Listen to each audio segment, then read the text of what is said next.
and I will see if I can get here. Okay, we're on the record. This is case number 2015-00194. The application of LG&E and KU for a declaratory order concerning construction of Trimble County landfill and related cost recovery. My name is Jim Gardner. I'm Vice Chair of the Commission, and I'll be chairing the meeting today. With me is Commissioner Dan Lysden. If we could have appearances of council, please. Good morning, Your Honor. Hi, I'm Allison Sturgeon. I'm with LG&E and KU, 220 West Main Street, Louisville, Kentucky, 40202. For Louisville Gas and Electric Company, Kentucky Utilities Company, Kendrick Riggs, Lindsay Ingram, and Duncan Crossman. Thank you. Thank you. I'm Gregory Dutton on behalf of the Attorney General's Office, and I'm joined today by my colleague Larry Cook. Good morning. Good morning. Morning, Mr. Gardner. Dennis Howard II with Howard Farley, serving as co-counsel with Mr. Walters. Also present today is Josh Farley. Josh and I are with the firm of Howard and Farley LLC, 455 South 4th Street, Louisville, Kentucky, 40202. Thank you, sir. John Walters. I'm with Sterling Ventures. I'm General Counsel and CFO of Sterling, 376 South Broadway, Lexington, Kentucky. Welcome, Mr. Walters. Thank you. Morning, Your Honor. For KIUC, Mike Kurtz. For Your Honor, Claude Webb, on behalf of Commission staff with Molly Caden. And just to clarify for the record, Your Honor, case number 2015-194, the case style, is reflective of the investigation of Kentucky Utilities Company and gas and electric companies respectively for the cost of multi-phase landfills at Trimble County and jet generating stations. The order opening up this investigation consolidated case number 2015-156, which is local gas and electric companies and Kentucky Utilities. Thank you.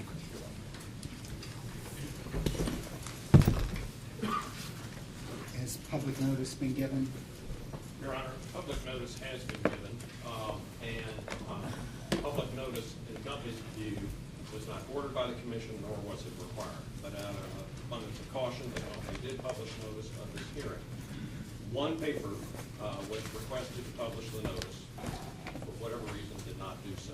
It was requested yet again to publish the notice. For whatever reason, the Lancaster Central Record did not publish the notice. And we made a motion for deviation last week with the Commission, presenting the evidence that shows that we are in substantial compliance with the notice to be provided to the public. The notice was published in the statewide editions of the Courier and the Herald Leader, and otherwise as requested by all the other papers. That motion to date is not opposed. Okay. So there is no opposition to that motion? No, shall I call you Mr. Chairman today, Mr. Vice Chairman? Mr. Vice Chairman, no. Okay. All right. Staff has no objection. Okay. We'll go ahead and sustain your motion. Thank you. What outstanding motions are there? Are there outstanding motions other than confidentiality? Certainly. There is no other outstanding motion other than the petition for confidentiality. The response Sterling has provided, and today, before the close of business, we will file a reply to that. I do wish to take up another preliminary matter, either now or after the public comment about the participation of council in this case. Okay. Is that correct with respect to the confidentiality, Mr. Gardner? Confidentiality, there is an issue that Mr. Riggs brought to my attention Friday, and then there is yet another issue that's outstanding relative to the burden that has, I believe it was brought up at the first informal conference. I don't know if that has been firmly established, so that the presentation of evidence today needs to be, we need to address that issue before we can share. At this point in time, I think the public comments, those are the only preliminary matters. Okay. As you know, we'll take up the confidentiality and motions in due course. So Okay, let's go ahead now and hear the other matters that you say need to be dealt with, please. Your Honor, the matter that needs to be dealt with is the participation of Mr. Walters in this proceeding. Mr. Walters has provided testimony in this proceeding as well as answered data responses. And he, this morning, is entering his appearance as counsel for Sterling Ventures as well. Now, the Code of Professional Responsibility specifically addresses the situation. And it does not permit, with limited exceptions, lawyers to appear in cases where they're offering testimony as a witness. I'm distributing a copy of the rules of the Supreme Court on the practice of law.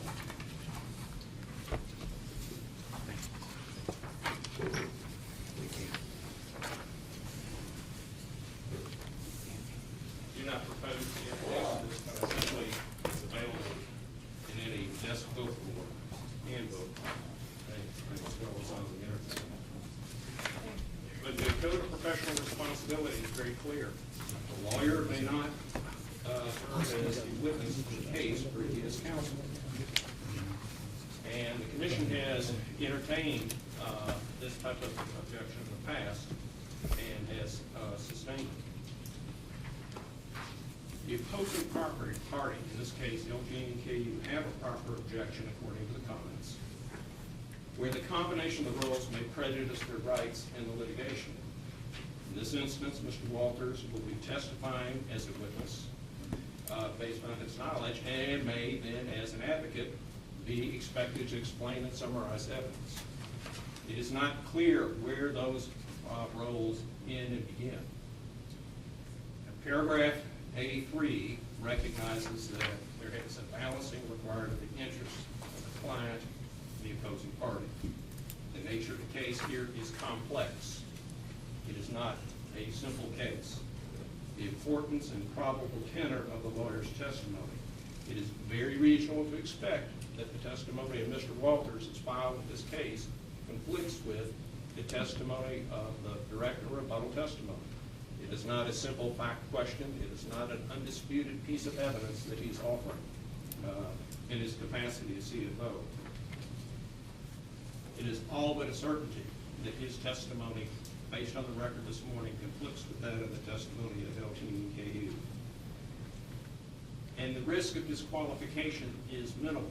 There is no request here to disqualify Mr. Howard or his law firm, Howard & Farley, who are very experienced regulatory counsel. So Sterling may proceed in this case fully represented by very experienced counsel, and therefore there's no prejudice. And it's also relevant, the comments talk about whether this was reasonably foreseeable. In our view, this was entirely foreseeable. The moment the testimony began to be filed and Mr. Walters began to file that testimony, this was foreseeable. And presumably that is the reason Sterling is now engaged and has now for several months Howard & Farley represented. The companies will be prejudiced if Mr. Walters is permitted to act as both counsel and witness in this case. Mr. Walters can object to questions as counsel while he's on the witness stand, and he summarizes evidence later in the case. Is he giving further evidence? That's not clear, and that's prejudicial. The Commission has enforced the Code of Professional Responsibility for years. The clearest examples are the Commission's orders that require corporations to engage in the barred counsel for representation. The Commission enters hundreds of orders granting pro hoc motions for outside barred counsel to be associated and appear before the Commission for barred counsel. And the Commission has also addressed other rules of professional responsibility in the course of its hearings in cases. Indeed, in the EnviroPower order, case number 2002-149, the Commission, in a footnote, notes that it stated it considered disqualifying the applicant's attorney because of his appearance as a witness. This is not a new issue.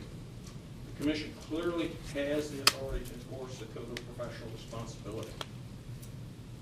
And this is a violation of that responsibility unless Mr. Walters is limited to just testifying as a witness. And I can recall making this motion some years ago involving the counsel for the Kentucky Resource Council, who was appearing and offering testimony before the commission. And the commission sustained the objection and required that counsel only to offer testimony and not permit that counsel to act as counsel in a case. So the objection is well within the course of the commission's practice. It is entirely grounded on the Code of Professional Responsibility. The commission should enforce that Code of Responsibility this morning and require and limit Mr. Walters' participation to that as a witness and not as a counsel case. Thank you. Thank you. Response? Mr. Chairman, Mr. Vice Chairman, I assume that I can step up now, but I would like to provide some information. Mr. Riggs is correct in that this was an entirely foreseeable issue from the beginning that testimony was filed, that I filed testimony and was acting as general counsel for Sterling in this matter and filed this action. As Mr. Riggs pointed out, he did not raise an entirely foreseeable issue until one day prior to this hearing. However, in an abundance of caution, I contacted the Bar Association hotline with respect to this matter last Wednesday. For our region of the bar, Mr. Dale Hensley, who was counsel with, I believe, EKP, is also a hotline member.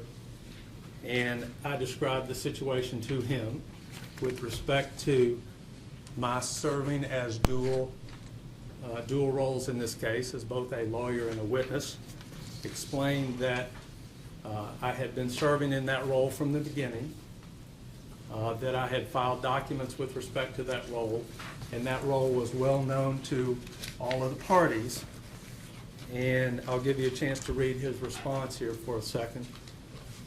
But as the ethics hotline has indicated, they don't believe that my participation here, although not binding on you as the tribunal, would not be prejudicial and would not violate the ethics rules.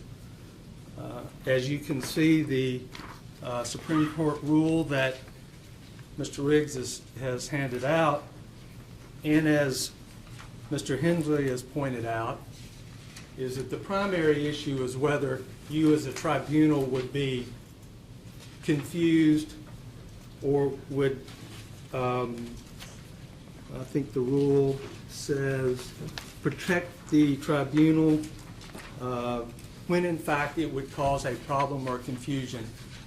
As Mr. Hensley's pointed out, he does not believe, given the sophistication of the tribunal, the sophistication of its staff, that there would be any result of confusion with respect to my testimony as either as a witness and as an attorney in this case. He's also pointed out that given the substantial experience of LG and KU and their counsel in these matters, that they would not be prejudiced, and in fact they have known this role and obviously anticipated it for several months now and just are bringing it up. And finally, the fact of the situation is I know more about the case. Mr. Howard has been helping with this case from the beginning, but there's as Mr. Riggs pointed out, there's a tremendous amount of information here. And trying to impart that information in the short time frame we had is virtually impossible. And in that scenario, it would be an incredible hardship on us for me not to be able to serve as a dual role. And I would submit to you that Mr. Hensley's rationale is a well-reasoned rationale of the bar, and that you consider it, and I'd be allowed to serve in a dual role. Thank you. Do you have anything you'd like to add to this? Your Honor, very limited reply.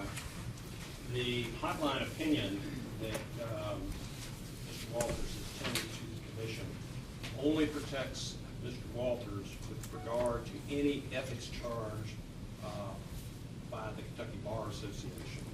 The letter says at the bottom of page 2, quote, "This opinion is not an expression of law.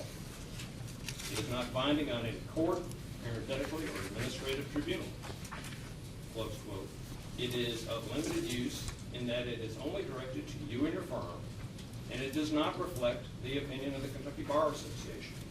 And further, this opinion is confidential and may not be used as authority for any other purpose other than as provided by SCR 3.530. So, while Mr. Walters has a hotline opinion that protects him from a charge of ethics or violation of this rule, it does not bind in any way this Public Service Commission. This commission has the full and should enforce this code, should require him to serve only as a witness in this case. He foresaw this issue even before this issue was raised and got this opinion. Mr. Howard is perfectly qualified to try this case. He's tried hundreds of them. And I have no objection if Mr. Walters wants to, consult with him during his cross-examination with us, sit at counsel's table, speak to him to let him or help him do the cross-examination. But Mr. Walters should be confined to serving as a witness under the code. That is what we are required to do as lawyers, not serve both. Thank you. Okay, thank you. We're gonna go off the record. All right, so we're off the record. We're back on the record. The commission has reviewed the oral motion proffered by the companies, by KU and LG&E.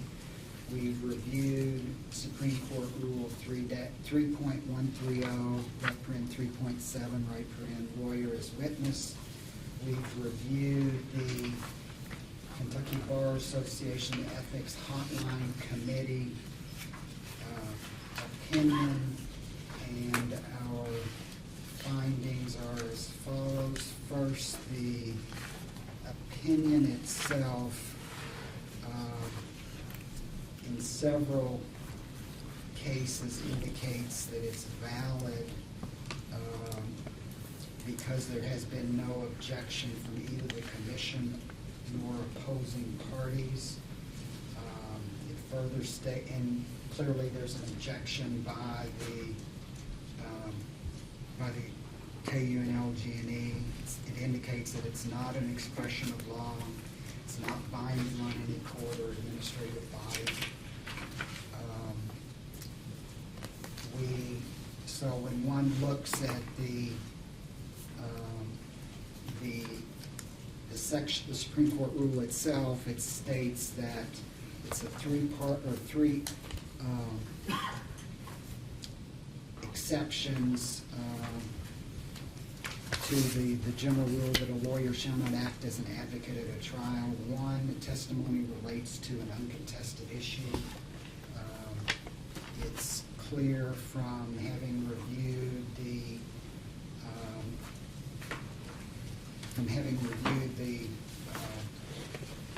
pre-filed testimony of Sterling by Mr. Walters and the pre-filed and, more importantly, the rebuttal testimony of the companies, that the testimony is clearly a contested issue. It is not uncontested, so subparagraph 1 is not applicable. Subparagraph 2, dealing with the value of legal services in this case, is clearly not applicable as well. So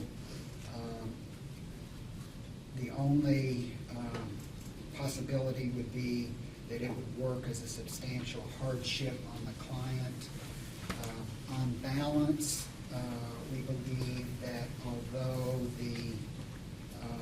it may work as a hardship, the evidence is clear that it would not work a substantial hardship on Sterling Ventures for the following, for some of the following reasons.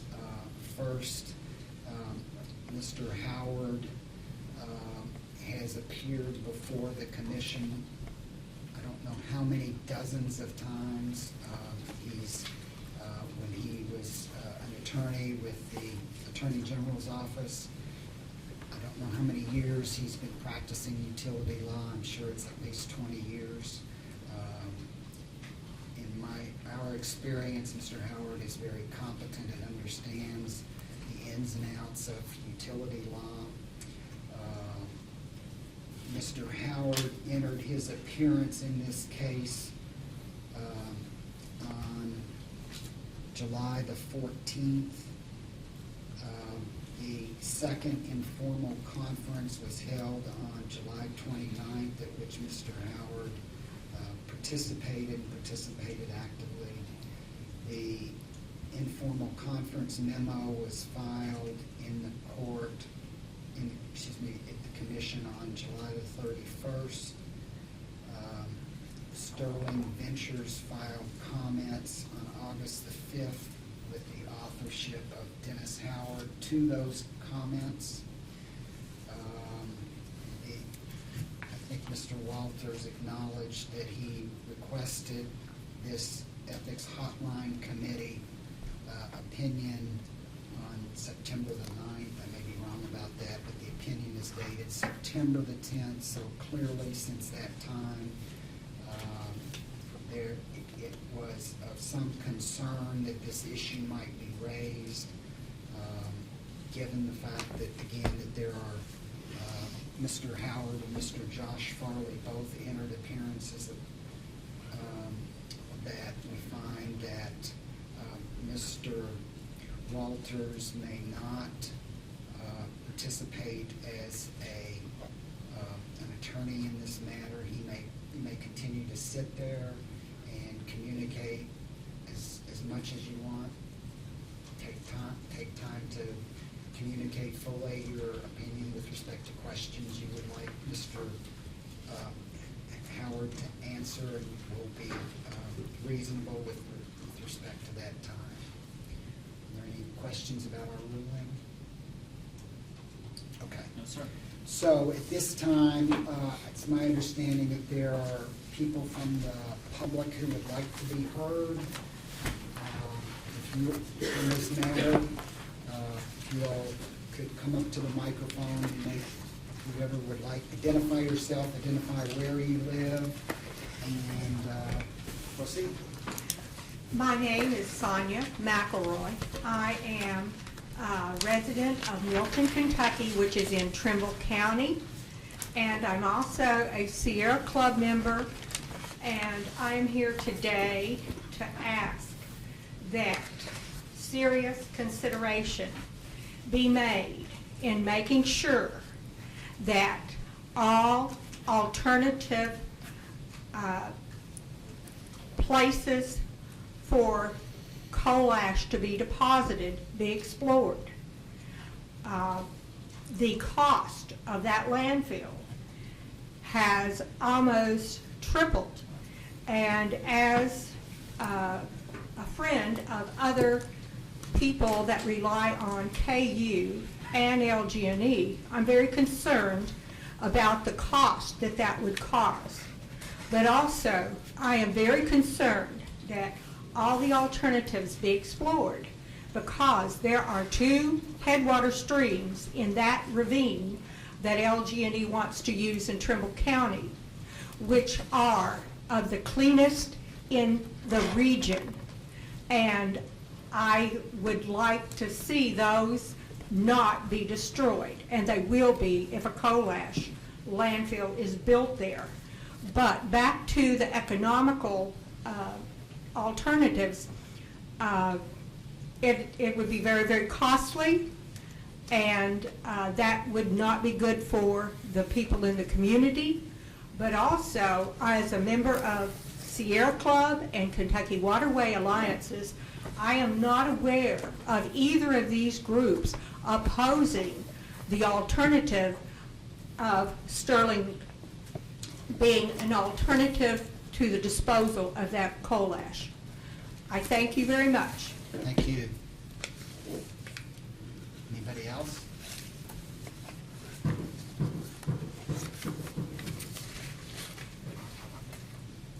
Good morning. I'm Wallace McMullen. I reside at 4324 Dover Road in Louisville. And I also am a member of the Sierra Club, and I'd like to urge the commission to really give the Sterling proposal a suggestion fully investigated by the commission. I understand that LG&E has asserted that environmental groups are opposing this proposal. I'd like to say, to the best of my knowledge, they haven't reached out to us, and we really think that it's something that should be fully and seriously investigated. And as a customer of LG&E, I don't like the price tag for this landfill, and I certainly hope you will do your best to look for the cheapest possible alternative. Thank you. Thank you, Mr. McMullen. Anyone else?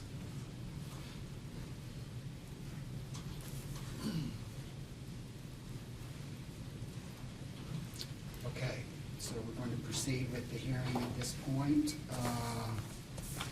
Mr. Kendrick, if you'd like to call your first witness. Thank you, Your Honor. Yes, the company would call Mr. Boyles.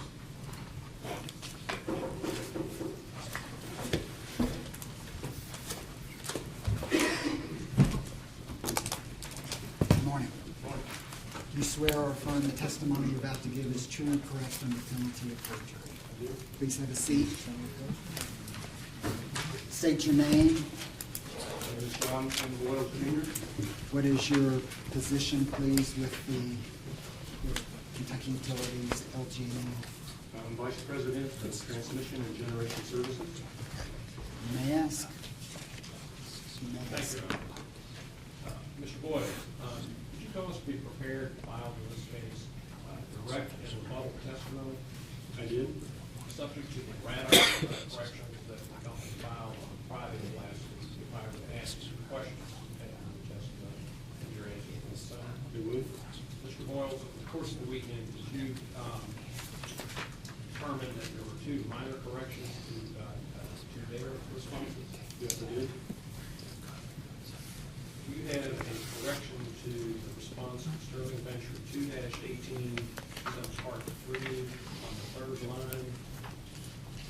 I did. Is the word not be included in that Yes, list? the word should be inserted in the fund. With respect to today's response to PSC 1-8, subpart B, subpart 1, on the seventh line from the bottom, is the word accurate be inaccurate? Yes, it should be inaccurate. Thank you, Mr. Boyles.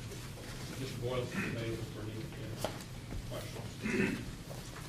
Did the parties agree to an indictment for crime? We have not yet, Mr. Vice Chairman. No, we have not, but well, I'm next in line. I believe the complainant should probably go first. So we'll go ahead, Mr. Thank you, Mr. Vice Chairman. Obviously, Sterling, and I'm sure the other parties respecting the decision of the PSC today, I will, because prior to your leaving for deliberations, did not point out that my involvement in the actual writing down of all the questions for today's hearing,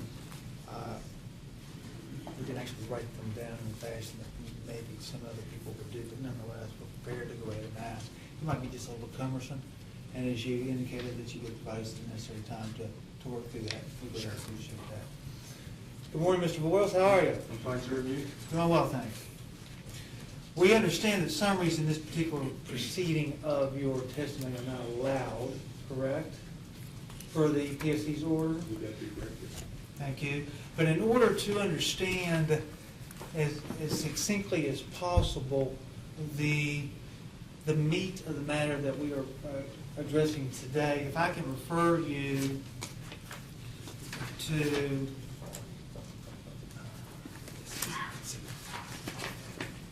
Exhibit 5 of the public version of your application, please, sir.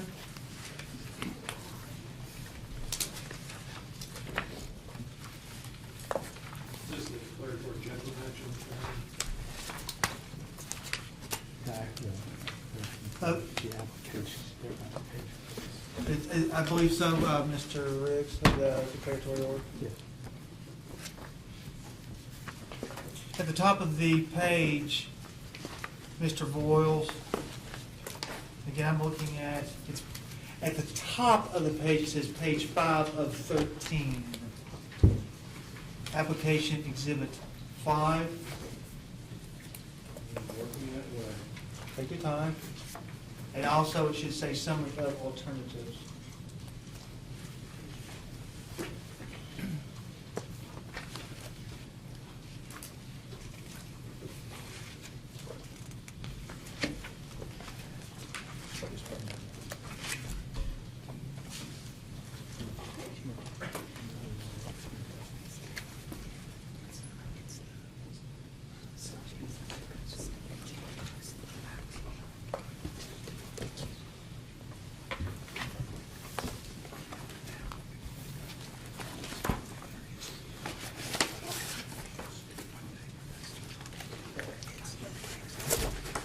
Are you able to locate that, Mr. Boyle? I have not yet, sir.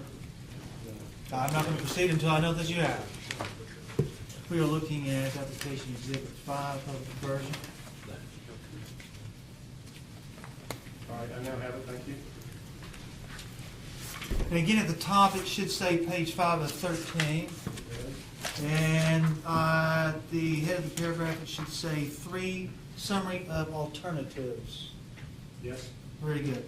If you would, sir, read into the record, beginning at the third sentence, which begins, "The approved landfill project consists of," you see that? I do. Would you please read that, beginning at that particular sentence, until the conclusion of that paragraph? The approved landfill project consists of a CCR treatment facility, a pipe conveyor, a truck loading station, and a landfill. The CCR treatment facility conditions and prepares the CCR to be transported by a pipe conveyor to the truck loading station where the CCR are loaded into trucks. Trucks then haul and place the CCR in the landfill. Also, the CCR treatment facility is designed to load materials for beneficial reuse opportunities in the future. The landfill will be constructed in multiple phases, with each phase constructed on an as-needed basis. The total capacity in the landfill permit application is 33.4 million cubic yards. Thank you, sir. And would you today, in your opinion, is that a fairly accurate summary? Still, as this record has developed? I believe that's correct, yes. Thank you.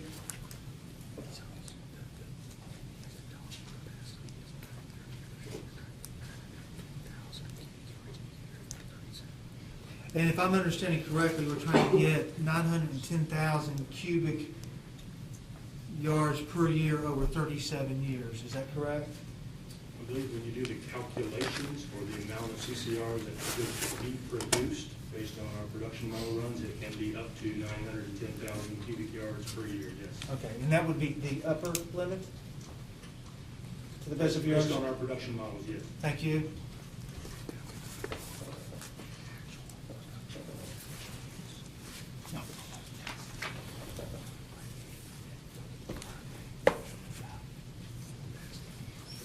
Okay, now if I can refer you at this point in time to the prior page, and to the second paragraph, which reads, or begins to read, "over the past 3 years." Do you see that paragraph, sir? Yes. So over the past 3 years, the Trimble County coal units produced an average of 743,000 tons of CCR annually. Is that correct? That is correct, that's what it reads.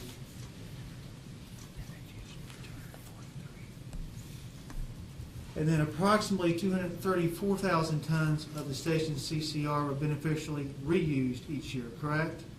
That's what this says, yes. So that will leave approximately 509,000 tons of needed capacity, correct? Subject to your math, yes. I believe that's correct. Okay, and all I did was take 743 minus 234, but we can agree on that. Thank you.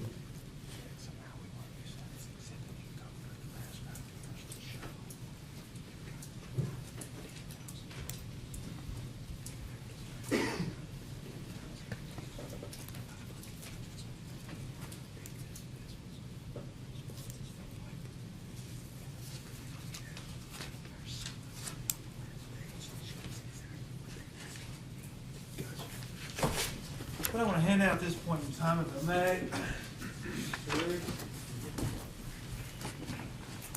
We have no documents marked at this point in time, so we will ask this to be marked as Sterling Exhibit 1. Unless the bar opinion was marked as, I don't know that we had that marked or not. I'm just wanting to make sure that we're not getting the numbers confused. Yeah, yeah, we'll just do this as one. This will be number 1, thank you.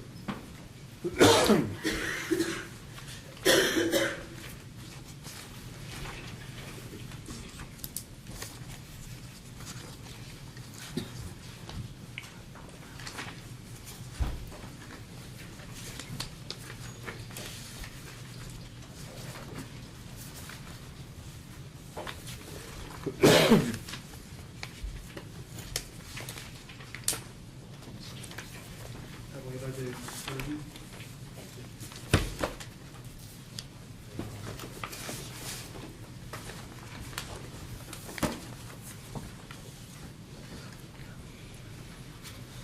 Mr. Boyce, what I have tendered to you are company responses to question number 3. And what I'm trying to do at the moment, if you'll bear with me, give me a situation just a touch.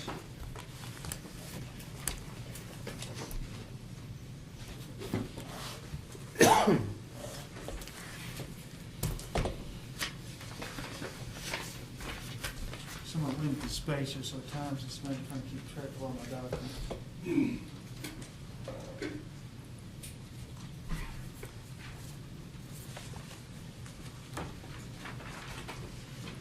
Let's switch that on there.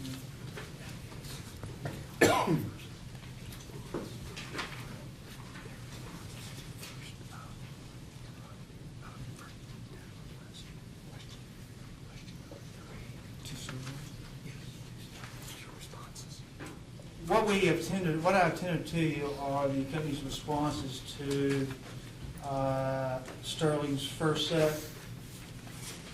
Now, the sponsor of the answer is Ms. Pfeiffer, That's correct. but are you generally familiar with this information? Yes, I've seen this information in the responses to the general committee. So you would feel comfortable participating as to this information today? Any question, whether I'm able to answer it, sure. Sure. Thank you very much. Do the page 2 and actually the first 1, 2, 3 documents appear to be, and I can subject to check, tell you if those are in the record, would you accept that subject to check? The first 3 pages I have seen, yes. Okay, thank you. The larger page I have not seen. In the larger page,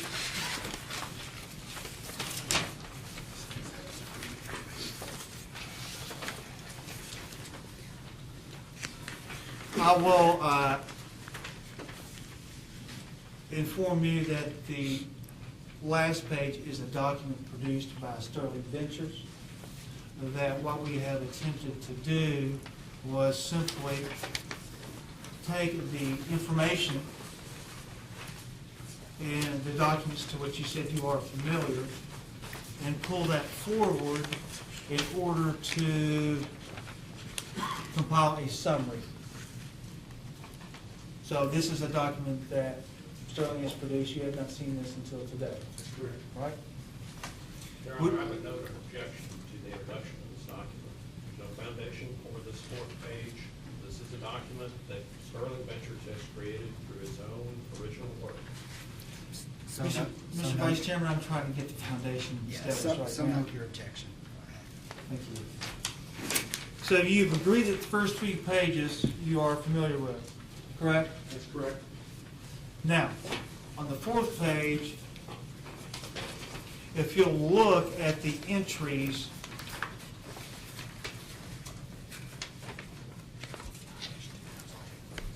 for Trimble Flash for 2010, for example, and that's in tons.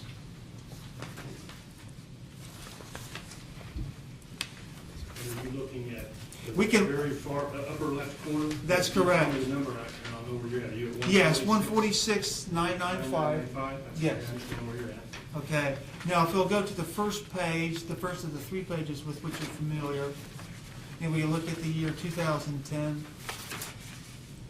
and it shows Trimble Flash produced tons. What is that number? It's the same, 146,995.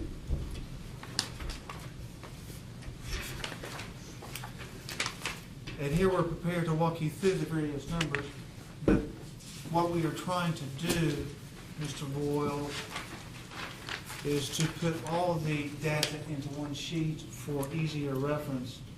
And hence, if we look at, again, just the fly ash for Trimble for years 2011, 12, 13, and 14, you can double check, but would you see that those numbers flow through onto the 4th page? I do. For those 4 years, 5 years? Okay? And then also the beneficial use numbers, correct? On the 2nd page of the series of documents.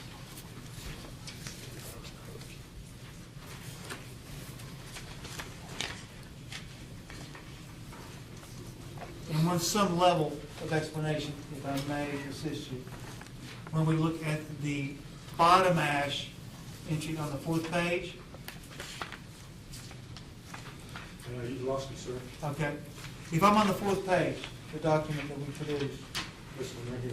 that's correct, the very large document. For the top row, bottom ash beneficial use tons, 51442, that's correct. okay? Now, if we go to page 2, the 2nd page of the series of documents, and again, we are looking at Trimble for the year 2010.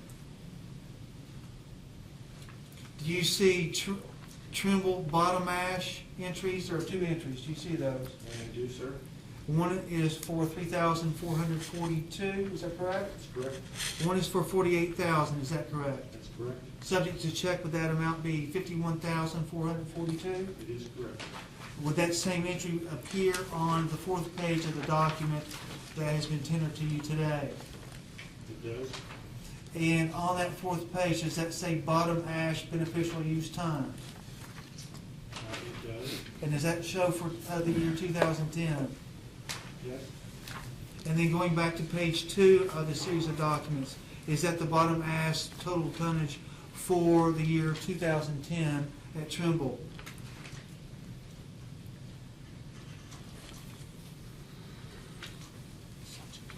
Subject to check, would you agree that those numbers are the same? Add the 51442? Yes. Yeah, we just did that. Yes. Okay. Now, if we were to go through that exercise, and I'm prepared to do so, but in an attempt to move this along as quickly as possible, would you accept the numbers on here as summaries that are accurate, subject to check? Yeah, subject to going through every number and the compilation of these 3 sheets. I understand what you're trying to do, yes. Thank you.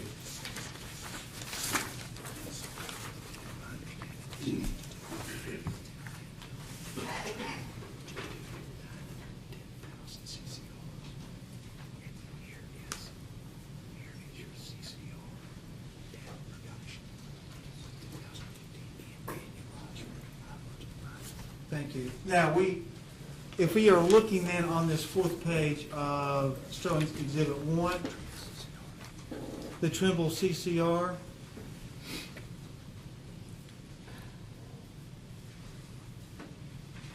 Okay. and I am looking at the second table of the remaining CCR, which would be on the far right. Okay, you're looking at 2732155? That's correct, which is a compilation of the years 2010 through 2015 annualized. So the 2015 number is a calculation that Sterling Ventures made? Yes. Okay.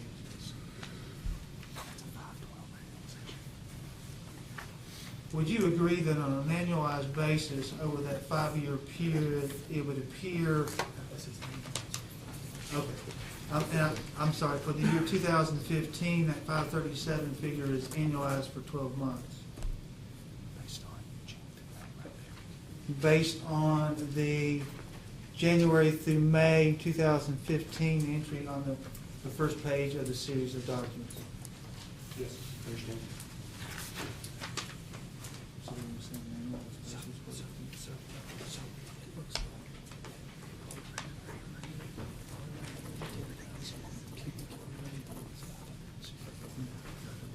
So if I'm looking at these 5 numbers, Mr. Boyles, it would appear that the most that you've ever needed as far as the capacity is 564,081 for the Trimble landfill. That's the highest number of these 6 numbers that you have provided, yes. And those were the actual numbers that were provided in the documents tendered by Ms. Pfeiffer in response to the data request, correct? That's correct. And again, if we go back to the declaratory action at page 5 of 13 that we discussed initially, you indicated in the summary that you said was correct, that the landfill was being built for approximately 910,000 cubic yards. Yes, sir.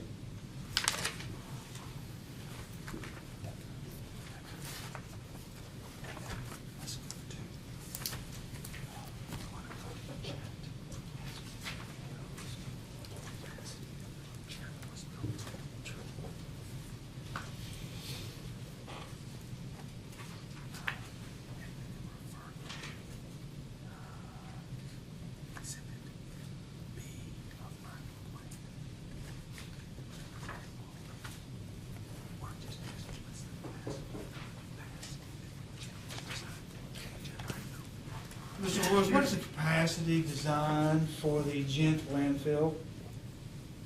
I don't recall off the top of my head. I'm sure we provided that to you. It's in some of the data responsibilities. All right, and I would hand that to you, and then maybe we can hear momentarily.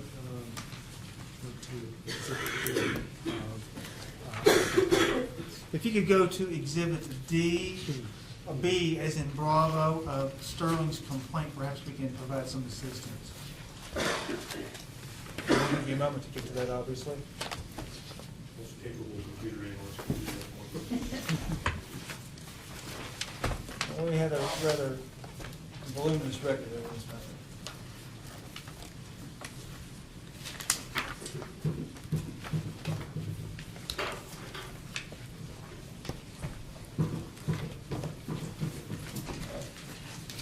May I have Exhibit D up?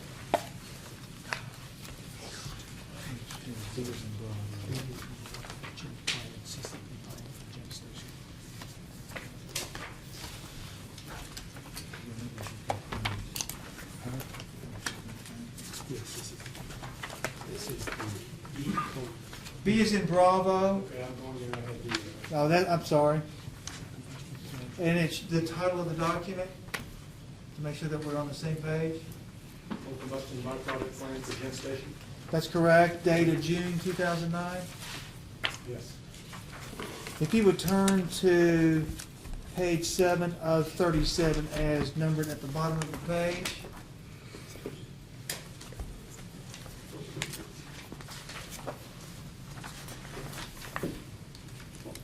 Right there.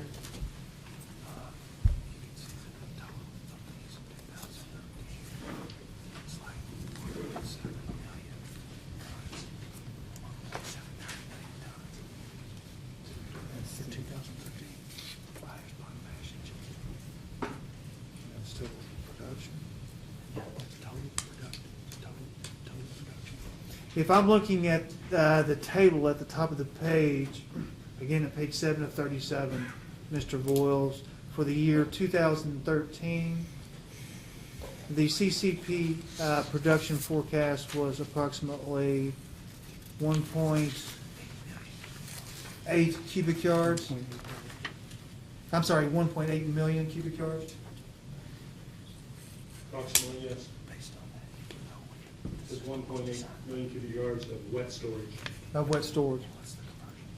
And what's the conversion to dry storage? It depends on the stream. There's no direct conversion. Fly ash is dry in some instances transported wet. Gypsum is produced in mostly liquid state prior to drying. And bottom ash is typically pumped wet to its bottom ash pond, so it really depends on the stream.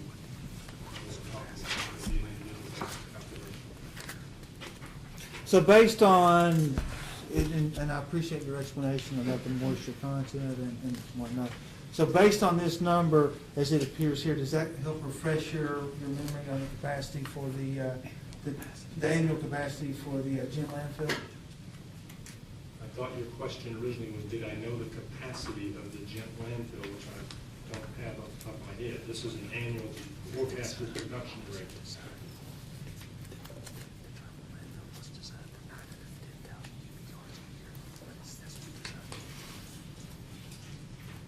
And I'll rephrase my question to add some clarity, I hope. For the Gent landfill, for the capacity per year, what was it designed for? Production forecast speaks to numbers that are in the range of 1.79 million cubic yards, very similar to the table you just provided me. The Sterling Ventures, it's a little higher than that, but if you look at the page 4 of what you just provided me and look at the total production, those numbers are very close to the numbers you said.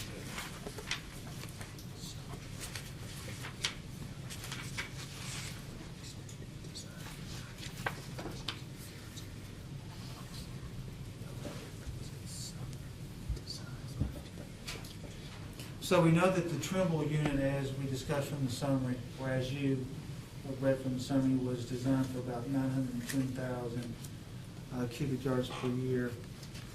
Do we know generally, maybe I'm just not being accurate and precise with my question, what the design was for Gent? Trimble landfill was designed to hold a capacity of 33.4 million cubic yards. That's the design of the landfill. Gent landfill has a number that's similar to that, although I don't remember it off the top of my head. The 910,000 cubic yards per year is a forecast based on a production model of what the generation would be in the coal burn at Trimble County and what volumes of CCR would be produced based on that forecast. The landfill itself is designed to hold a capacity of cubic yards over the life of it and over the permanent values. Okay, Mr. Voiles, if you would, thank you for the answer. Please go to page 17, or 15 of 37 at this point in time, of that same document.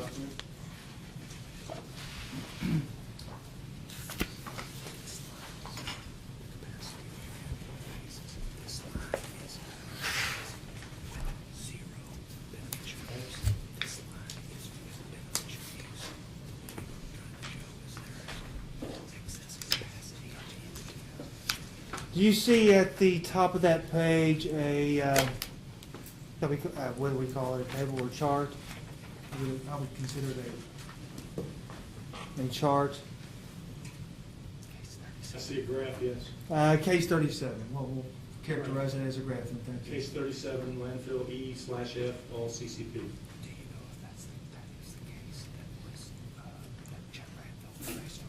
Do we, is it your opinion that that was, the landfill that was approved in case 2009 before the Public Service Commission? I don't remember the exact case number. It's subject to check, we can verify that. Okay. So, since you, at this point in time, have accepted that subject to check,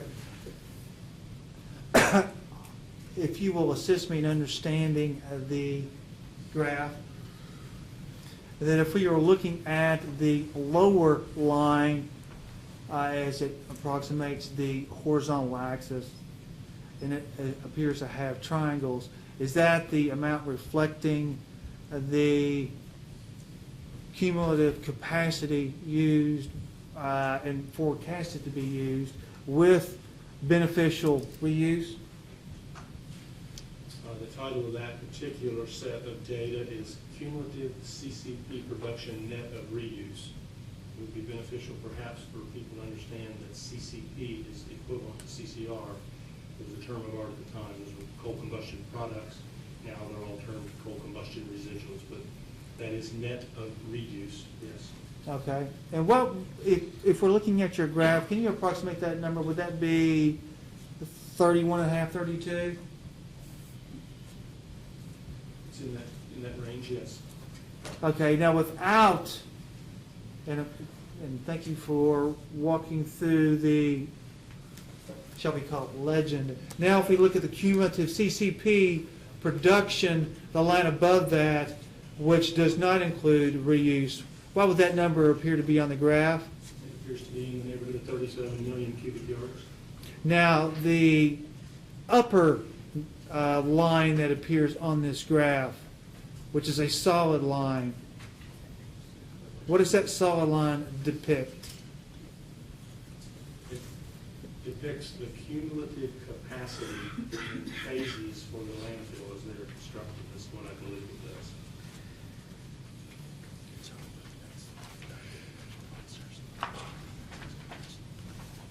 So if this was, and you accepted this this graph subject to check as being approved in the 2009 case, and this shows this third line that we just discussed is the capacity.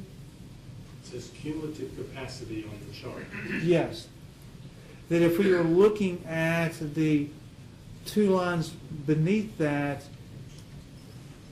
those two lines beneath that, are they far less than the cumulative capacity solid line? Well, I wouldn't characterize it as far less. What this does is it is a forecast of when we might need to construct the next phase of the landfill. That's the stair steps that you see in that cumulative chart. So on this particular forecast that was done in 2009, you can see that both the net of reuse and the CCP production lines come close to the capacity in 2019, which would indicate we need to have the next phase of landfill ready. Otherwise, we're going to exceed the capacity within what looks to be 2 or 3 years.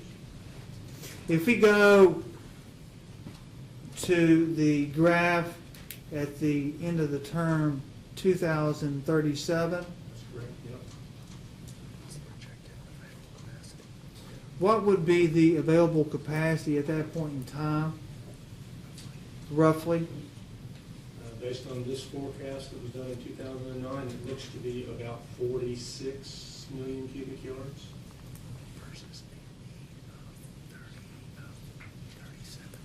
And that would be versus a need of approximately 37 with no beneficial use? Versus what was projected to be needed to be produced in a 2009 production model run. That's correct, based on assumptions at that time.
Mr. Boyles.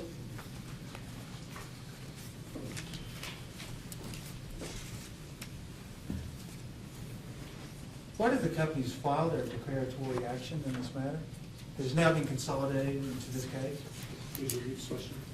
Why did KU and LG&E file their declaratory action in this matter? So the companies have, over time, since the approval of this CPCN, have kept the commission apprised of changes in the permitting and changes in the cost that are a result of that. We felt it was important that we asked the commission to re-verify that the CPCN was valid based on all that, and make sure we presented all the changes for the commission to consider in that judgment.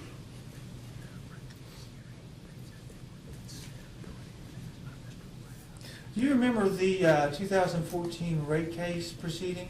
Were you a participant in that as a witness? I was part of the respondent to data request. I was not a witness. But you participated in the hearing? I was here, yes. And you were physically present during the hearing? During the hearing itself, yes. Do you remember any discussions by, or questions by a member of the staff regarding whether the companies would consider filing anything in the CPCN case granting the Trimble landfill, the Trimble I NGL believe landfill? the question was asked of Mr. Thompson, yes. It was asked of Mr. Thompson. Mr. Thompson, yes. Okay. And so in the question that was asked, whether the companies would consider filing something, what was the company's response? That we would be willing to do such. I believe this is how he answered the question, subject to looking at the record. And subject to looking at the record, do you recall that it would be willing to consider it? That there was not necessarily a commitment, but rather something he would? I'd have to look at the record to see the answer to that.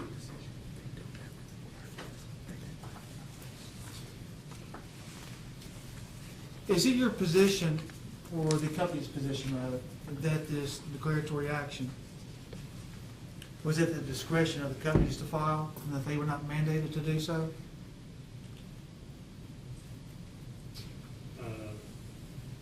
Objection, Your Honor, that calls for a legal answer. I'm not asking for a legal question, so I'll rephrase it that name, Mr. Vice Chairman. Mr. Boyles?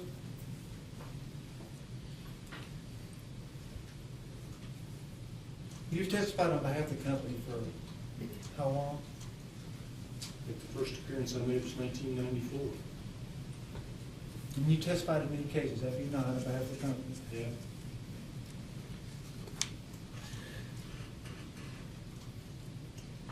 And you indicated that you were familiar with the 2014 rate case, at least you attended that.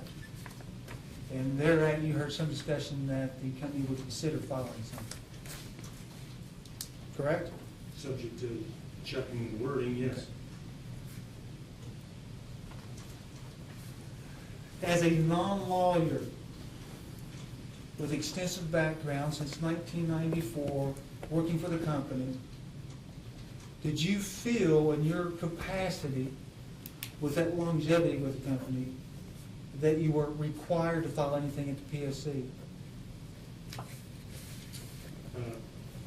The discussions that I participated in is we were getting ready and near the need and actually at the need of spending a large amount of money to construct the CCRT in preparation for the need at Trimble County.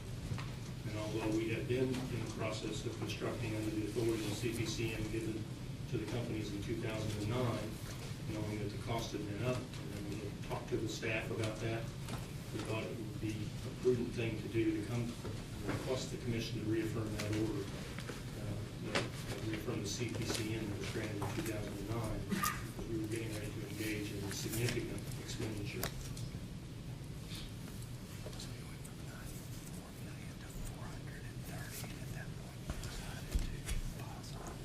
So the cost for Trimble had gone from, escalated from 94 to approximately $430 million at that time, correct?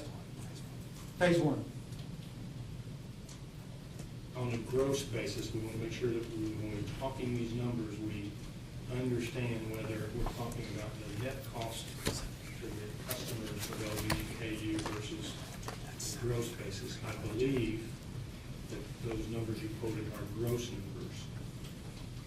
And so phase one costs have gone up a significant amount from 2009 bond.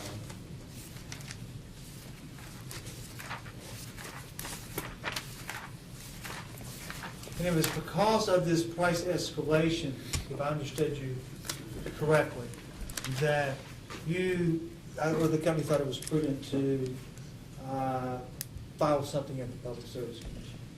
The prices have increased since the filing, and the prices, we have visited with the commission in informal conferences over the period to keep the staff apprised of the changes in those prices as we proceeded with the design phases of the Trimble County landfill and the requirements under the revised permit application we submitted.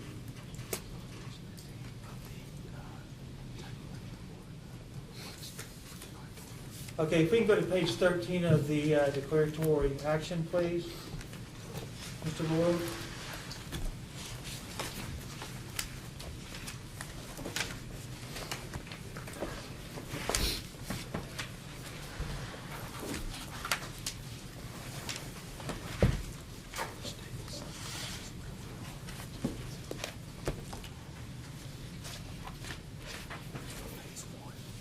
All right?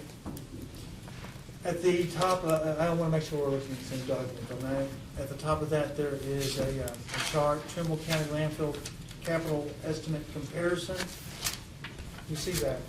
Nominal estimate, dollars net. Yes. That's the completion of the title. Thank you.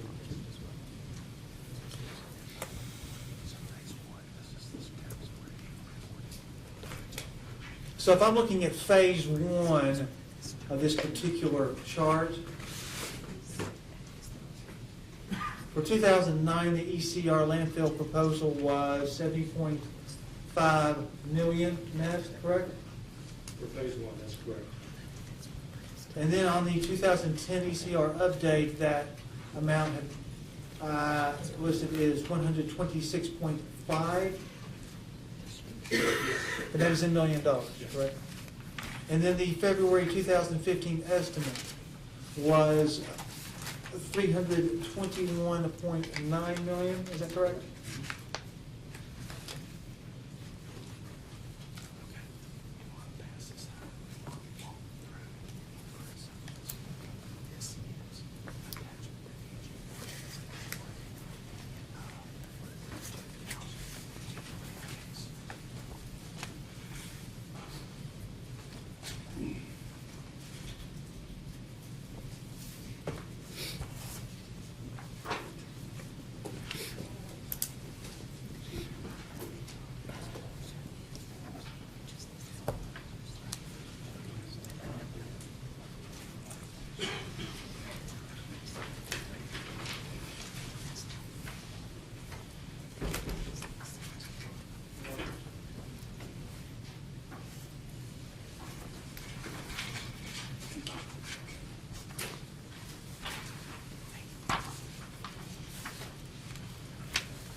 Now, Mr. Boyles, what I've tendered to you at this point in time is at the very top right corner, it's got the difficult to read because it is dark, but it's called Attachment to Response to AG-1, question number 106, that was filed in the 2014 rate case.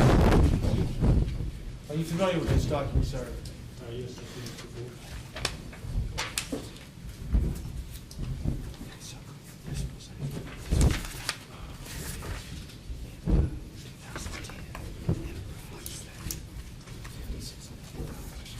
This document, if we're looking at the first page, was prepared, the date on that is October 13th, 2010, is that correct? That's what's stamped on this document.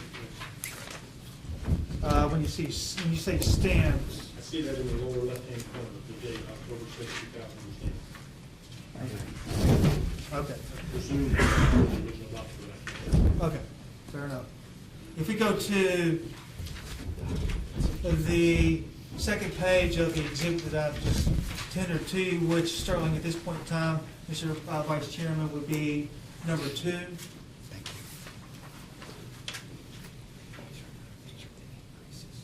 If I am looking at the second page of this series of documents, Mr. Lloyd, at the top of that page, it says Capital Review - Trimble County CCP, correct? That's correct. If I look at the lines which reads Phase 1 Landfill / Transport, do you see that line? I do. If we go to the third column, what does that third column state?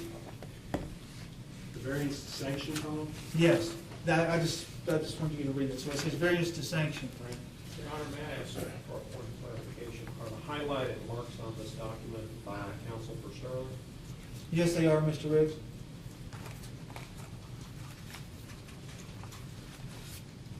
Mr. Worrell, so again, looking at the highlighted line, variance to sanction, which in the column reads Phase 1 Landfill / Transport, that number is 56 million, is that correct? That's correct. And then if we go to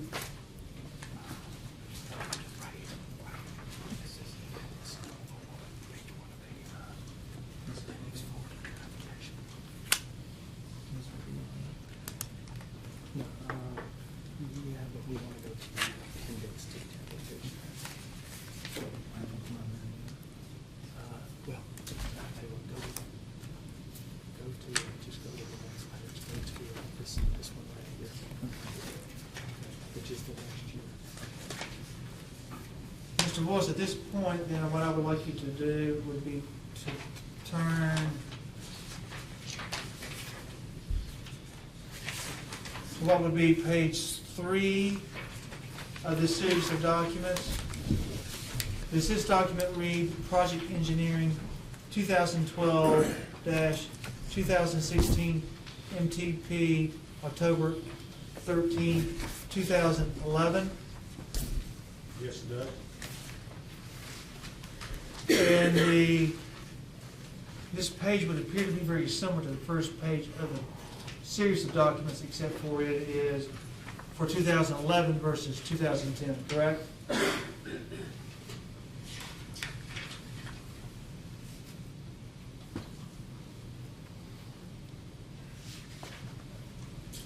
It is very similar, yes. Having said that, if you'll go to the next page, which would be page 4 of the series, at the highlighted line, you see that, which reads Landfill Phase 1 Fines and Transport. Yes?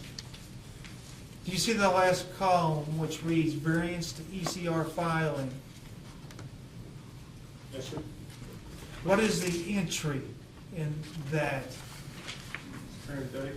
Yes, sir. 7 million, Parenthetic means, negative to the variance, more than CCR filing is what this would indicate. yes.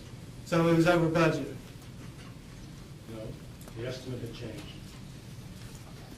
We had not spent any money on that project at that point because we didn't have a permit to do such.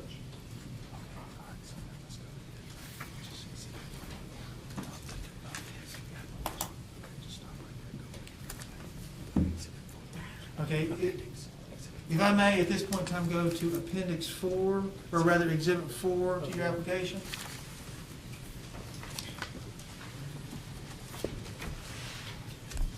Okay?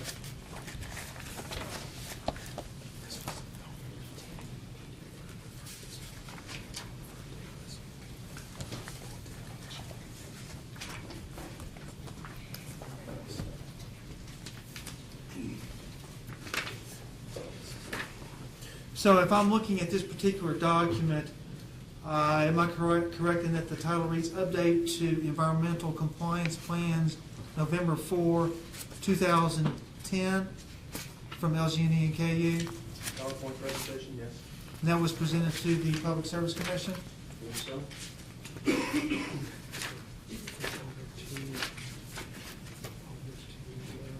Page 785. No, it's not exactly. If you would go to page 7 of 85 in that exhibit.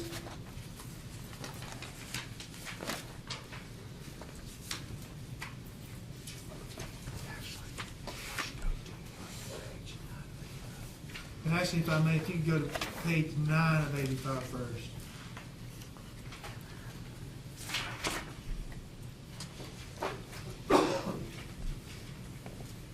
All right. Would you agree that if we're looking, then it would appear to be about the first sub-bullet on that page, cost phase, or rather, phase 1 cost estimate increase, parents, 56 million in parents, primarily due to transport costs. You see that number? I do.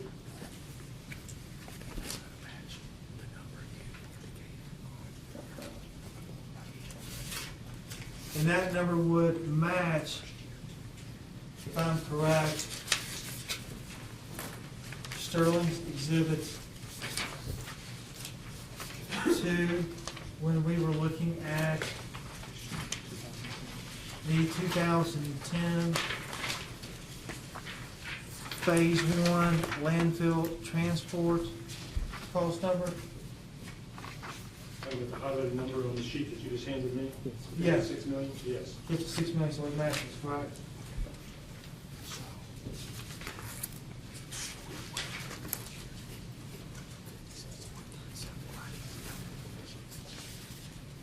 So now if we're going back to the Sterling number 2, and the number, which I got a little confused a moment ago with the $137 million, which showed that you were below budget, or rather above budget.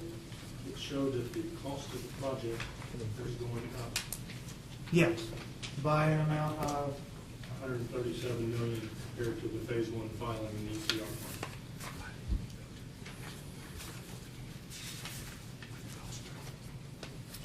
did you,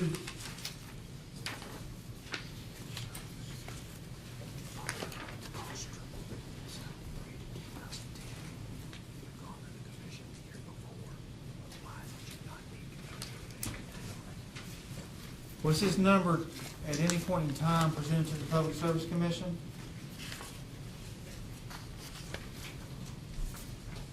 I am not aware that we brought this update to the Public Service Commission at that time when we presented the $56 million increase in 2010. We also were talking about the original permit application with the Division of Waste Management and the interference of a karst feature that was on the property where the landfill footprint was going to be, which subsequently by the Division of Waste Management was declared subject to the Cave Protection Act.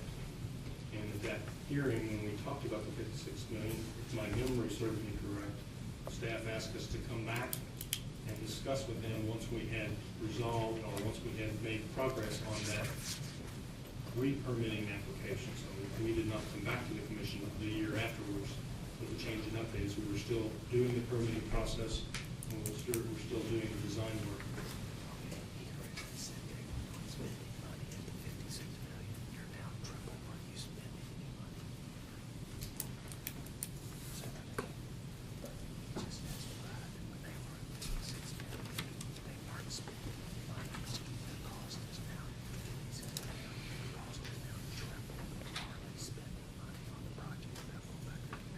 So at that point in time, when your cost was $56 million, you really were not spending any money, is that correct? We were only doing engineering and permitting work that's required at that early time. We had not procured any equipment, but we were doing the necessary engineering, landfill permit designs, and those kind of things. We've done some land procurement over the period. We've done some other minor events, but we were starting down the path of design engineering and spending engineering dollars. We have not spent any money at the landfill proper, other than to get it permitted. The monitoring wells, I think, during that time.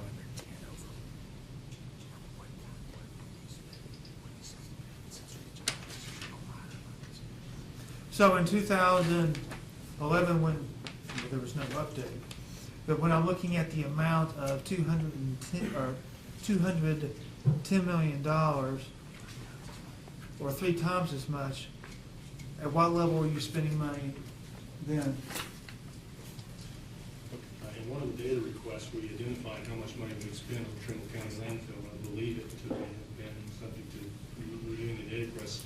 We spent to date about $24 million net. It was one of the data requests that we were asked to. So we've spent about that much, something in that order of money since the CPC ended.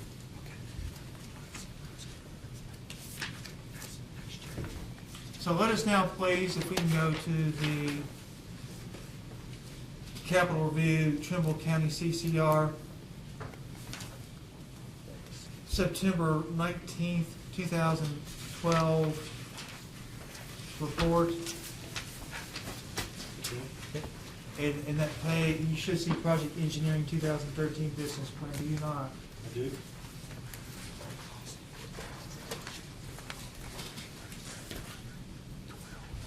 In the prior year, the amount of, the prior amount was 137 over budget, correct? It's 137 above the PCR. Over, I'm sorry, over the Not above approved, budget. over the approved. Now we've dropped down, am I correct, to 112 if I look at this entry correct? This would have said our information at the time that we had changed it, the forecast, and we were only going to be 112 above that final. That's correct. What does the last bullet on this page indicate? Would you read that to the record? Removed all contingency related to phase 1 and transport. What is the contingency amount? Is that, well, I don't want to throw a number at you. Do you know what the contingency amount I is? do not. Does 20% sound correct, subject to check? It's not unreasonable for our contingencies to be 20%, depending upon how far we are in the design and which pieces that we're looking at, yes. So you would accept that subject to I'd check? say it's reasonable. My subject to, we'd have to go back and dig that out. But we've got contingency in all of our projects, depending upon where we're at in design.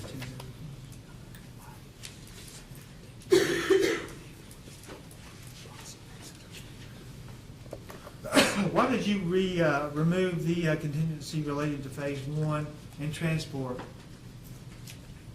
I do not recall the reason for that in 2012.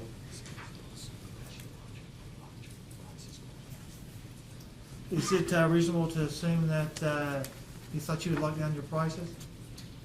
Or do you recall? Excuse me, repeat that question, please. Would it be reasonable for me to assume, or for you to assume that you locked down your prices?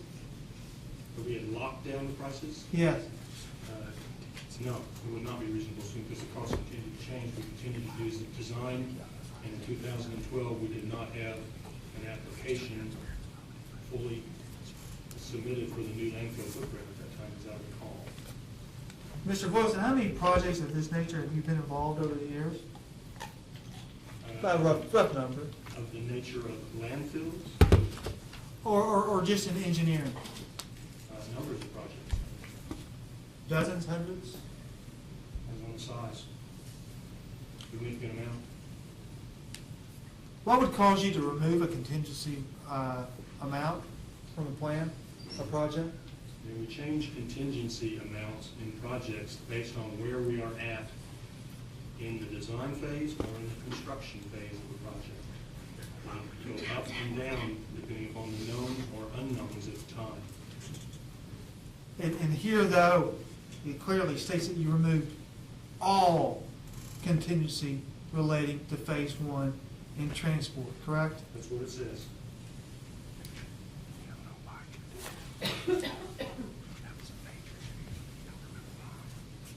Would you consider that to have been a major change from prior prior budgetary planning? It's an iteration in the development of the project. I don't consider it to be a major or minor change. It's an iteration in how we had forecasted in this particular year of our plan.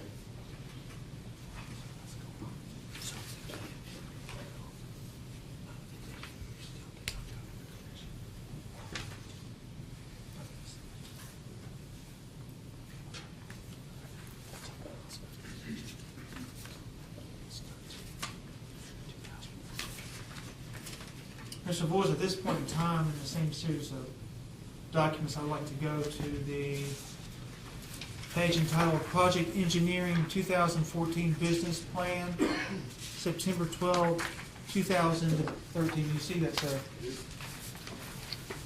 If you'll go to the next page.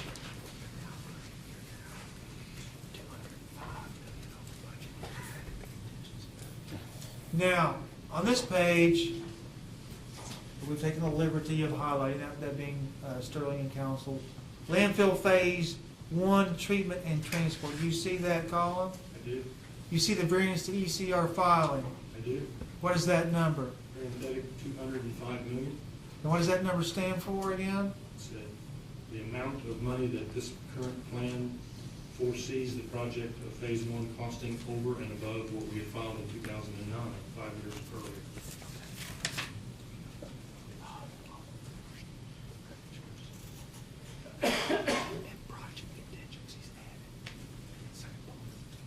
If you look at the second bullet on this page at the very bottom, does that read the increase over the ECR filing is due to refined engineering on the transport system, permit delays, new landfill layout, and project contingencies added? That's correct. So have you added contingencies back in to this year? The contingencies have been added. Yes.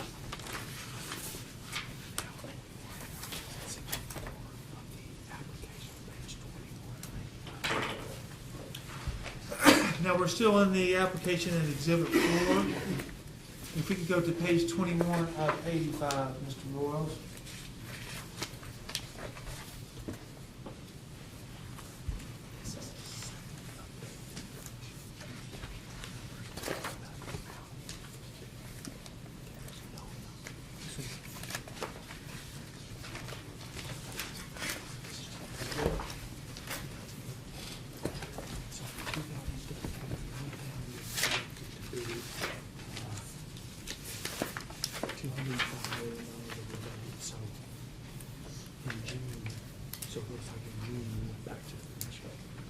In June of 2013, did you go back to the commission and make a presentation?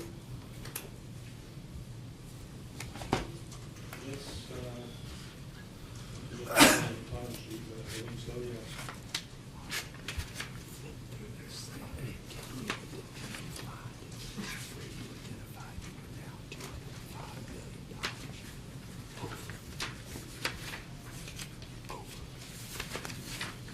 Is there anywhere in this document, and you can take a moment if necessary, and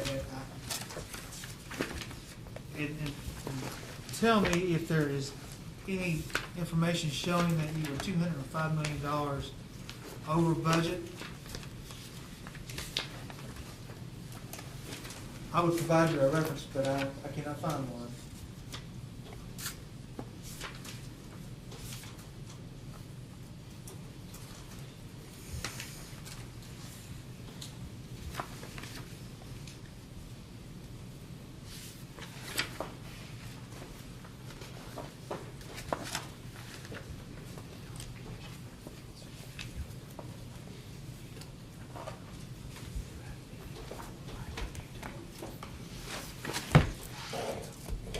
Mr. Howard, I apologize. Which portion of Exhibit 4 to the clerk's court judgment action are you referring to? Pages 25, 85. The presentation. I'm trying to get you to answer, Mr. Riggs, if you bear with me.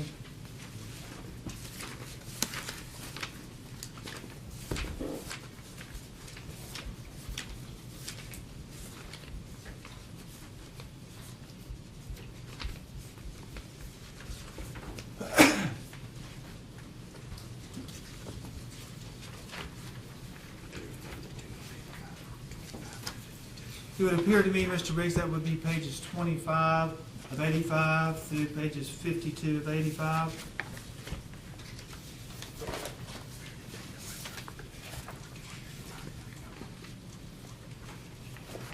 Is this the June 14th, 2013 presentation, Mr. Howard? Yes, it is. That begins, at least on the version I had. You're correct. Thank you for the correction, Mr. Riggs. So now, having established that, Mr. Boyles, through council, if we go pages 21 of 85 through 52 of 85, which is the presentation dated June 14th of 2013 to the PSC, does that show an amount of $205 or $205,000 million? I'll get it right in there with another zero. $205 million above approved. I have not found it in that document. But the document also was an update to the staff on where we were with the determination of the cave, which we actually received that determination in May of 2013, so it was timely to come and talk to the commission about how the permit application had been denied and that we were proceeding with a revised design analysis. It's going to change, and the potential to change a lot of things. But at any point in time during that, and this is a PowerPoint, do you recall informing the staff that you were over the approved amount of $205 million?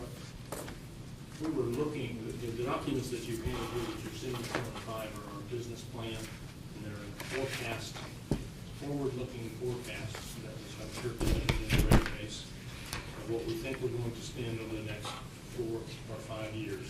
These are 4-year plans.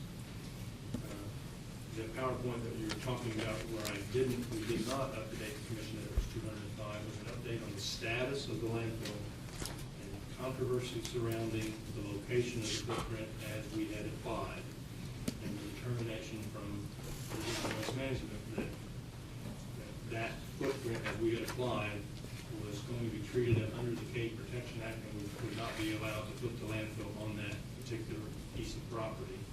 So we had to restart the design efforts. But did you think it was important to inform staff that you were $205 million over the approved amount? Did you not think that was important? We informed the staff in 2010 that the costs were going up, and we informed the staff when we had to redesign that we were going to have to redesign the permit, and we would come back to them when we had the information on what that meant in terms of the project. When you first, I'm sorry. Which we did. When you first informed them of the amount that you were over the approved amount, that was how much? $56 million. In 2010, that was $56 million. It was $56 million. That's correct. And now we're at $205 million over the approved amount. According to these business plans that you presented, that's correct. That was our forecast at that particular moment. So previously, when you were $56 million over budget, you thought it was important to notify staff. A couple of years later, when you're $205 million over the approved amount, you didn't think it was important to inform staff. I didn't say that. I said we had to inform the staff of what the issues were with the permit, which they were aware that the permit was being challenged.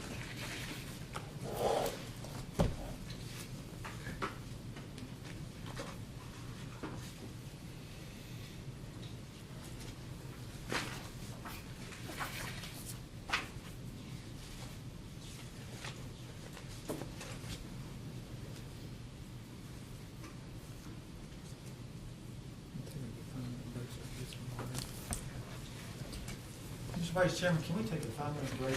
This water, we've been at it for only about an hour and a half after arguments, I know, and we're prepared to go as late. I believe that the commission has 2 days set aside in which to get this done. And we're going to endeavor to accomplish that task. So we get kind of a little speed bump in the road today, but we're still making progress, So and what's we're confident we get done in 2 days. I was Do you just want wanting to like take, a 5 or 10 minute do you want recess. to take a break now, or do you want a short break and go for another hour, or do you want to break for lunch? Whatever the parties want. It's, either one is fine with me. I'll also ask council for their preference here. Mr. Harris, do you think you'll conclude the examination of Mr. Boyles within an hour? Probably. But don't hold me to that. With Mr. Howard's qualified insurance, then I suggest we take a 10-minute break. Come back at 10 after 12. Back on the record, Mr. Riggs, call your next witness, please. Yes, I'm just confirming the Mr. England. You swear or affirm the testimony you're about to give is true and correct under penalty of perjury? Yes, I do.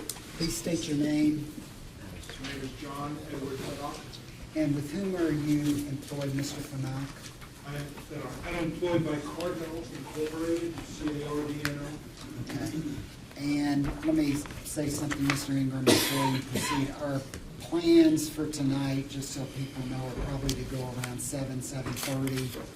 We'll probably take another break, but we won't be having a long break. And then tomorrow night, like I said, we'll go as long as it takes, and if that means a supper break, depending on how much we have, then we'll do that tomorrow night. And then we'll start at 9 tomorrow, that's just to, so everybody knows what our plans are. So, okay, Mr. Ingram, you may proceed. Mr. Feddock, did you prepare and cause to be filed rebuttal testimony in this matter on September 10th, 2015? Yes, I do. If I were to ask you the same questions here today that were asked of you in the rebuttal testimony, would you give the same answers? Yes, I would. Mr. Feddock is available. Question for Your Honor. Mr. Howard. Thank you, Mr. Vice Chairman. Good day to you, sir. Yeah.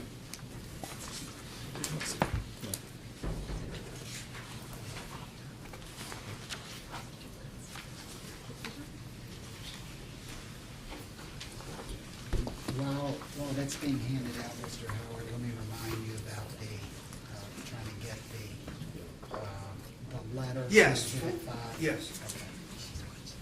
We have not forgotten about this, so we get that marked and introduced. Thank you for the reminder. This will be marked as number 7. Number 6 was marked but not introduced.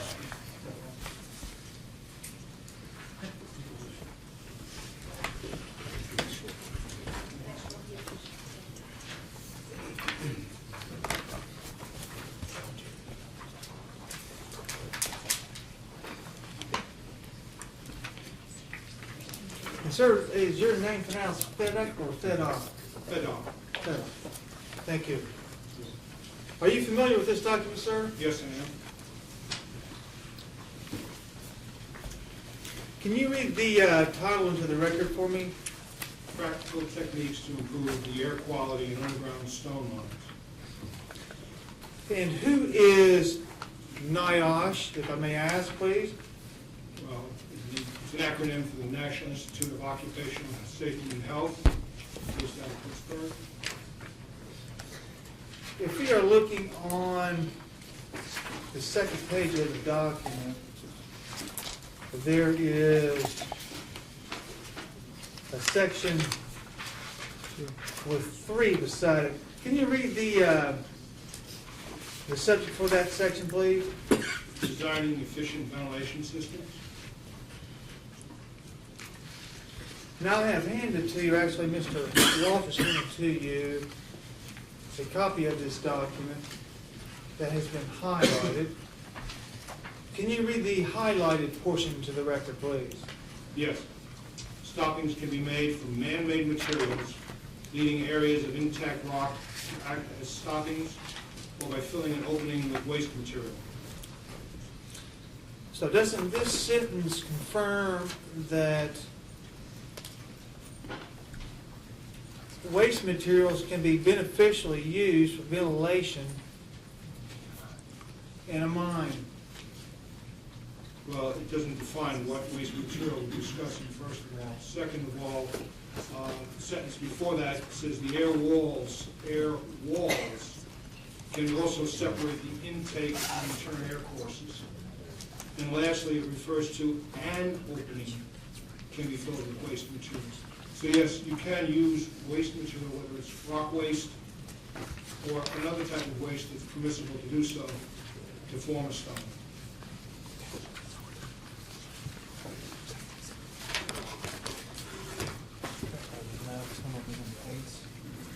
At this point in time, Mr. Vice Chairman, would like to make this introduction to the director, please? Any objection? No, Your Honor. So ordered.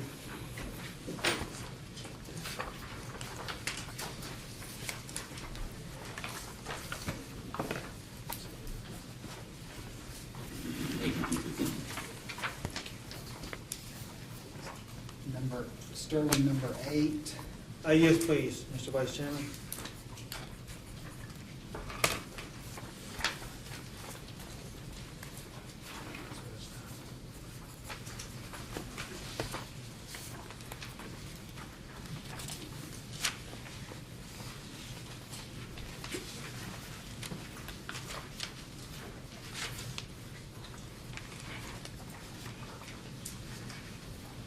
Mr. Paddock, have you had the opportunity to review this document before you?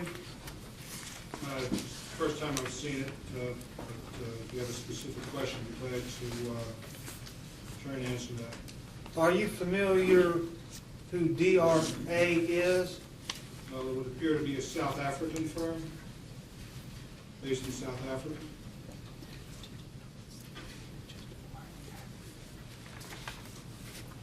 Do you know, or did you know that this is the company that just acquired Taggart?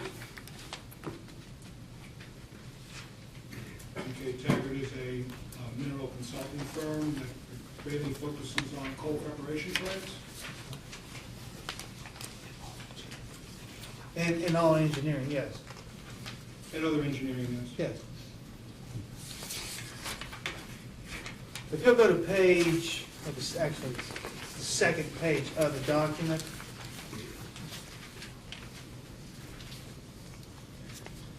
Again, we've taken the liberty of highlighting a particular portion of this for you. Can you read that into the record, please?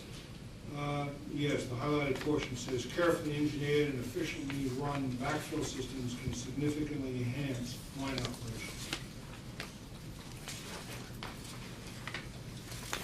And then if you'll go to the third page of this document at the bullet highlighted ventilation. Can you read beneath that, please? It says backfill improves underground ventilation by preventing air losses in mined out areas.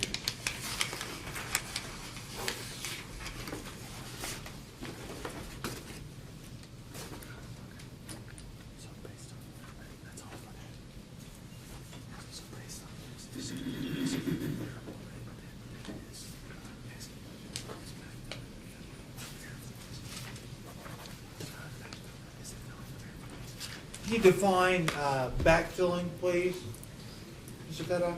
Generally, it's the stowing of mined waste in a area of or excavation area in a previously mined area underground for the purposes of stability primarily, but it could be used also for other purposes such as ventilation.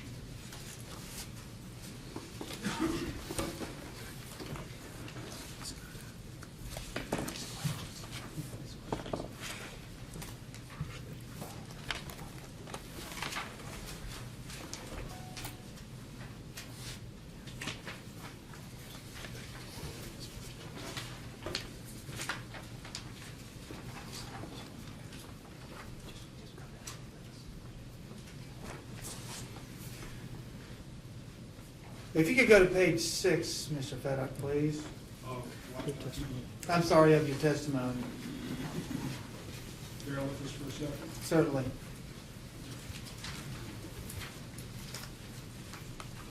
And I'll ask you to look at actually page 6 and 7, but take the time to get there.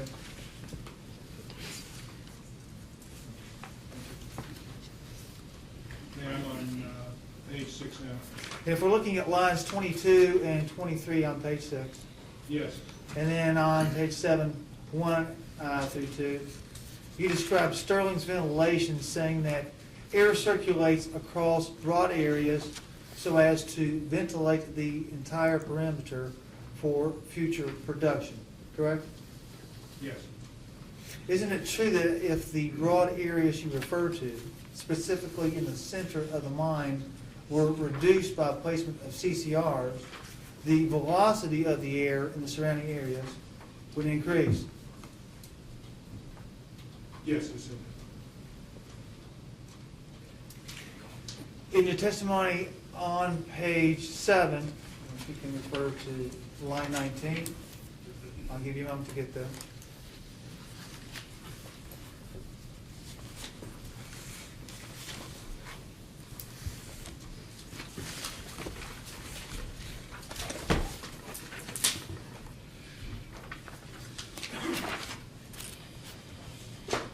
Yes.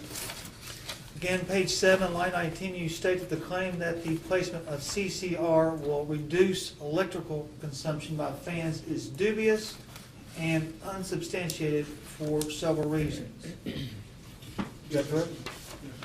Isn't it true that a mine that has 10 million cubic yards of open space will require more energy than a mine trying to ventilate 5 million cubic yards of open space, similar to the energy required to ventilate a 1 million square foot warehouse and 500,000 square foot warehouse?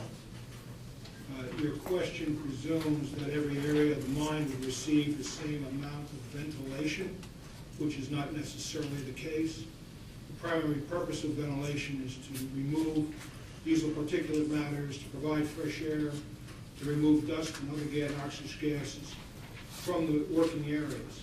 So the most efficient use of the air is to dump it directly to the working areas, and for the other areas that are less critical, receive less volume of ventilation to achieve the same effect. It's a similar thing as if you had a room in a house that you're not using, you tend to close the air ducts off in it so it doesn't offset the ventilation in other rooms. It's the same kind of principle.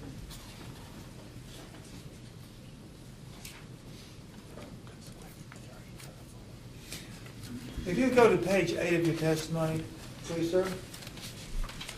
Lines 1 through 7, page 8.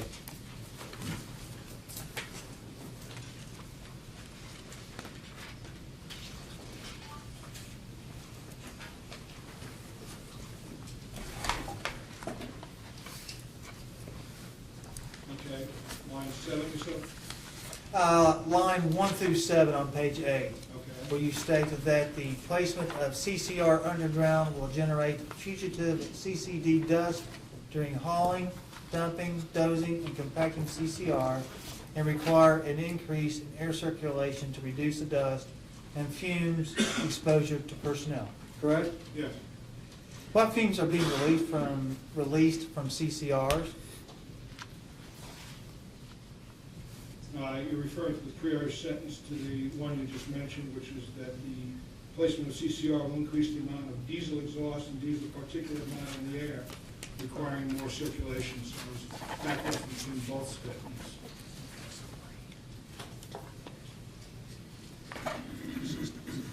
Can you explain the new Tier 4 systems?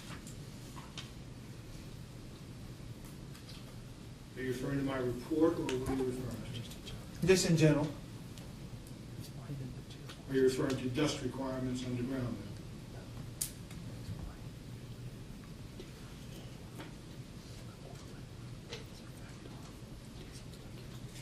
No, it's the new Tier 4 equipment and its effect on diesel particulates. Well, they're required to reduce the diesel exhaust since 2006 down to 160 milligrams per cubic meter. Is that the standard you're referring to?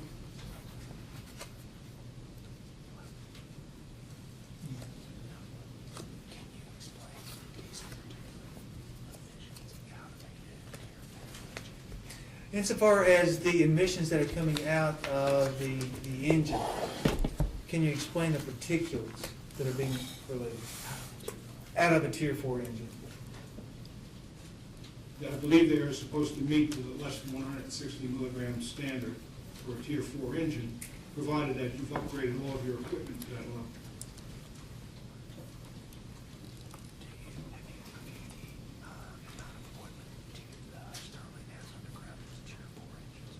Are you familiar with the Sterling equipment that's underground that has Tier 4 engines? No, I am not. Are you aware of whether Sterling, new purchase equipment would have Tier 4 engines? I believe for underground use, they can have it, but you also have to maintain the fact that the standard for MSHA is in the exposure rate to people underground. So there's not a requirement for all equipment to be equipped that way, only that you meet the standard for that ventilation.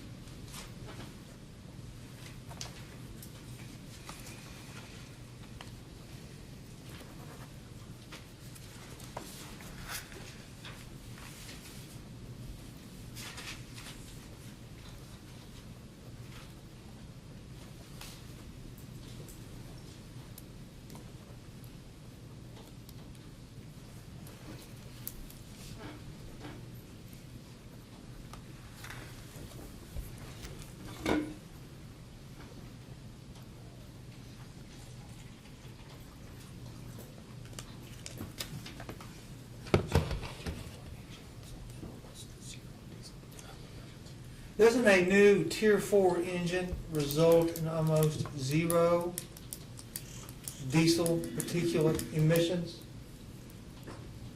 It may. My thing is that it still has emissions. The question is whether or not it meets the 160 milligram standard, and it could have reduced emissions below that, but its primarily purpose is to reduce diesel emissions underground.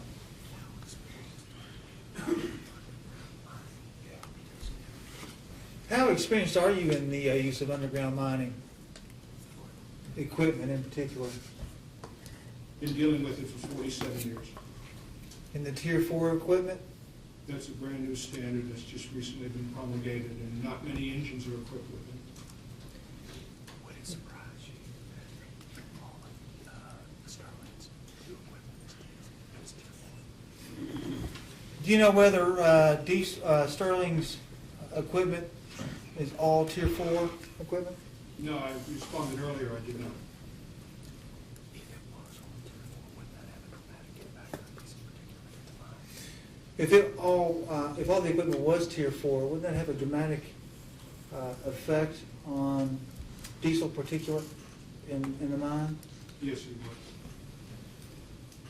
So saying that there's an unsafe level of diesel, is essentially So if you don't know about the fact that Sterling has all Tier 4 equipment underground, you really can't speak toward any diesel particulate being in that mine, can you? I can only refer to the fact that I don't believe all of their equipment's Tier 4. If it is, then we haven't had that discussion. All their mobile equipment, can you All accept their that mobile subject to check? Yes.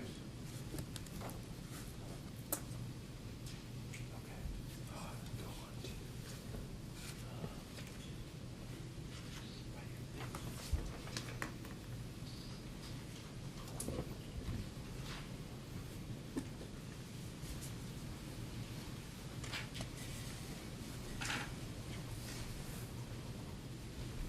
The fumes that are being released, as you referenced earlier, underground,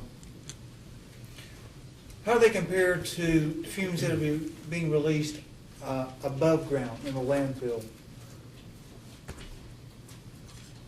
Well, for one thing, they're confined in an enclosed space, and the amount of air velocity that you have and air moving through there is what dilutes those particulate matter. So it's still contained in an enclosed area underground.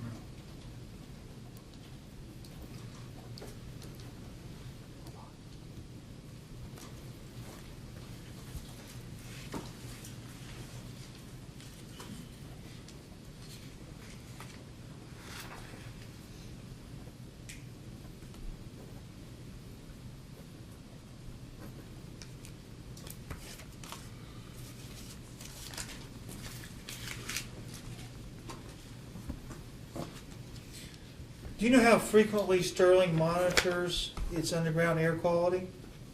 No, I do not. Do you know, so you can't say whether they do it frequently, as in daily or otherwise? I would say they do it at least daily because they're required to by Hampshire. But aside from that, do you know whether they do it continuously? No, I do not.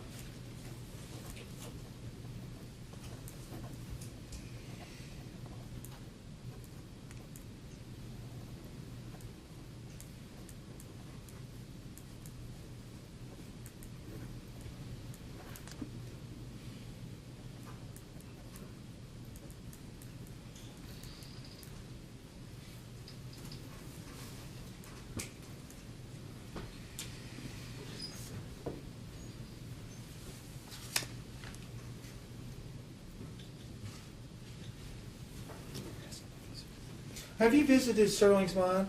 No, I have not.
If there's any new equipment for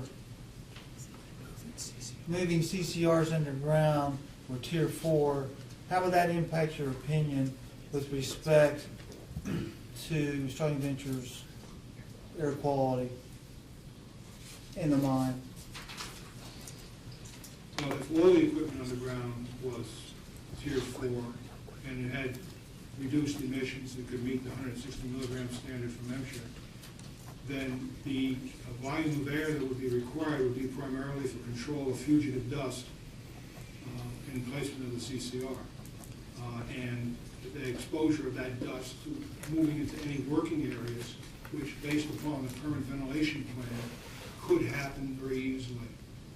So the volume of air required then comes back into being following the dust standard and reducing the exposure of miners to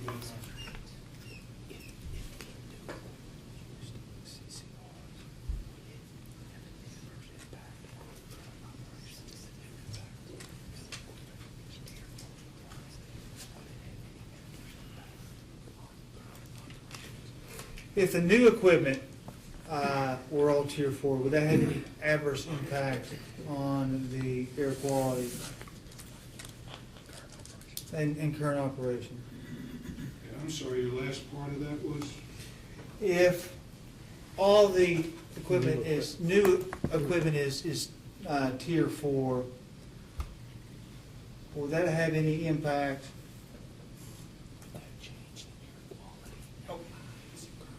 Would that change the air quality in the mine as it currently exists? Well, by the tone of that question, I assume that they don't have all Tier 4 equipment in there currently right now. But if they were to replace everything with Tier 4 equipment, the air quality in the mine is subject to exposure on multiple levels and through different areas of the mine before it's actually exhausted. So the actual improvement in air quality is going to come down to dust handling and from any other noxious fumes that are down there from either containment areas or explosives or other issues.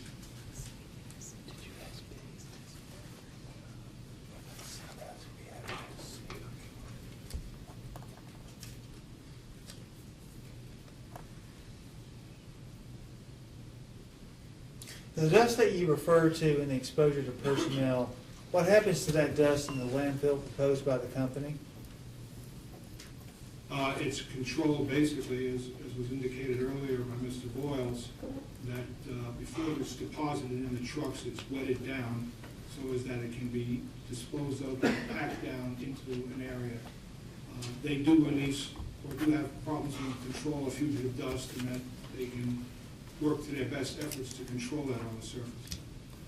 The problem underground is that it's confined. It's in an airstream and it's flowing around the mine. Do you know how Sterling controls dust underground? I believe they use point water sources at point areas where dust is generated. You believe, is that speculation or are you certain? As I said, I did not visit the mine, but if they are complying with any of MSHA's requirements, they're using water sprays at point sources.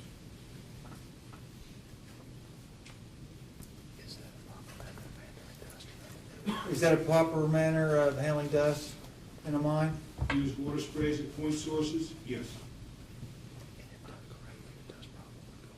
And if done correctly, the dust problem will go away, correct? Well, as I said, it refers to point sources, and so typically in underground stone mines, the primary dust, fugitive dust that's down there currently is generated by drilling, by trucks rolling over the ground, and/or by the crushing station where the rock is reduced down to a usable size to take out of the mine. So those are fixed sources, and with the road beds, normally you have a water truck that waters the roads. So the effect of having controlling dust on the ground is either directly at the point source or it's by watering the roads.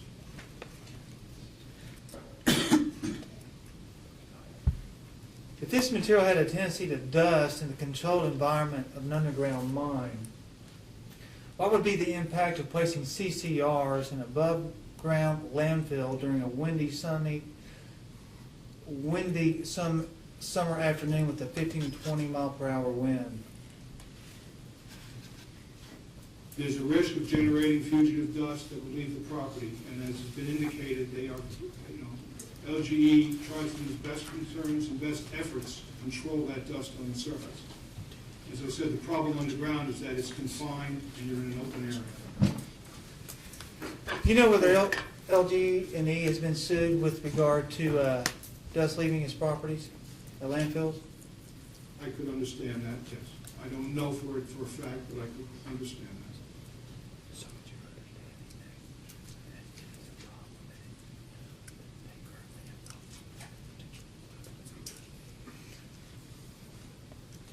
So if you can understand that there may have been suits with regard to the dust leaving the property, is that something that you can envision happening again in the future? It could be a possibility.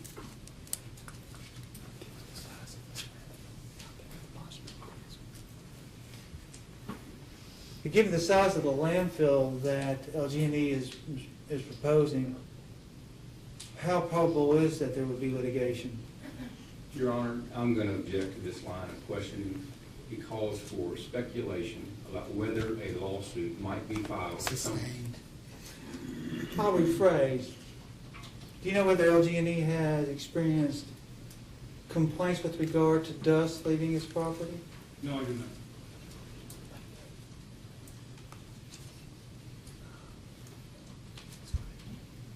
Is it true that the company mixes the CCRs, and that would be gypsum, bottom ash, and fly ash, to create a composite material that exhibits material handling properties that are consistent and allow for better compaction and thereby reducing its tendency to exhibit fugitive dust?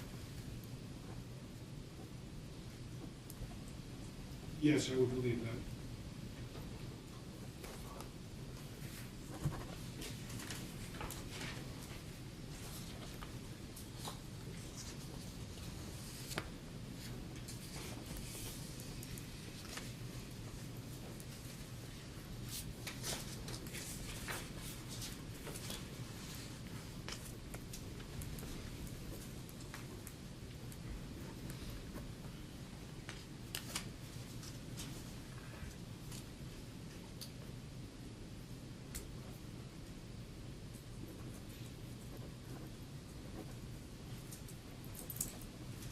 Do you know the proposed moisture content of the CCR coming out of the CCRT? No, I do not.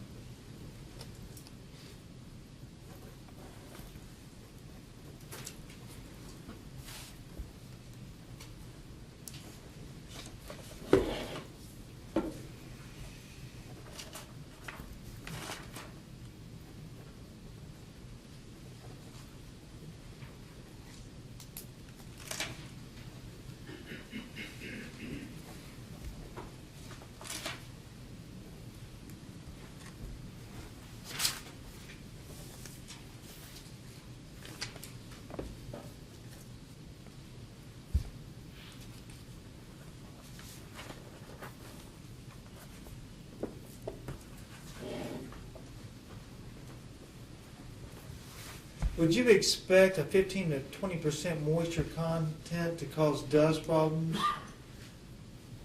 at either the landfill or underground mine? What kind of material are you asking about? The CCR Well, combined, single, fly ash, combined. combined, probably not.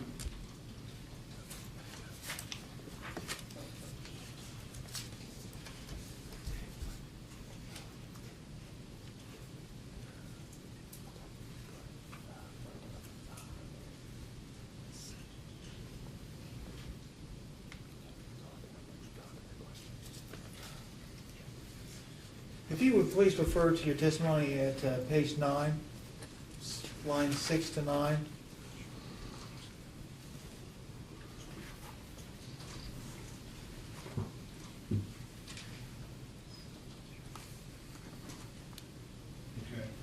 Okay.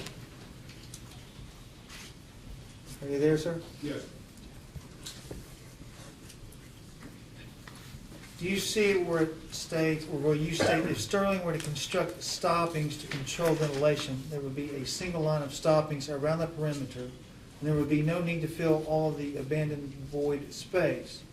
Filling all available voids behind of the line of pillars would be an excessive use of CCR. Do you see that? Yes, I do. And why is filling voids behind the line of pillars an excessive use of CCRs? Because then it falls into the disposal characteristic, and it's no longer a beneficial use for ventilation, which would replace stopping.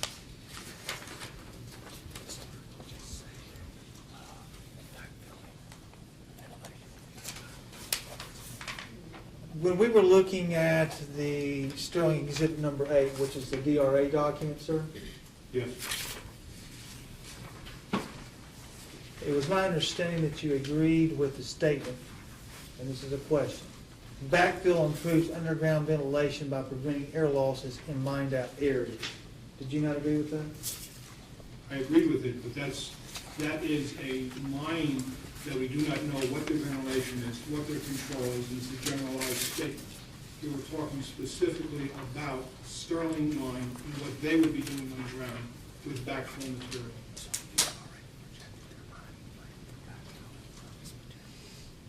So you're already projecting their plan for backfilling of this material. Well, that is the plan that Sterling has put forward, that they would fill these underground voids with CCR. It's the only volume they have underground, so I assume they're going to put it there.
And I'll try to make sure that I phrase this question correctly, Mr.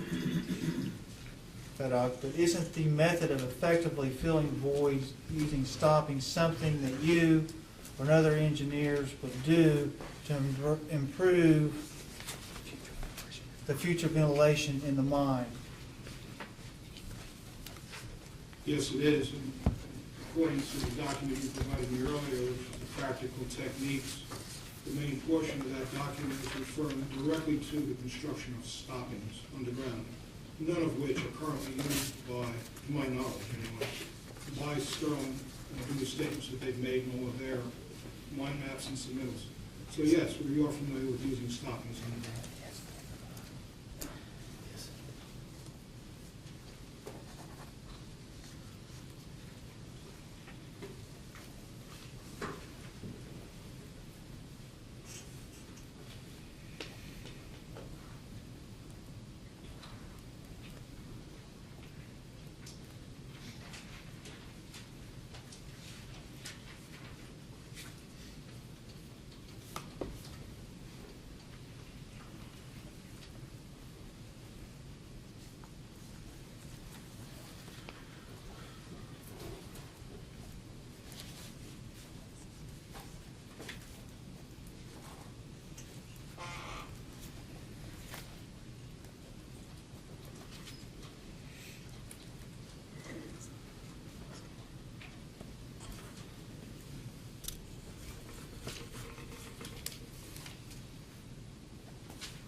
Isn't the whole premise of Sterling's plan to beneficially use CCR to a more efficient future airflow in a mine? That's, if I understand correctly, that's Sterling's claims that they can use, if they could use this material to fill voids, they could improve ventilation. But they can accomplish the same thing by building just stoppings, filling a single opening in a line of pillars, rather than filling up an entire line with CCR. So it's not a beneficial use, it's the excessive use of CCR underground to fill all these voids for ventilation purposes.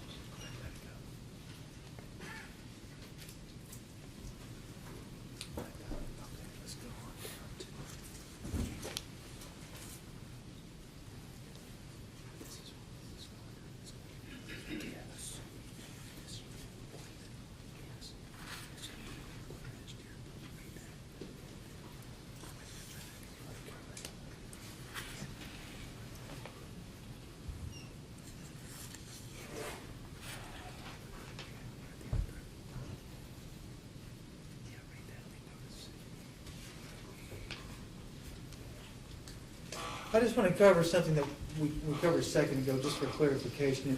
If I'm looking at page 9, line 16, that 18 of your testimony,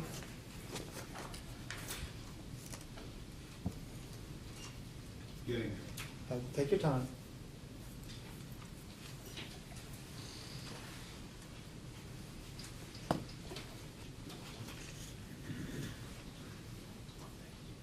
Yes. Page 9, Mr. Cook. You testified that the addition of trucks, track dozers, and compacting equipment to handle the CCR underground will definitely increase the levels of diesel particulate matter and engine exhaust in the airstream, correct? That's what I said there, yes. What are the other engine exhaust components that you're referring to in your testimony? Well, we have NOx, we have sulfur Generally, there tends to be sulfur in diesel fuel, you'll have that issue too. Some of those will get removed by catalytic converters, but there is still an emission of NOx underground.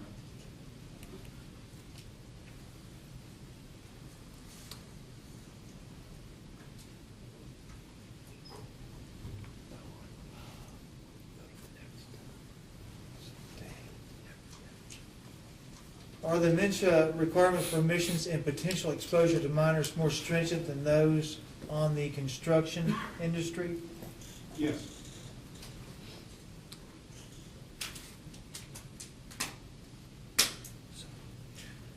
So would you agree that underground mining has a regulatory system in place that ensures that equipment used in this environment is safe to employees, specifically as it applies to diesel, particulate, and NOx emissions? As I said, the standard is to keep the diesel particulate matter down below a specific milligram per cubic meter standard. How that's accomplished is part of what is the discussion on ventilation and providing that ventilation underground. Does it reduce the amount of ventilation? No, you still have to circulate fresh air to those areas.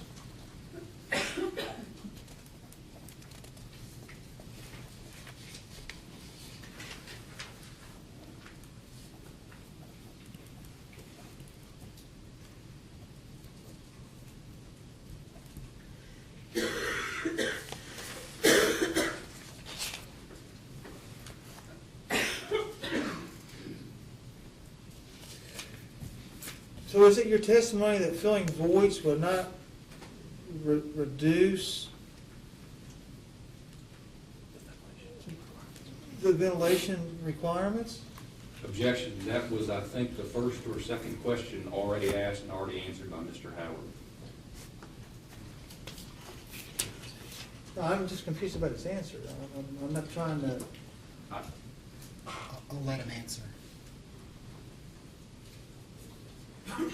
The question refers to about disposal of CCR. There's no indication that the CCR will be uniformly blended. It could be all fly ash, it could be all bottom ash, it could be all gypsum, or it could be any combination of that group. So what materials are being handled underground at what time is not defined right now. And the outcome of that is that the placement of this material underground is going to generate some type of fugitive dust. This material is hard to stack up, it's hard to push up against the roof, it is difficult to compact without mechanical means. So the fact that you are going to have fugitive dust in these areas is a problem. There are no active underground mines that are currently disposing of dry CCR or CCR period in the United States. If they are closed off and isolated from the oncoming airstreams by stopping. Well, if it's the same product that would be placed in the proposed landfill, would your answer be the same? Or would it change?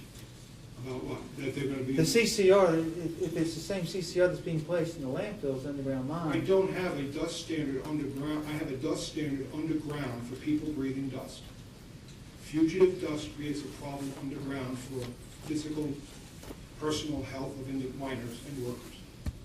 There's no such standard on an open field or a land disposal site, to my knowledge.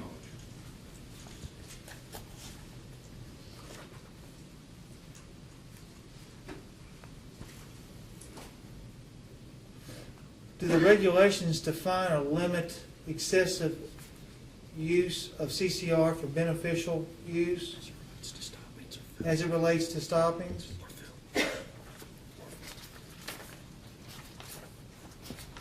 No, there's no, if you were building just a stopping, there's no comment about how much CCR you could use, provided it forms the definition of a stopping.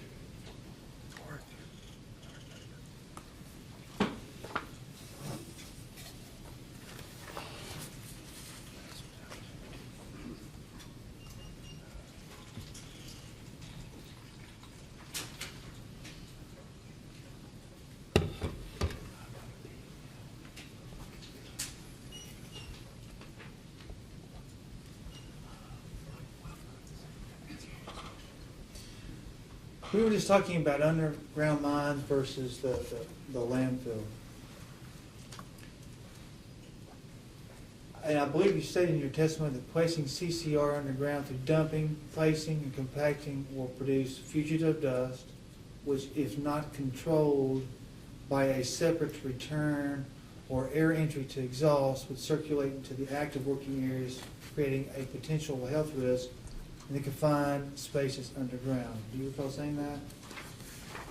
Those are not my exact words, but I recall something similar to that effect, that the fugitive dust will be exposed to opening to other people in the mine. Does dumping, placing, and compacting in a surface landfill produce less fugitive dust?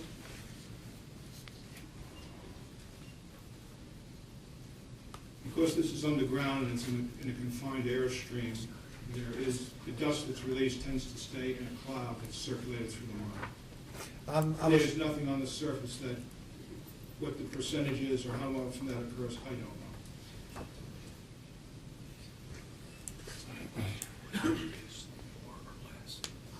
I'm trying to understand if we're on the surface and we're dumping, placing, and compacting in the surface landfill, does that produce less or more fugitive dust? I don't know. I would say, well, at the least, it would be possibly the equivalent. And on the surface, where would the fugitive dust go? Well, it gets released to the atmosphere.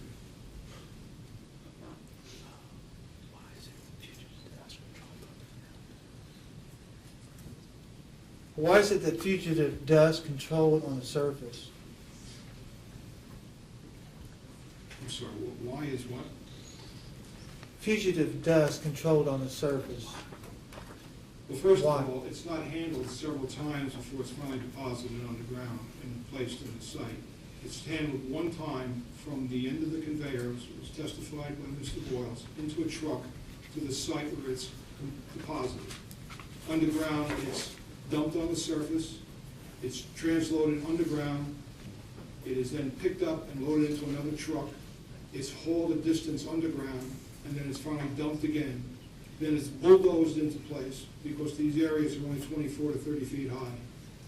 And then it's compacted, so all of those different handling functions tend to dry out, reduce it, rehandle the material numerous times before it is actually physically placed underground.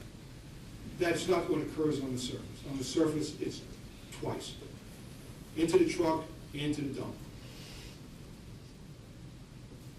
And all of that rehandling tends to aerate and provide more drying out, if you will, of the CCR as it's being rehandled each time. And that causes fugitive dust emissions.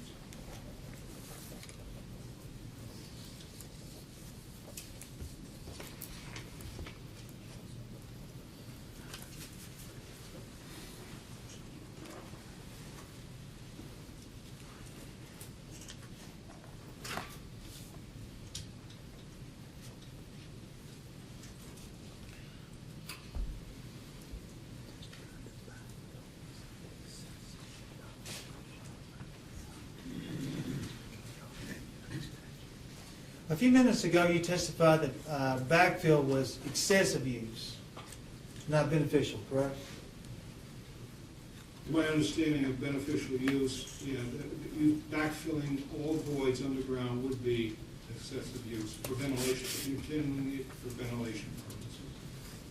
What regulatory framework or definition is that based upon, if I may ask? We're talking about beneficial use with respect to CCR in terms of the current regulations for disposal of CCR.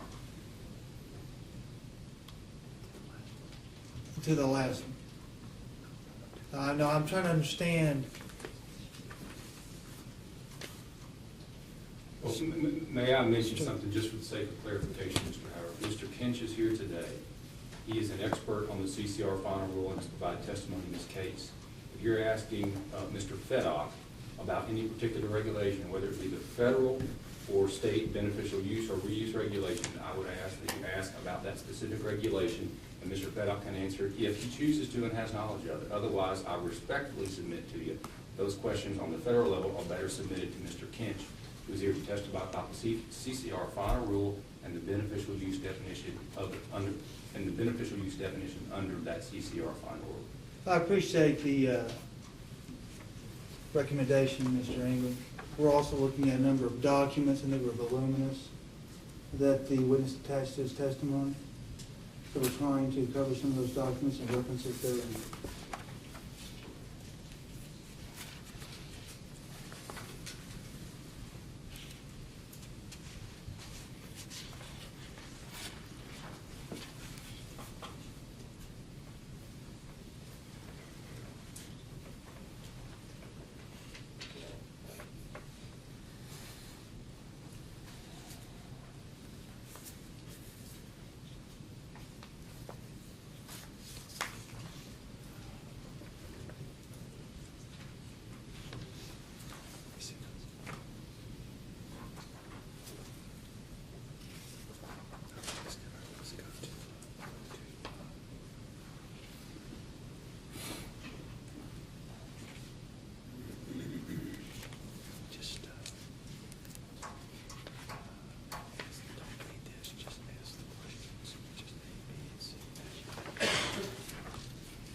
I'll give a general reference to your testimony, page 12, Mr. Feddock, and then I've just got some questions for you, if I may.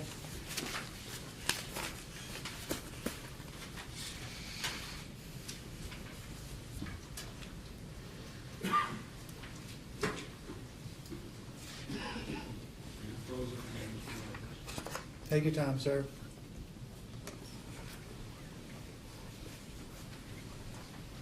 You're on page 12. Are you, well, just in general, are you familiar with the terms shock rock, shot rock, or run of mine? Yeah. Is this material product that can be further processed and sold commercially? You're really referring to the stone business now, I guess. Yes. Stone. Yes, it can be.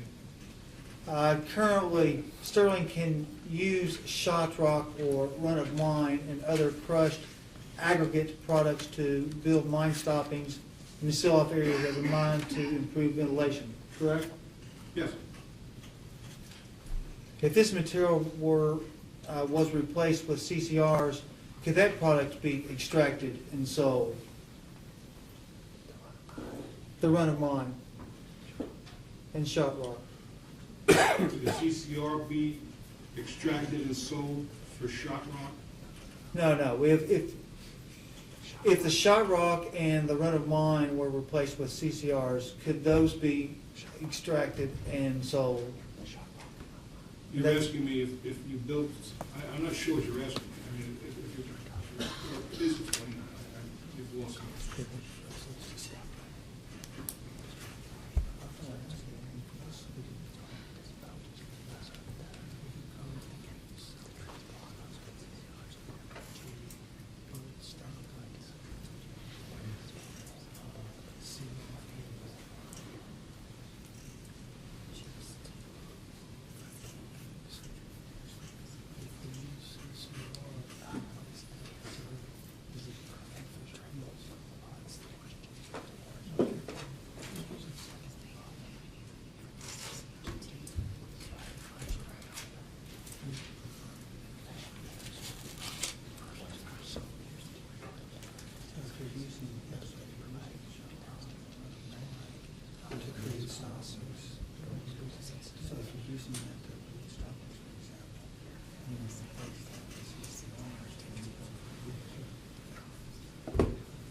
If Sterling is using the shot rock and run of mine to create stoppings and could instead use CCRs,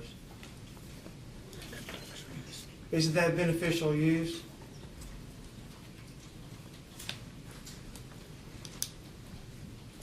Your Honor, I'm going to have to object to that question. I'm trying as hard as I can to understand the question. I don't think the witness does. He certainly can, if he can answer it, if he understands the question. But it's coming to us so in such a piecemeal fashion. I don't understand the basis for it at all. So I'll object to it on the basis that it's ambiguous and vague. I think there's two different questions. The last question you asked, if you know the answer with respect to beneficial use, you may answer. First, they don't use, my response was going to be in two forms. They don't use stoppings. They don't indicate that they use stoppings on any of their mine maps. There is no indication of it, and they have written statements on all their maps that they do not use stoppings. If they have built them out of this crushed stone, they're not indicating it on any of their mine maps, and they have physically responded in one of the interrogatories that they don't use stoppings. So with this whole line of question about whether or not they use stoppings, the question is, if they use stoppings, then they don't need to replace them with any kind of other material.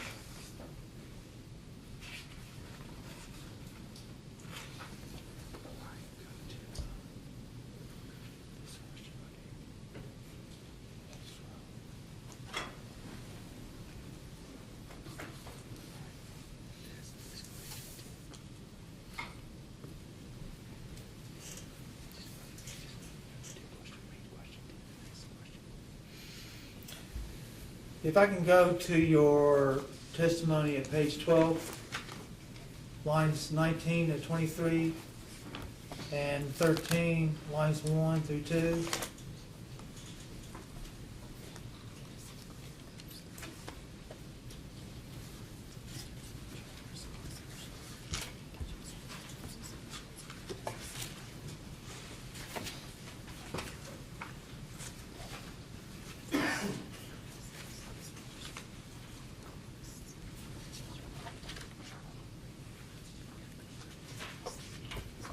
We are on page 12.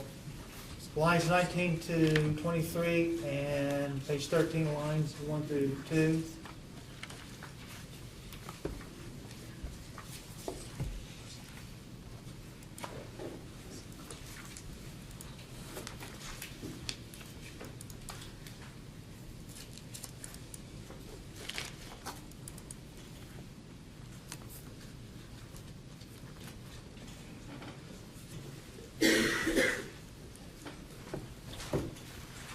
Yes. You testified something to the following: in underground quarries that I have visited, which operate beneath a consistent bentonite layer, there has been little evidence of groundwater seepage into the underground voids. However, Sterling has not demonstrated that the bentonite layer is of a uniform occurrence across the extent of its mineral control to support a 37-year mine life that is proposed for CCR disposal. Prudent engineering requires verification that assumption of a continuous bentonite layer of adequate composition be verified for the proposed 37-year need for CCR disposal. Correct? Is that how you testify? Yes, it is. You state that there is little evidence of groundwater seepage. What is your evidence? In evidence that I have, in mines that I have visited.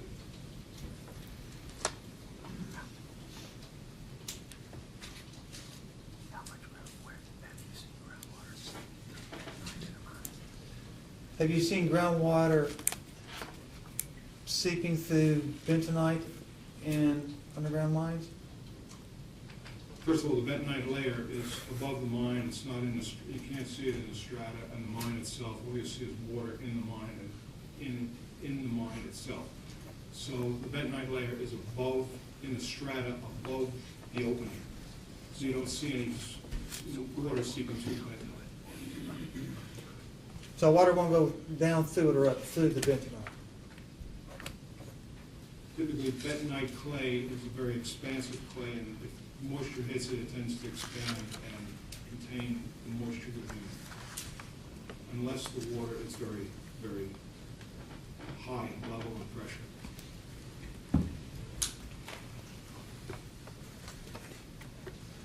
Are you aware that the bentonite seam occurring 15 to 25 feet below the top of the Tyrone level of limestone is considered a consistent horizon marker in deep drilling over the entire state of Kentucky?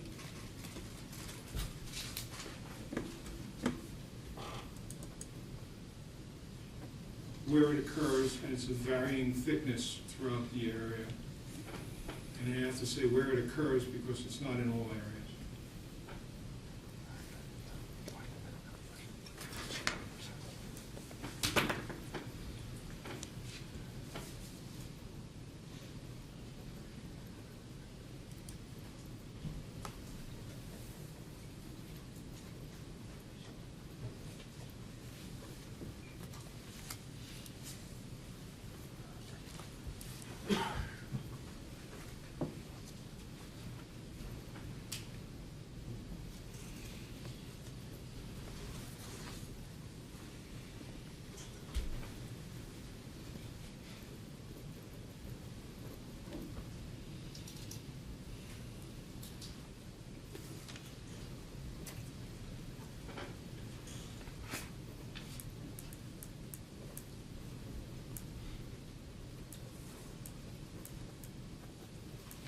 This is why mineral mining methods are experienced in calculating limestone reserves based on acreage and mining. Are you experiencing in calculating reserves based on acreage and mining methods? Yes, And that also applies to limestone reserves? yes.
Based on Sterling owning 1,000 acres, mining on 3 levels, taking benches with 33-foot pillars, 50-foot pillars, what would your general estimate be based on your experience of the total reserves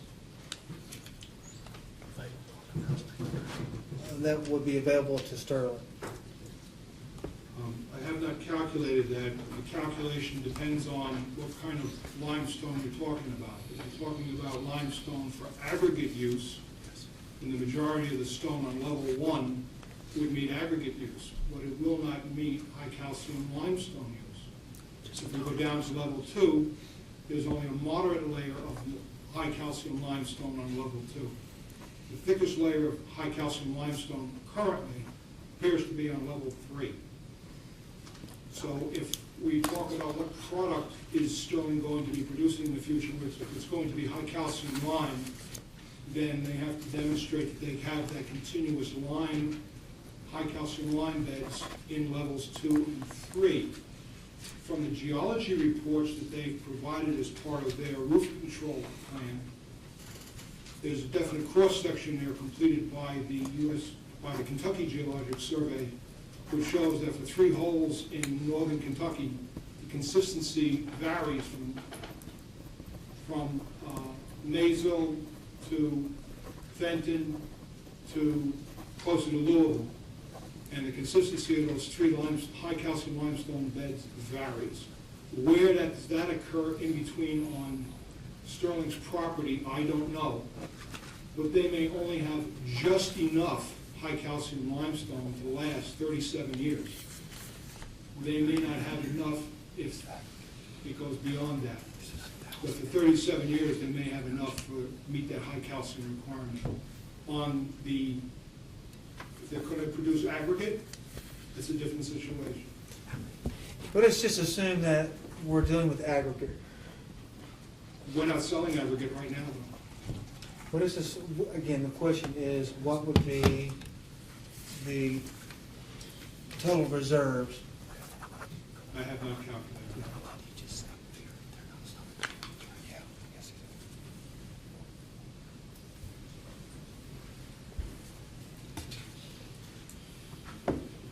Are you capable of doing that calculation?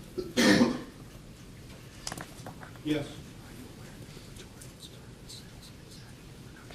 Can you provide that calculation by way of a posting day request, or can you do it from up there? If you could explain, Mr. Howard, the exact calculation that you're asking for, so that we know exactly how to respond to it, I think that would be helpful. At this point, I'm not clear what the requested calculation is. Well, the witnesses explained that he could provide the calculation. That's kind of what we're trying to do here is just.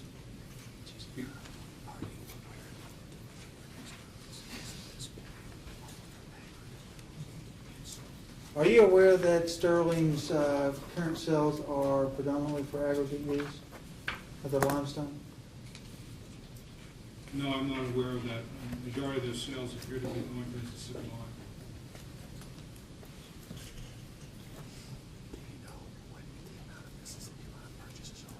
Do you know what the amount of Mississippi lime purchases are? No, I do not.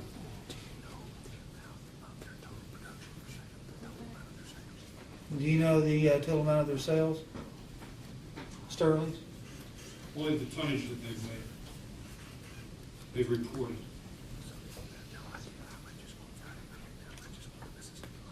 So you don't know how much is going to aggregate and how much is going to Mississippi lime? No, I do not.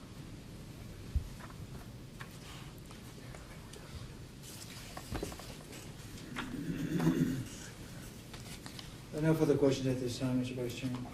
I think I did have one, but did you want to clarify the post-hearing data? No, thank you, Colin. We withdrew that. Oh, okay, I didn't hear you say withdraw. Okay, great, thank you. You're welcome.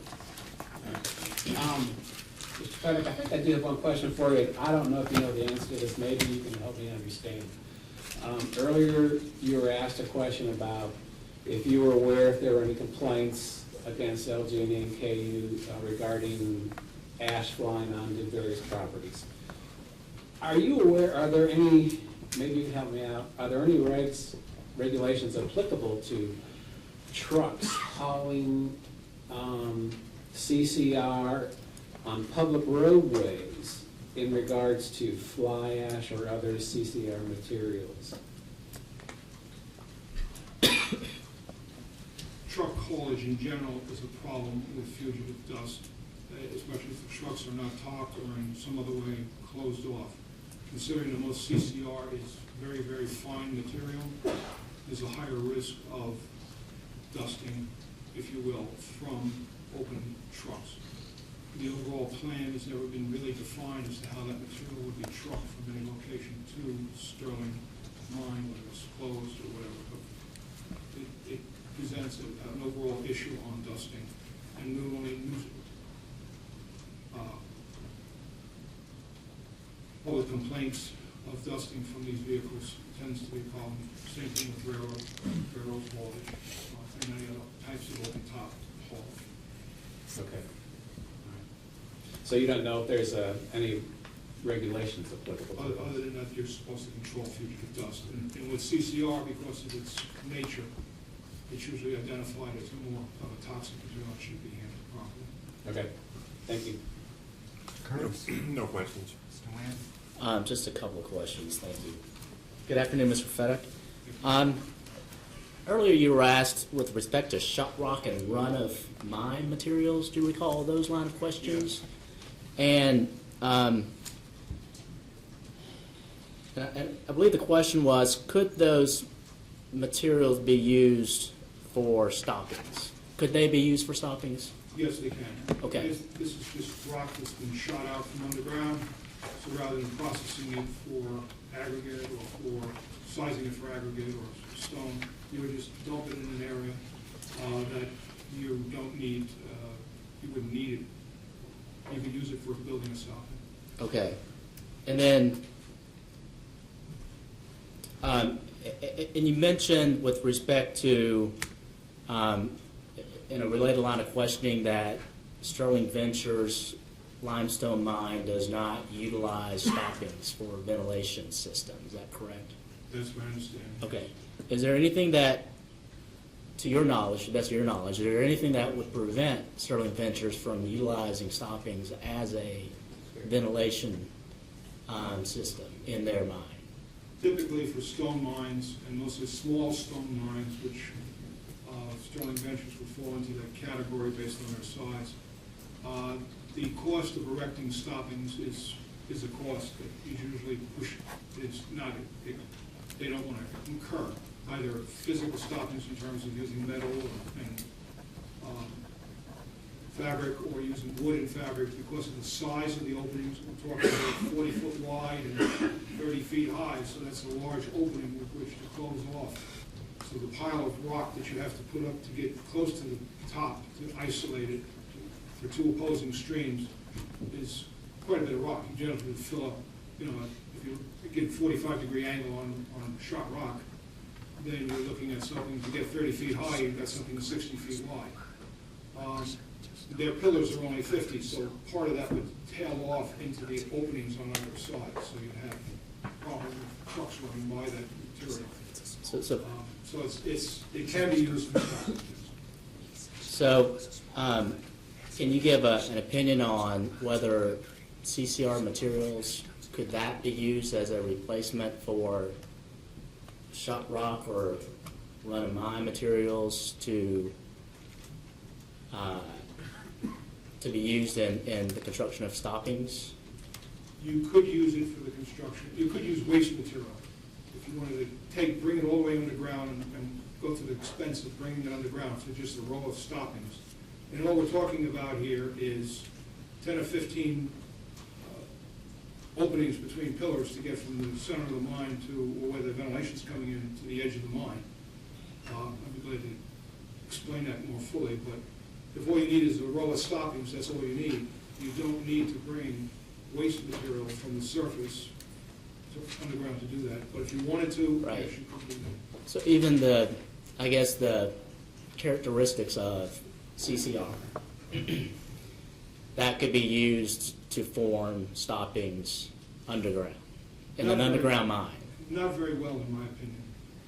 Most people that are depositing CCR underground of any type are building walls made out of metal or made out of other materials, concrete, to enclose the CCR.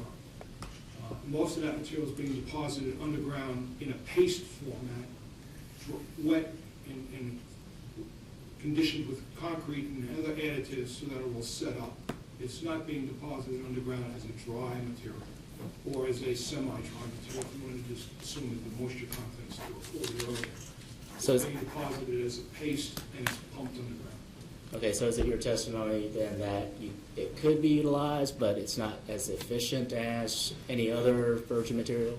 Yeah, and in addition, it has such a low angle of repose that it's very difficult to push it up toward the roof. And it has to be compacted, because if you push it up, it's going to settle. Right. And it can't be, you can only get mechanical equipment so high in a mine because then there's a stone roof above you. So that material can't be compacted in the last number of feet, so that there is always an opening atop that, unless you can come up with some kind of exotic method for compacting that material in that narrow space on top of the pile. Okay. And it's my understanding that you're not offering testimony with respect to the application of the CCR rule. Is that correct? No, I'm not offering the application, only that in fact that I don't see it replacing any beneficial use in terms of replacing. If you're going to say, what are you putting it underground for? I'm putting it underground to replace stoppings. that could be a beneficial use. I'm gonna fill up the entire mine. I don't see that as falling within the beneficial use, but I'm not an expert in it. Okay. To my knowledge, that's the application. Okay, and in general, you can turn to page 6 of your rebuttal testimony, and it's line 4 through page 7, line 16 of your rebuttal testimony.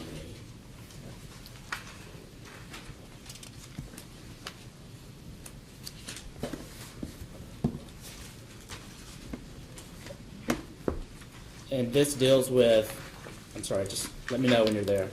You said line 6 or line 4? Line 4, page 6, line 4, through page 7, line 16.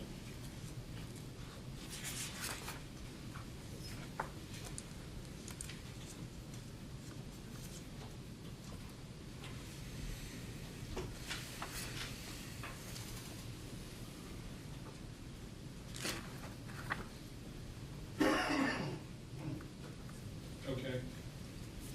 Okay.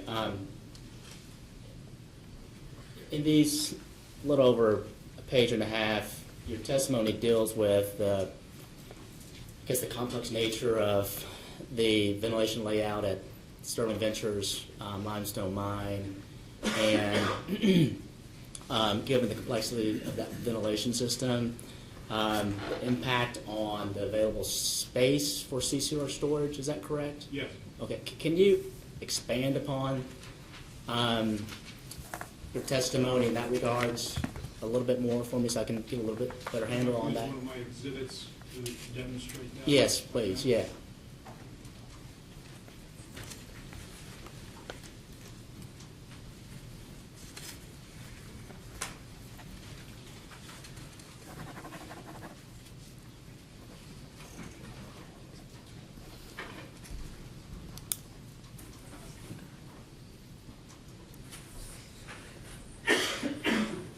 This is a copy of one of their mine maps that has been enhanced by coloring at our.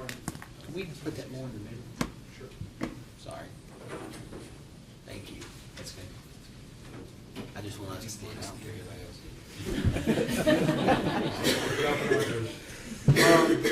This is their mine plan in general, and if I may, it shows their projections going forward in this blacker color. There's a red outline that you'll see that scoots around all the entries, and that red outline represents the extent of extraction so far. That's when they talk about their 6 and how many tons they've mined, it's all been in this, and this is just level 1. The area that they're bringing, and when I talk about the complex nature of it, all the fresh air comes in either through one of 3 entries. Either there's a shaft here with a tunnel that is not a line, it just is in the middle of 2 of the seams, and then there's 2 slopes that come in. So that ventilation is coming down these 3 entries. There's a crushing station right here. So all of this work right in here is all involved with people being confined in that area for working and bringing material in and bringing material out. There are 2 entries that are down in this area that ramp down to level 2. So that's why this area over here is colored. Of course, the trucks have to come around and go down into level 2 here. There are numerous little small shafts on level 1. Let me just finish level 1. So the air is coming in here, and the air is being exhausted from 2 locations. A shaft here and a shaft up here. These are shafts that go to the surface with fans on them. So they're sucking the air out, and the air is coming in here. And level 1 is the lowest level? Top level. Top. So that air that's coming in, it's got to go circulate around these areas, and then get exhausted at this fan. It actually circulates this way, and circulates it around this way. For this fan here, and then for this fan up here, the air gets circulated up through here and around here to this fan. So what we have is this broad distribution of air circulating on level 1. With all these red dots and blue dots are small diameter holes that go from level 1 to level 2. So all the air on level 2 is coming down one of these blue dots and coming up one of these red dots. So that's going down to level 2. The area so when I talked about the area confined for space, I see that green area has to be maintained going forward, because it has to interconnect with all these blue dots going to those 2 shafts on level 1. So that removes that area from being, you can deposit CCR there. The second issue is, well, what do you do about all of this stone that you have in mind all around these areas? Are you abandoning it, or are you going to keep it? If you're going to keep it, then you've got to provide for access all around this perimeter. Now, I don't have to keep that access 100% of the time. I may have only just a little amount of air circulating here if my primary production's way out here. But this is level 1. And the areas that I have highlighted in yellow are the areas that I would say would be available for waste disposal if you wanted to put CCR underground. You could affect the same issue just by erecting a row of stoppings like that. Just in between each pillar, you just put stone in between those. You don't have to fill this whole thing up. You just have to put a row, fill in between the pillars, and I might explain it, basically the little black squares is a pillar, and the lines between it represent an opening. So these openings are going 90 degrees to one another. And just like a hallway, if you will, instead of having walls, we have pillars. Or they have pillars.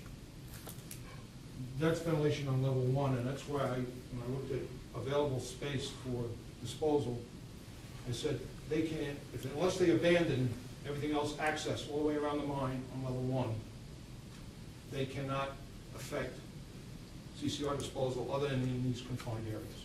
If they're going to abandon all that other stone around there or come at it from some other direction at some point in the future from some other location, that's a possibility. But if you're going to say, I want this stone over here for use, I want this stone over here for use, I want that stone over there for use, you have to keep that open. So that area has to be kept not filled with CCR. So they are limited as to what they can do in terms of deposition of CCR.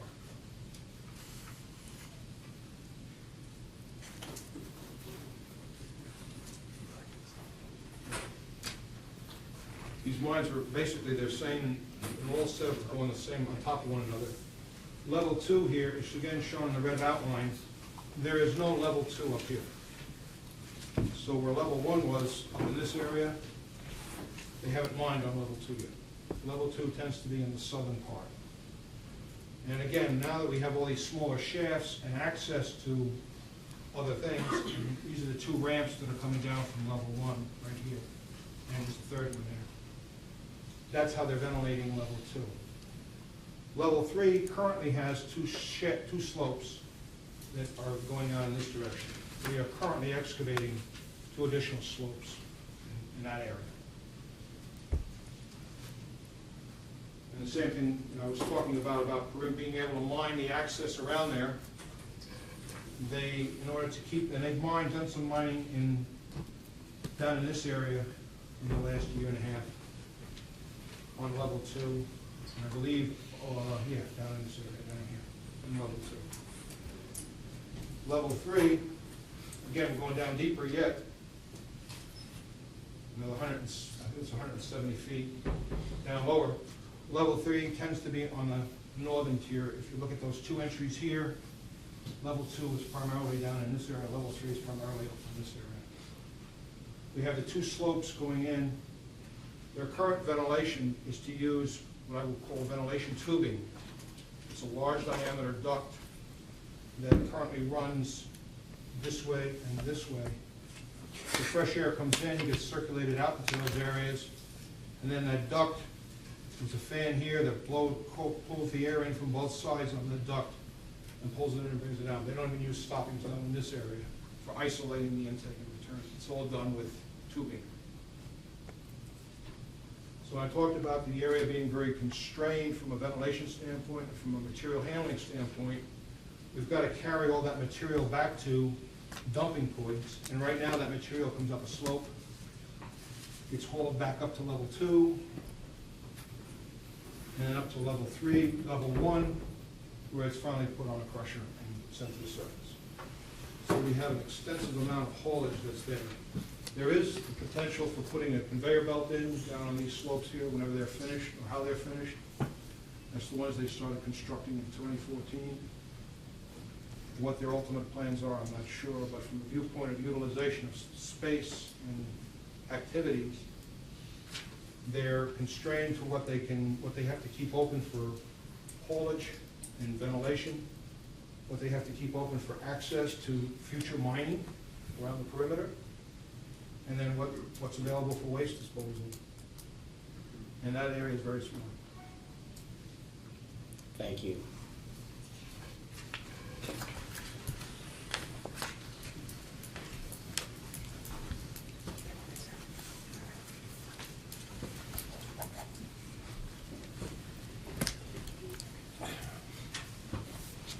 Were you retained to review any of the cost estimates, either that the companies had arrived at, or cost estimates made by Sterling Ventures in their proposal? No, I wouldn't. Those are all the questions I have. Thank you. All right, I'll try to. We were talking about fugitive dust. So at a landfill or on KU at Trimble, air permits are used to be able to have that fugitive dust from the trucks, correct? Right. Okay, I don't know how much you know about that. So in the mine, that level of fugitive dust is set by OSHA or MSHA, right? MSHA. And you can't, can you buy exemptions or allowances, so that's a hard stop on the farm? Hard stop, and if you don't comply, then you get cited for violating the dust standard. Okay. And if it's serious enough, there's a series of progression that can go toward closing the mine if it's extensive. And what about the air permits? There's no air permit, you just have to provide adequate ventilation underground. And again, the standards tend to be diesel particulate matter, which tends to be the biggest emphasis in underground stone mines. And then the exhaustion of dusts, whether they are from just road dust or blasting dust and fumes from blasting, and or in the case of putting CCR underground, if you're creating fugitive dust, then you've got to control it. Okay. And with the current open plan for ventilation, those areas are exposed to work areas. So the ability it's not easy to conduct that dust without stoppings away from those areas. If you have fugitive dust, you have got to deal with it underground. And if you have diesel particulate matter that you have to deal with, you've got to duct that away from those work areas. Okay, and at a landfill with the air permit, does it give you a certain amount that you can essentially? But they're not supposed to have any fugitive dust on the surface, so if they do, then they get cited for it. Okay. But it's the handling issue, the repetitive handling of this material and getting it underground. That's an issue. If you dump it down the shaft, you'd be running into more issues relative to disposing of that material, because it's free falling 100 feet, it's loose. It's going to be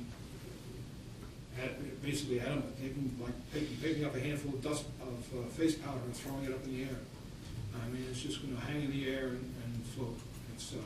So when it comes out of the CCRT, is it kind of like paste you mentioned earlier? Is it?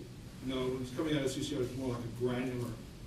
But it's wet. It's wet. It's not physical. Well, the wetter it gets, the harder it is to handle, because then it becomes sticky. Okay. And so you're running a very narrow band for how much moisture you can put into the material. But when it comes out of the CCRT, it's moist. It's got moisture in And it. again, depending upon what, it depends upon which product you're talking about, because as was explained earlier by Mr. Walls, they have 3 products that they're dealing with. If they're shipping that gypsum to one vendor, then that's controlled one way. If they're shipping the fly ash to another person, that's handled a different way. And with bottom ash, it's a small quantity. It's usually less than 10% of the total output of CCR. That's a granular, it's classified material, so it's easy to dispose, it's easy, relatively easy to dispose of, but because of its glassy nature, it tends to be extremely abrasive and difficult to handle. So, Thank you. Any redirect? No, Your Honor. No. Okay. May this witness be excused? Any objection? Okay. You're excused. Thank you, sir. Let's take about a 10-minute break, and we'll call your next witness at that point, which will be... Mr. Sinclair? Your Honor, you want to go to 7 o'clock tonight, is that correct? Depends on where it naturally breaks, 7 to 7:30 in that range. Sure.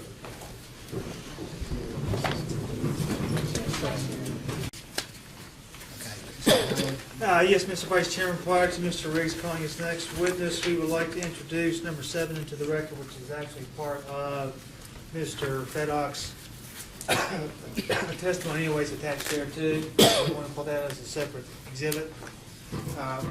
Mr. Riggs did note, I believe it was Mr. Riggs, that there is a certain amount of highlighting on that document that was done by Sterling's counsel. But with that exception, do you have any objection? No objection, Your Honor, and I might add that the exhibits that Mr. Feddock used here are the same exhibits that were attached to his testimony. I just want to make sure Okay. that those ones that here. Okay, thank you. We have no objection, those were in there. And then also... So ordered on 7. Okay, and then DRA, the Sterling Exhibit 8. Your Honor, Sterling's exhibit number 8 is some kind of printed copy of a website of a consulting firm that is based in South Africa. This is rank hearsay. This document is offered for the proposition of the truth of the statements that are highlighted. This is even offered as some type of expert testimony. This person is not before the commission, and it's not the type of information that an agency can even take administrative notice of. If I may respond, we're offering it simply for the definition of ventilation that the particular witness agreed with. We're not offering it for any other purpose than that. It provides a definition of ventilation, and in particular, he did agree that backfill improves underground ventilation by preventing air losses in mined-out areas. So, Your Honor, that testimony is in the record. This document and whatever proposition it stands for is complete hearsay. Yeah, I'm going to sustain the objection. Also, the dates are different dates, so it's unclear if on the date of this of August the 24th, why the first sheet was September the 13th. But he's already, I mean, If you're not going to admit it, then the dates are in. but he's already testified with, he's answered questions. Yes, we've got the questions in the record. So we'll sustain that objection. Okay. Mr. Sinclair, I understand you're next.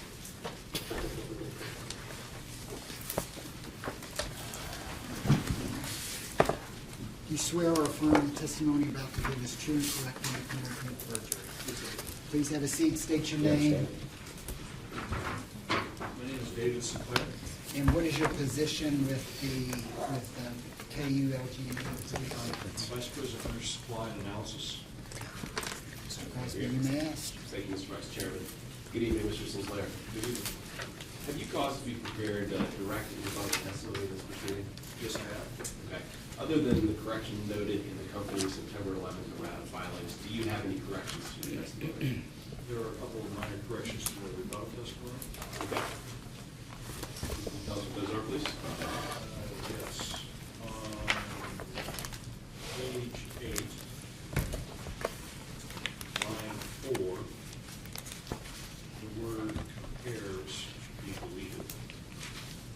Will you read that whole sentence as corrected, just so that... So as corrected, it says, begin on line 3, table 3 below shows the Sterling capital costs and the line items that he would eliminate. Okay, thank you. What's your next correction, please? The next correction is on page 12, line 7. And number of $10 million should be changed to $6 million, and the number of $35 million should be changed to $30 million. So that the whole sentence now reads, beginning on line 5, as shown in table 6 below, properly accounting for the cost of the Warsaw site means that a 66 year PVRR is $6 million to $30 million greater than continuing with the on-site Trimble landfill. Thank you. What's your last correction, please? I'm sorry, Mr. Crosby. Sure. Can we get him to repeat that again? We were having trouble following that. Yeah, on page 12, lines 5 through 8. Page 12.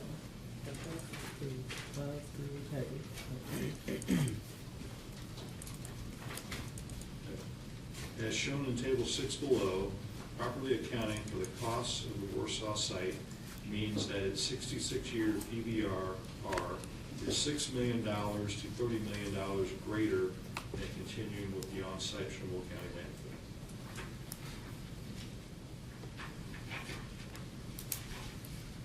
And then the last correction is on page 15. Line 14.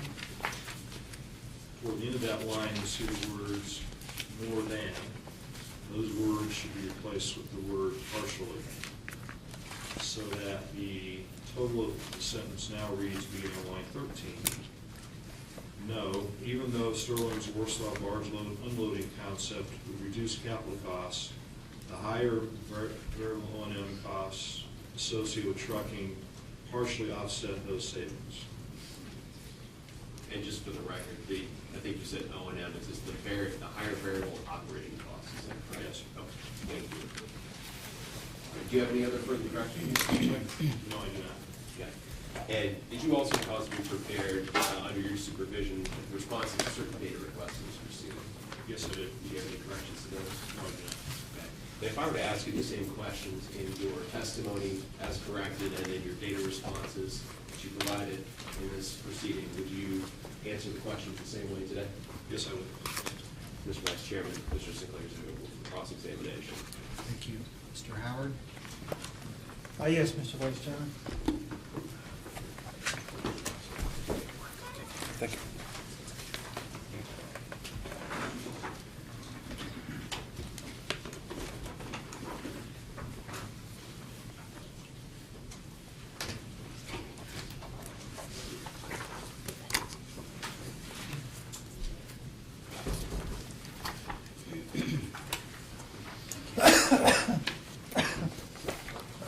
Mark this as Sterling That would be, Exhibit 9.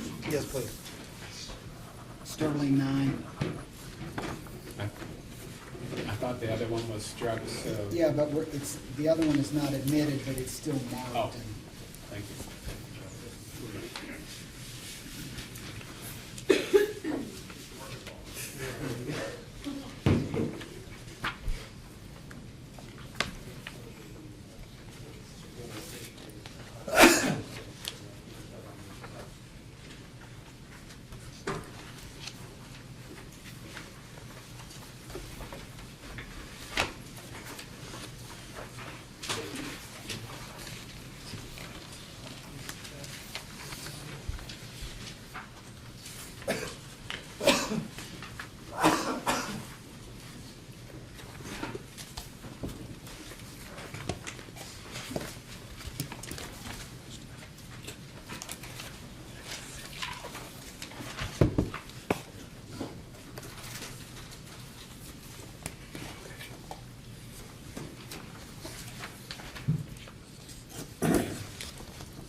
Mr. Sinclair, we have handed to you Sterling Exhibit number 9. Are you familiar with the information? If we look at the bottom of the page, and it's my recollection, this was actually part of the original CPCN case in 2009. The first 2 pages related to the Trimble County landfill. The second 2 pages related to the Gent landfill. They were, as we can note from the bottom of the pages, attachment to response. Mr. Howard, mine is, the first page is Trimble and the next 3 are Gent. Oh, I'm sorry, yes, thank you for the question. The first page is Trimble, the next 3 pages are Gent. Okay. Yes, I missed the calendar, thank you for the correction, Mr. Chairman. Are you familiar with these, Mr. Sinclair? I don't recall seeing the Trimble County page before, but I have seen the Gent information before.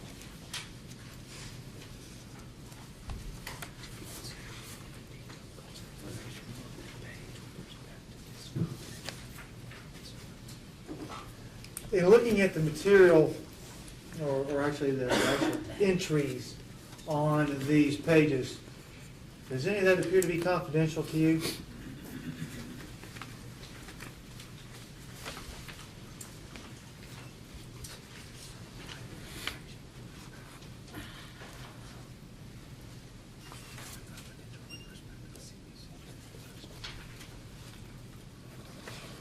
I don't know that it is. Mr. Howard, we have a confidentiality agreement that requires consultation between us if you're going to submit confidential information. Thank you, Mr. Riggs, I'm aware of that. Well, no, I want to ask you. It's not confidential. It's not confidential? Well, we're trying to get to this morass as we're speaking. At this point in time, to the best of my knowledge, this information is in the public domain. If we think we're going to be getting into areas that are confidential, we will give you as much warning as possible. But if we're going to review confidential information, we need to have confidential sessions between Yes, but also part of that, and it's going to create some difficulties here, is that this confidential information is a moving target in our opinion. And that's why we're trying to go ahead and lay some foundation right here to establish what is in the public domain and what is not in the public domain. Let me ask you this. So is this document is not a part of this case at this point? Yes, it is part of this case at this point in time, and it is not confidential. I'm sorry, Mr. Howard, can you tell me where the Trimble page is in the record of this proceeding?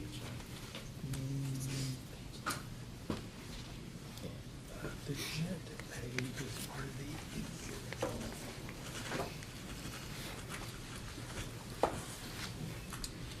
the Gent page is the Trimble County,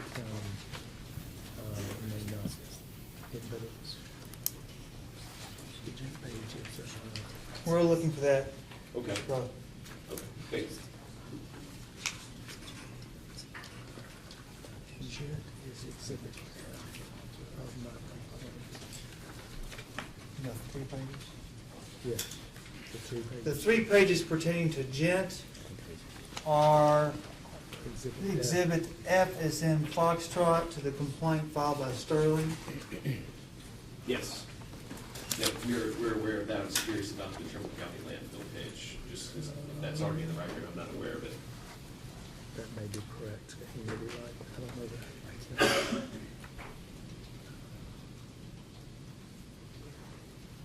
I don't think the Trimble County page is in there. But the Gent page is Trimble County as well. The Trimble County is not currently in the record, but the Gent documents are. Okay. And the only other thing, if I may note, both of these attachments, at least purport apparently to have been sponsored by John Boyles. Not suggesting that you cannot ask Mr. Sinclair questions about these documents insofar as he has knowledge of them. Yes, otherwise we would direct those to Mr. Boyle. Very good. Thank you. Thank you. So I'm a little confused about the Trimble County landfill document.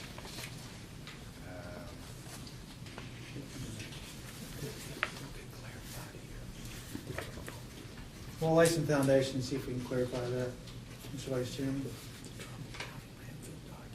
Because we know that the Trimble County document was attachment to response to KUC question 1-6A in the original filing. When you say original filing, That was in the CPCN case. CPCN in 2009. 9. That is correct, Mr. Vice Chairman.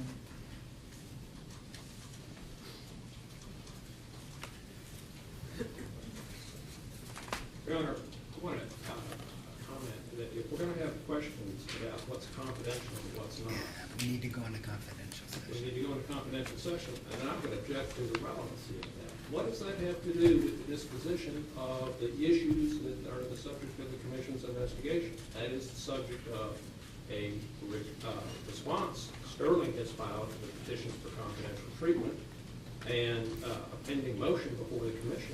I'm not sure I understand your. Certainly, Your Honor.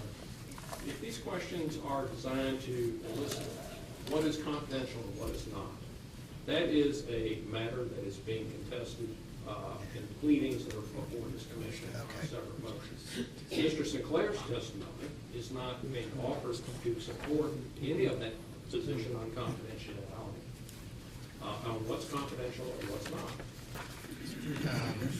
The purpose of reviewing these documents at this point in time is to understand the PVRR analysis.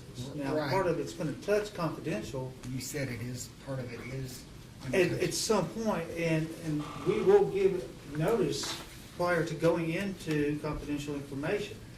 Our position, and this is where it becomes precarious, and we will not cross that bridge, is that information that has been purportedly, well, we know is in the public domain, has now been called back as our assertion as being confidential, but otherwise should be in the public domain. But right now, if it's confidential, we have to leave it in the confidential arena. Your Honor, the Sterling response makes an argument that says that the spreadsheets the company has provided under confidential protection in response to the commission's request for that information and in connection with the Sterling later requests contains information that is of a public nature. Now, and argues that because that's so, it therefore somehow waives the claim for confidentiality on the information that has always been treated as confidential. The spreadsheets and that information are inextricably intertwined, and we have asked for complete confidential treatment of that spreadsheet. All right, well, And that's what all of this argument is going to, is the confidentiality petition So, opposition to it. okay, so the Gent landfill phase 1-3 sheets, is that part of confidential motions? The arguments that Sterling seems to be advancing go to the arguments on the confidential treatment. But I guess my question is, are these three things, the 3 pages that he handed out with respect to Gent, are they subject to the existing confidentiality motions? Not correct, no. The JIT documents were actually part of a public record that Mr. Well, Walters filed. That's not my question. My question is, are they subject to, are these 3 documents subject to a motion for confidential treatment? They're already in this record, correct? Yes. I mean, so are they subject, I mean, we've got, these are the confidential files. So the question is, I'm asking, are these 3 documents, these 3 pages with respect to Gent part of any motion for confidential treatment? They have not. Okay, so here's what we're gonna do, Mr. Let's pull Howard. those up. Actually, we believe that they are. What? That they are Subject to, confidential. okay. Well, I mean, we're just double checking it. It's just it. If they are subject to it, then we're gonna do all of those, we're not What gonna, are we doing, if these are subject? we're not gonna do them then. Yeah. If they're subject to it, then none of this we're gonna do now. That's what I'm asking. Or Because, we're trying to get our arms around it. right, because, I mean, we're gonna treat confidential materials the way we always do. We're not gonna be arguing whether they're confidential or not. If they're subject to a confidential motion, we're going to hear them in closed session and try to do it efficiently at the end of testimony. So we're not gonna change the procedure with respect to that. Thank you. Sure, I was just wondering if I was trying to separate the three gent pages to see if they were subject, and if they're not, then they conceivably, okay. And this is an area where we have to tread lightly, we understand that. The three documents pertaining to the Gent landfill were part of a complaint by Mr. Walters that was filed on May 20th of this year in the public domain. That's not the issue. The issue is, are they subject to a motion or not? If they're subject to. They are subject to a motion, yes. Okay, then we're not gonna hear any of these until we got any questions related to these documents. You can take. Your Honor, we have not requested confidential treatment of these documents. Now, that's not correct. Now, they're not telling the correct statement when they're making these statements. They're trying to make model. No, I'm not, Mr. Riggs. What I received from you Thursday night was rebuttal testimony. There were 2 uploads Thursday night. And immediately, I guess within about 25 or 30 minutes after the first upload, you asked that the first upload I treat as confidential, and that the second upload was the public version. And then the next morning, you wanted to make sure, and we in fact talked, and you advised me that the first upload had been taken down. Now, what is marked and what was delivered to Sterling and myself, if we are looking at the Gent landfill phase documents that are before us today, as I just noted, are confidential and were filed as part of Sterling's complaint. Apparently, are they now being treated as confidential? They are subject to the motion. No, Your Honor, this isn't the full story here. And this is where they're trying to make a confusion. The document he's referring to is part of a bid packet that in its entirety is treated as confidential. It is correct. Those are part of that. And that entire document, because it's the bid packet, was treated in its entirety as confidential. And that is subject to a petition for confidential treatment. We took the position that the entire bid packet, which is the bid packet that we use to analyze the Sterling proposal that's at issue, presented and discussed in the testimony of Mr. Boyles, is confidential. But that's the way that is presented. So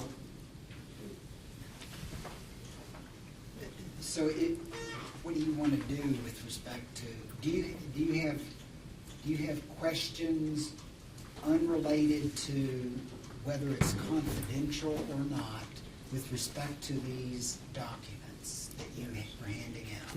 Yes, we do. Okay, so in these individual documents, you are not making these subject to a confidentiality motion, or you are?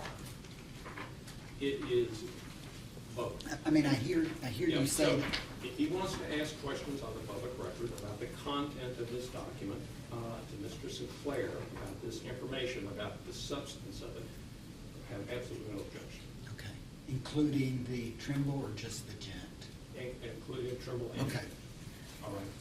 Now, if he's asking questions to get to the confidentiality petition, I do object to that. That's the subject of the motion. I don't think that's relevant testimony. I agree. For Mr. Sinclair. Yeah, we're not, All I wanted to do is ask some questions. And then at some point it came up as to whether this document is confidential. My response was that, well, originally it was public, but now there's a claim for confidential treatment. I know that's subject to a motion. We're not entertaining that motion right now. I'm just wanting to make sure I can ask questions. You can. Thank you. According to what Mr. Riggs said. And just so you know, and you know this, that we're not deviating from any of our usual procedure with respect to confidentiality today. It's going to be the same way we always do it, which is We try to do it efficiently, so if there are confidential, or if there are questions regarding materials that are subject to confidential motions, and we check to see who, make sure everyone has signed it or not signed a confidentiality agreement. We clear the courtroom, we close the public, and we ask questions about that. So that procedure is not changing. I just wanted to communicate that. Thank you, Mr. Vice Chairman. All right, Mr. Sinclair, we'll see if we can get back to some questions. With this information that's generally included on here, information that you would review as part of a CPCN case,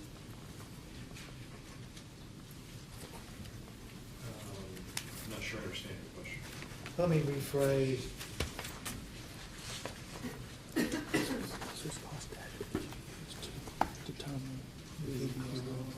This is cost data that you use to determine the PVRR analysis, correct?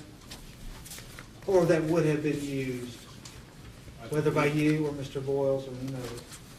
I was not a witness in the 2009 case, but I believe this information, based on my review for this particular case, was part of some information in that 2009 case.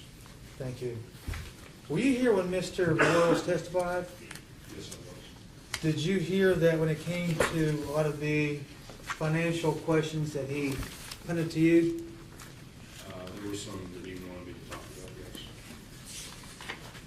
So even though that his name may appear on the bottom of this, if it's financial data, it could very well be that he would have punted to you. Well, I don't know particular questions, but I have provided testimony in this case regarding financial information, and so I'm happy to answer questions. Very good. Thank you.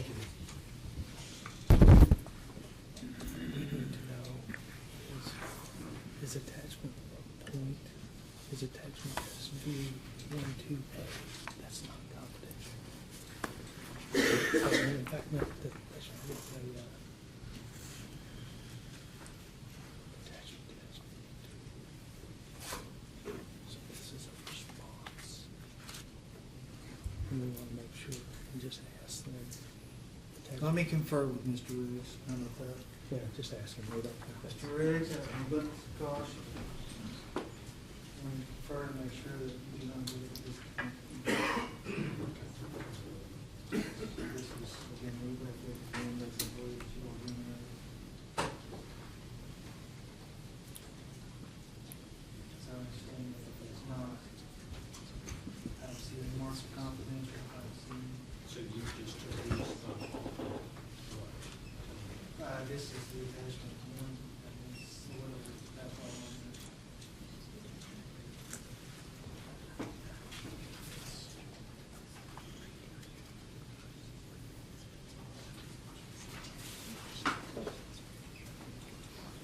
We try to isolate everything that's confidential, but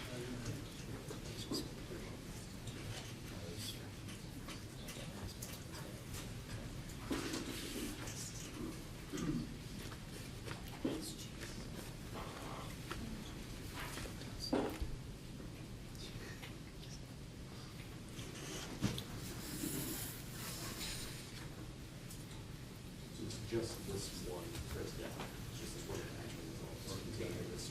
Yes. We're gonna, at this point, this is on file. So this is, you don't change all of this stuff. Correct.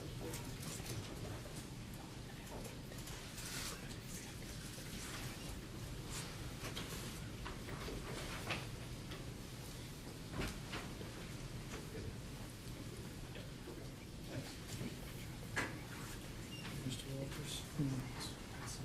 Yes.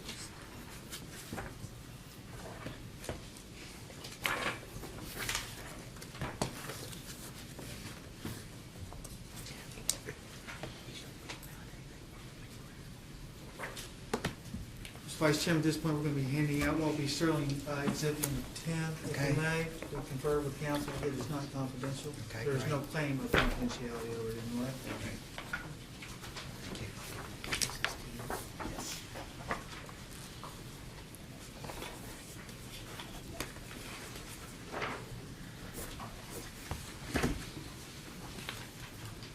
Yes.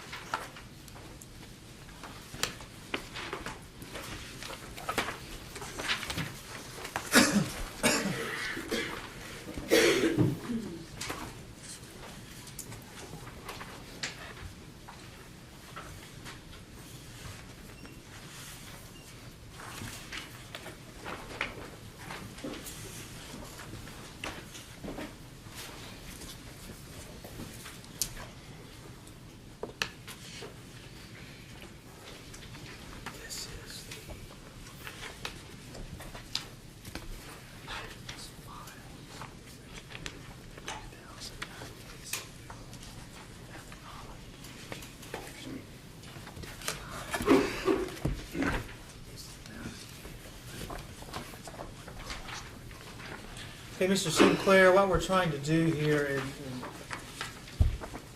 I make it a habit of not testifying, so I'll ask a question if that better helps. But I am trying to understand, first of all, is this information that was filed in the 2009 CPCN, to the best of your knowledge? I have no idea.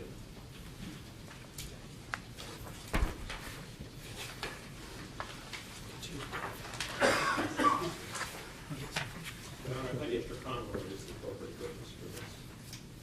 He sponsored this response in this proceeding. Yes, the response to which this was an attachment, was Mr. Conroy's response.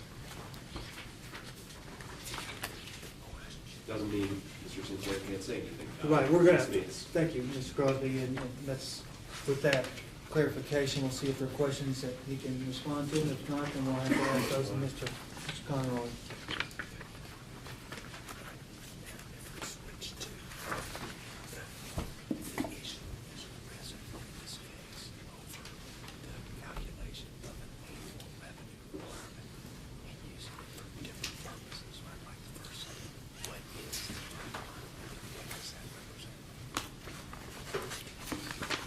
Are you familiar with this type of calculation that would result for an ECR surcharge summary, Mr. Sinclair? I've never prepared this or reviewed this, I don't know. I understand you haven't prepared this document. Are you familiar with the formula that's on this document?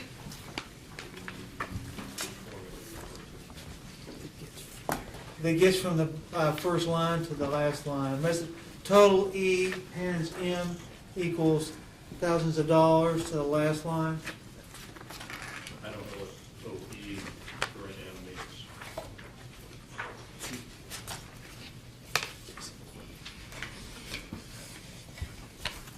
So I don't know what the jurisdictional E M means, or the jurisdictional RM, or MESF, I don't know what the abbreviations mean.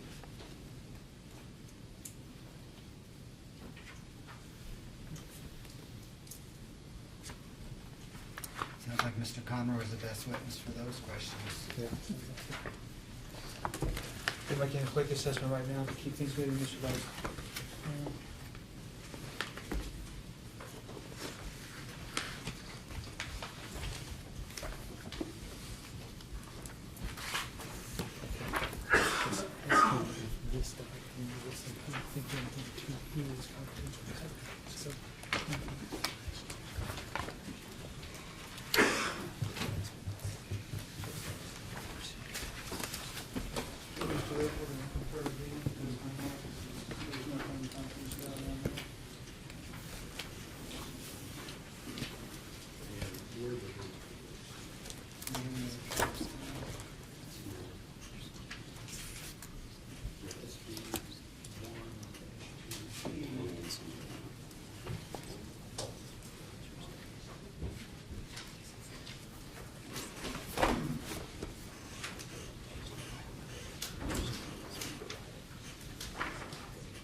Mr. Vice Chairman, we would have a recommendation.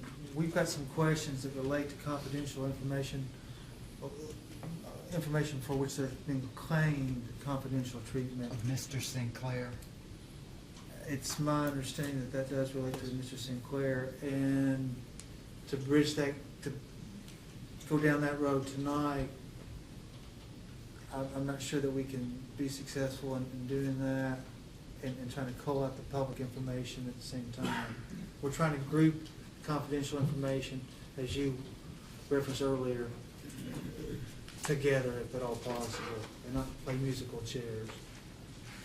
Okay.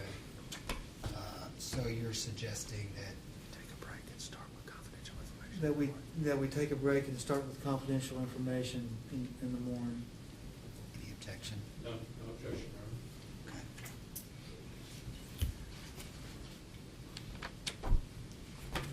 Okay. Well, unless, and I'm not telling you to alter the order of your testimony, is Mr. Kinch sufficiently stand alone? Mr. Revelett, Mr. Kinch, let me, if I can have a moment, let's see if we can't use this time. Yeah, and if not, that's fine, I understand. That's fine. And- That's fine. Okay, give me just a minute. Let's see what we can do. Yes. This was tomorrow. Yes, that's tomorrow. And you might ask how much questions they ask.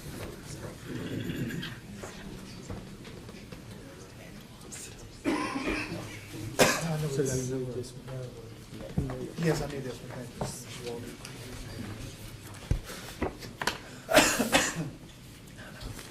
Let me, no, I agree, if we could always give another person in and out, we're all better off. Let's see.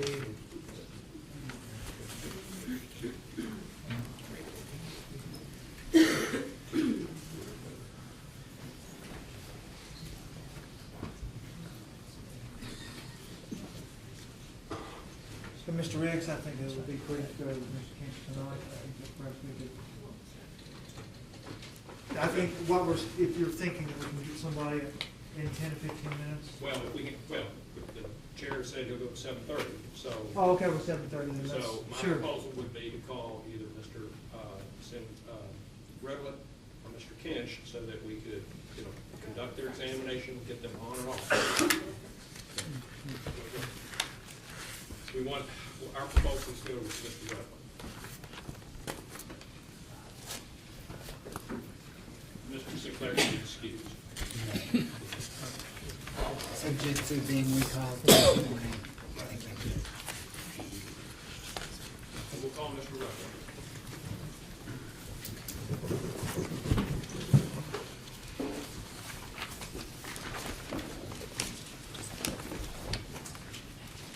If you raise your right hand, please. Do you swear or affirm the testimony you're about to give is true and correct under penalty of perjury? Please have a seat. State your name. Gary Revelett. Mr. Revelett, with whom are you employed? I'm employed with LG&E and KU services. And what is your position with them? I'm Director of Environmental Affairs. Okay. Mr. Ingram, you may ask.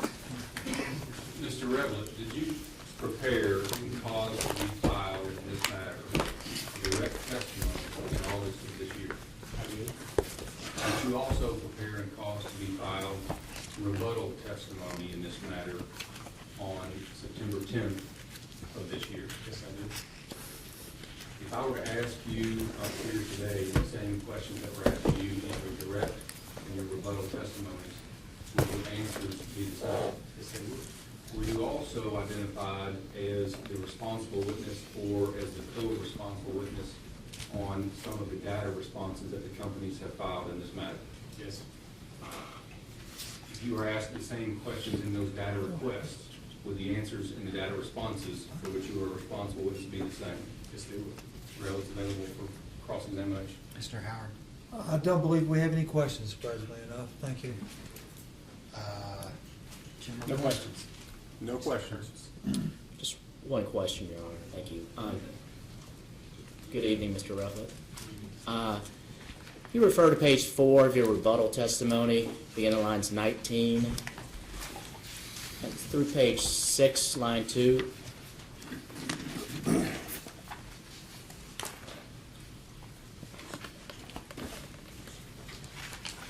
Sorry, page. Page 4, line 19, through page 6, line 2. Yeah, I'm on page 4, line 19. Okay.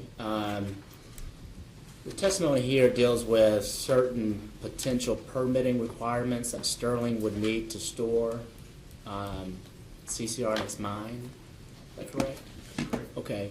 Can you expand upon what that permitting application process and an expected timeline, if you're aware, for each of the permits referenced in your We would testimony? need many of the similar permits in which we have to have for ours, CCR landfill. They would, assuming they used a barging facility, they would have to have a 404 permit. The time frame for that permit, as you well know, process we've been going through is a multiple-year process. They would have to have, of course, along with the 404, they'd have the 401 plus quality certificate. They would have to have potentially an air permit, depending upon whether or not they had any selling basins or something of that nature that they may have to have, or where they're handling materials. They would have to have a KBS permit. Again, if they were having a large unloading facility, they would have to have potentially a floodplain permit. So there'd be multiple permits, all of which typically take somewhere between 6 months to multiple years. Okay, and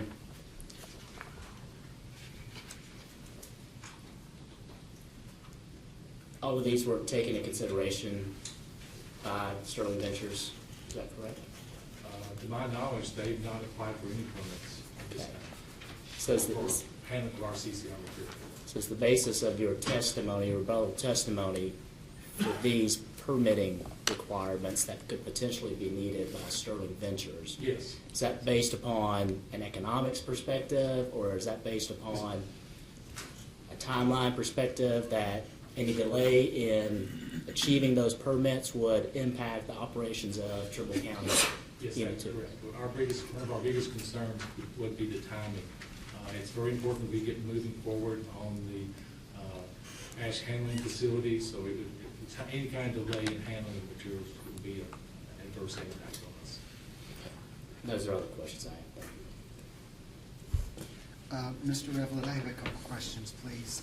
On page 4 of your direct testimony,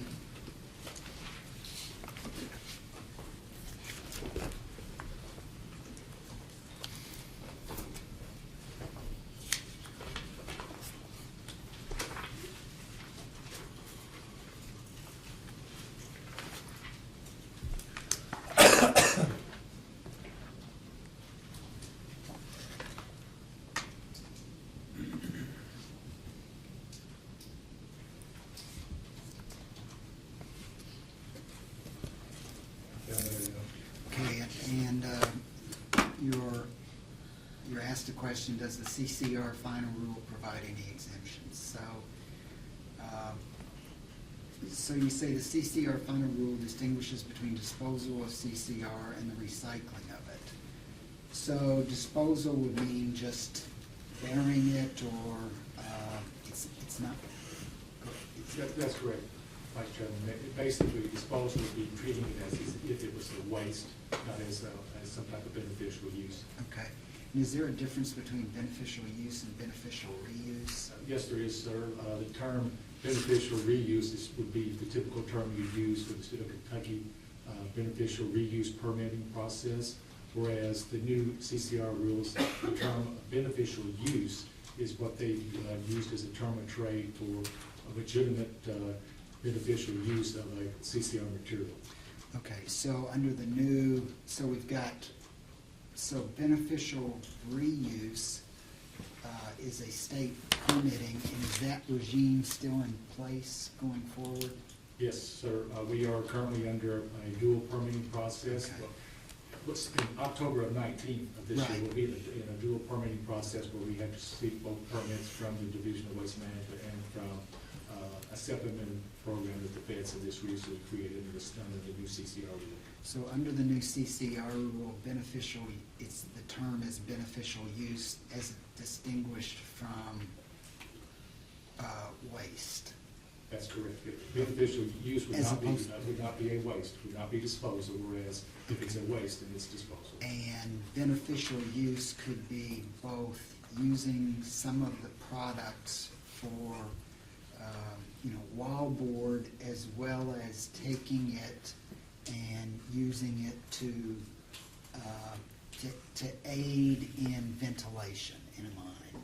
It would have to meet the 4 criteria that the federal new CCR rule set up to demonstrate that it meets the criteria of beneficial use.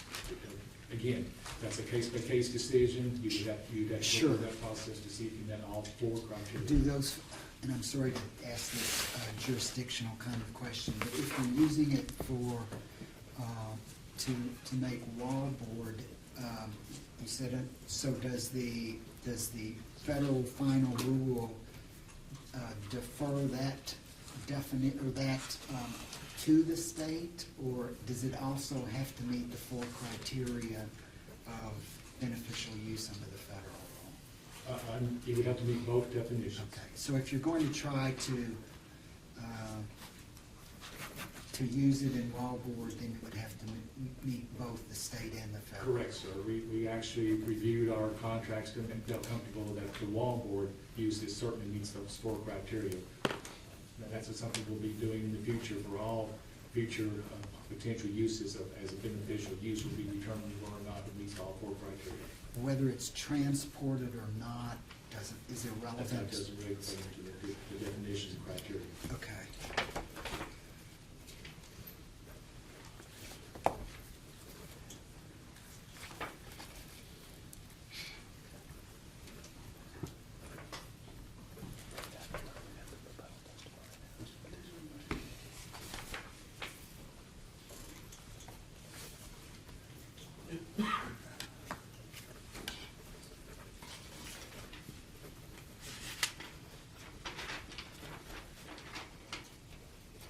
That's all I have. Thank you.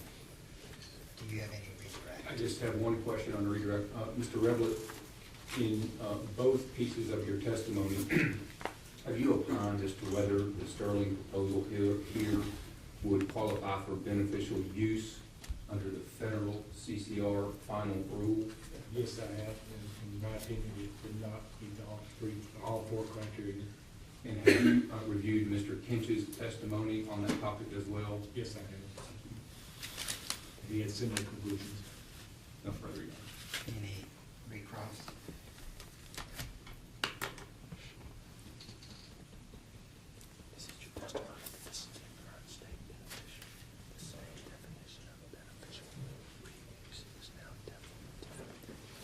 Is your testimony that the state definition of beneficial use is now different than the federal one? I'm sorry, did you say that, are they different? Yes. Yes, they are. And how so? The definition of beneficial reuse under the state program is very generic. It doesn't have the same 4 criteria that's in the new federal CCR rule, so those criteria being different, ends up being a fact that you could have one being beneficial under the state program but not being beneficial in the other. Excuse me if I might add, does that do you any good? Does that?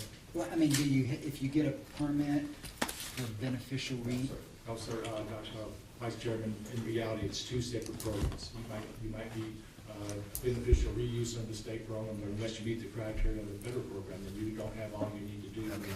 So in other words, you've got to meet the federal. It's parallel programs.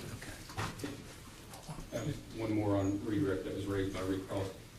On this issue between the federal and the state regulations on this topic, Mr. Revlett, is it your understanding that the state of Kentucky has not yet done anything to its beneficial reuse regulations as it relates to the development and implementation of the CCR final rule.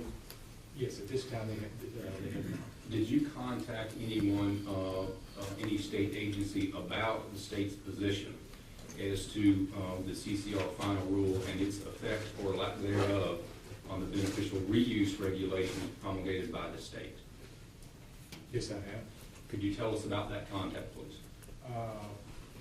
Following review of the testimony submitted by Sterling Ventures, I was concerned that there might be some confusion on whether or not the two programs were being mixed together, or whether or not the state had seemed to think that if you were applicable to one, you'd be acceptable to one program and acceptable to others. So I ended up contacting, sent an email to Tony Catton, the director, and then got a response actually because of his absence, response from Bruce Scott. And that email exchange between you and Mr. Hatton and ultimately Mr. Scott, is that attached to your direct testimony in this matter? Yes, it is.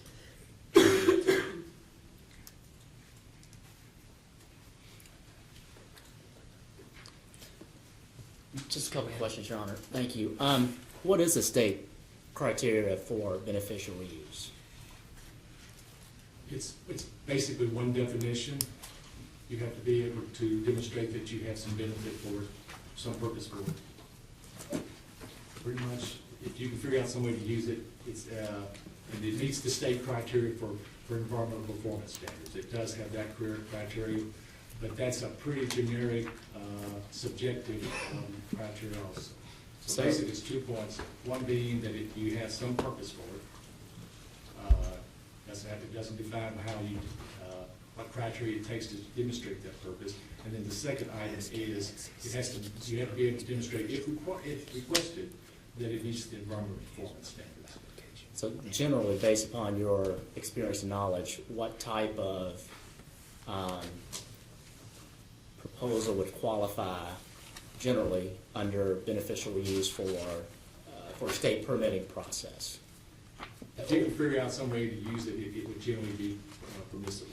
Okay, so it's very broad and very... Very broad. Again, if there were situations where it was obvious it would not meet the environmental performance standard, in other words, you were putting it over an area where it would be a potential source for public water supply, that might be considered as a problem for meeting the environmental performance standards. But outside of those situations, there was very little criteria. Well, again, it's a very generic criteria.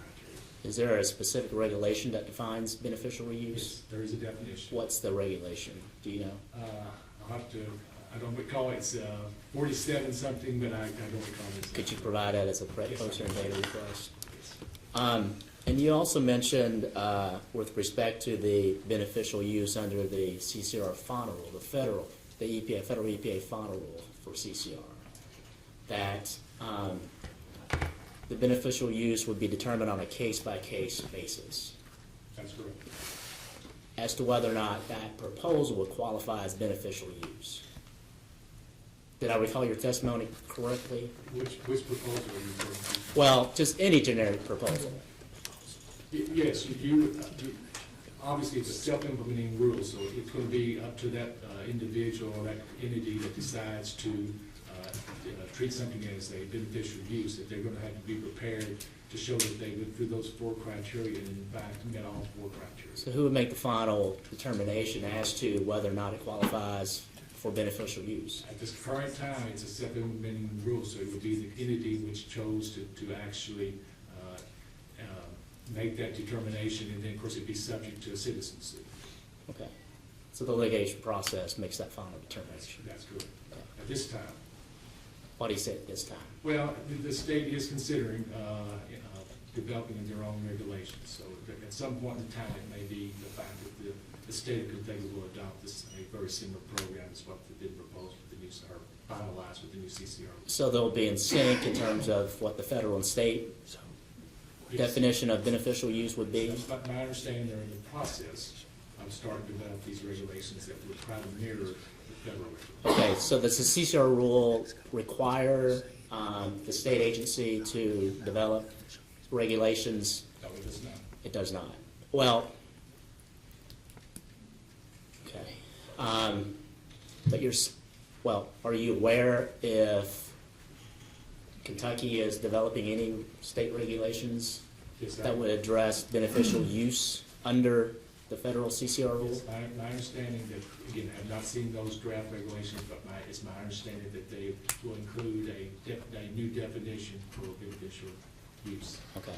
And do you know if and when those regulations will be made for public comments? No, I did not. Okay. Those are the questions I have. Okay, following up. So, right now,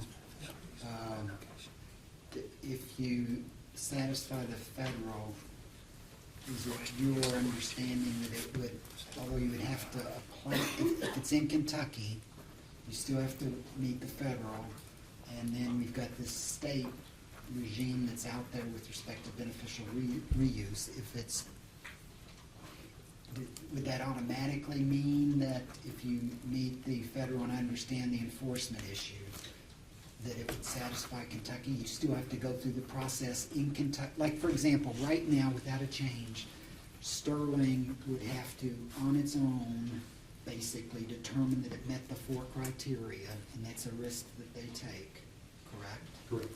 And then additionally, as it is now, they would have to go through this, would they go through the state also? Would they have Yes, they would still need, at this point, To it get- is a dual Okay. parallel program. They would Okay. have to also demonstrate that they had a permit for beneficial reuse from the state. Okay, and then with respect to, assuming there is a regulatory regime that Kentucky enacts virtually identical to the federal, then that would give, you would then only have one regime, or one type of criteria you would have to satisfy, and maybe you would have some comfort if the state gave you a permit to do it, but the federal, you still are subject to citizen suits. That is correct. In fact, the federal self-implementation subject to citizenship will always be on the books. Okay, so that's just gonna be a risk. That's always going to be a work risk, Vice Chairman. But I will say this, I do feel pretty comfortable that the CCR new rule of beneficial use is a more stringent criteria than the state's current requirements. So typically, if you met the new federal CCR rule, you most likely would meet the current state rule. Okay. Or definition. No further questions, John? That's one. So if the state adopts a mirror image of the federal 4 criteria and you get state approval, that would be your first line of defense in a citizen suit? That's correct, but we would hope that there would be some difference given to the fact that you got that approval from the state at that point in time. Thank you. No further questions. Okay, Mr. Revlett, thank you for your time. You're free to go, and we'll Mr. Kinch is our next witness, and of course, I don't have any idea what the amount of cross-examination for him will be, but he's prepared and ready.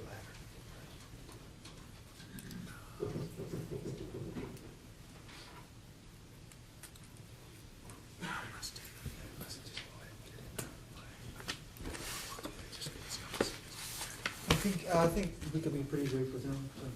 Okay, that's good.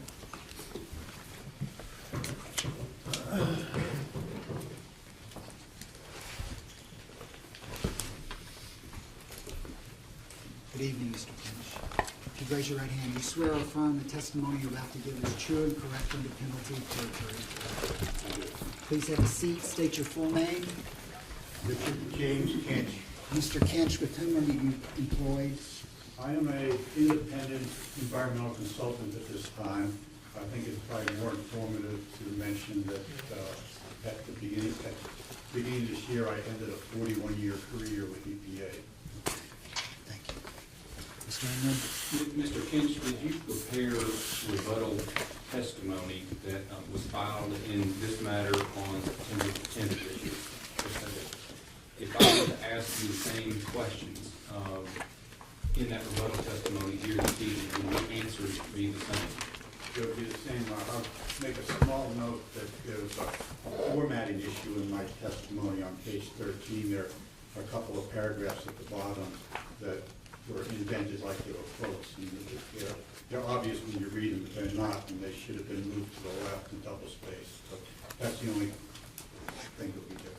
Okay, so Mr. Kinch, on page 13 of your rebuttal testimony, are you talking about the paragraph that begins on line 20 with the phrase, while a very small amount?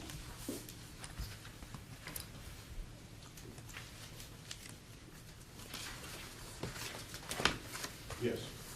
And the second paragraph that should not have been blocked and single spaced would be the one beginning on page 13, line 27, if Sterling Ventures, starts with that word. Are those the only formatting issues with your rebuttal testimony? Mr. Kinch is available for cross. Excuse me, Mr. Ingram, I assume the first 3 lines of page 14 likewise are... Yes. Yes, Your Honor. Thank you.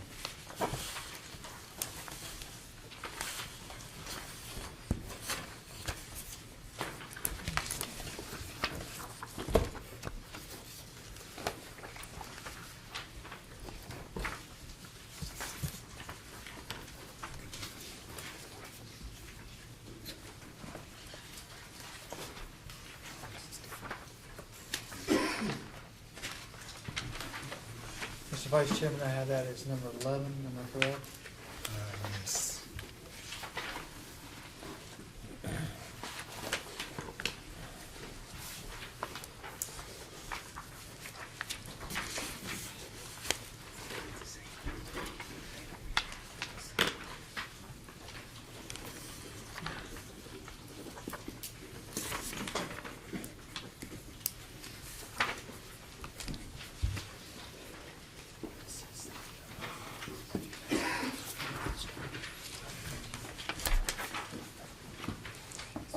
I would say good day to you, sir, but I believe we're now to the evening, so good evening to you. You have before you a letter from the U.S. EPA to Colonel Christopher B. Beck dated August 7th, 2014. Have you ever seen this letter? Yes, I have. When did you see this letter? Actually, I saw this letter earlier today. How was it that you happened to see this letter earlier today? I was talking to Lindsay, and we talked about this, and he showed me a copy of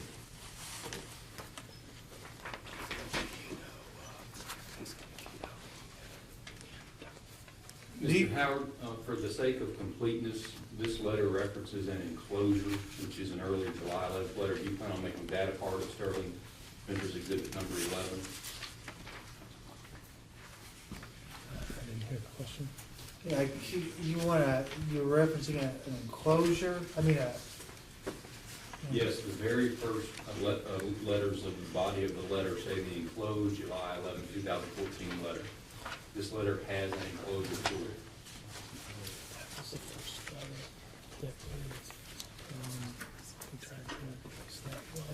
That was the first, actually, that was the letter that we were trying to introduce a few moments ago, which was on the 404 that was not allowed into the record. So we would be glad to introduce this. If you're wanting us to introduce the other letter, I think that would be a perfect opportunity, Mr. Ingram. But I'm asking if you want this document to be complete. Oh, yes, we do, and in order to make that complete, we have to introduce the letter earlier to which there was an objection. It was not admitted, but we'll be glad to go ahead and put that as the enclosure and get that letter in too. Well, I will withdraw my request for clarification then on the complete. But at this standards point in exhibit. time, I think that he's right, that we do need to make the record complete. Your Honor, we objected to the admission of this letter on the grounds of relevancy. And I think that in addition to concern about the lack of the tender documents completeness, this again is a letter to the Corps of Engineers.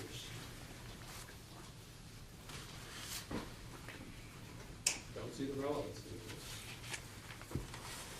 Well, I just was still in the process of asking some foundation questions before we Let's did. ask you questions, your foundation questions. So you said that you saw this letter earlier today, Yes, I correct, did. sir? And that was by Mr. Ingram? Yes.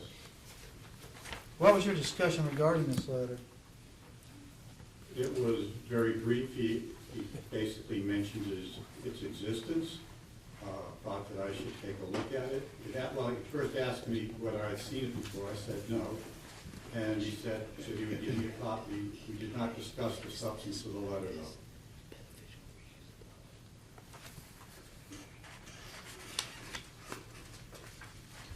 In your opinion, would the US EPA be providing, well, let me rephrase.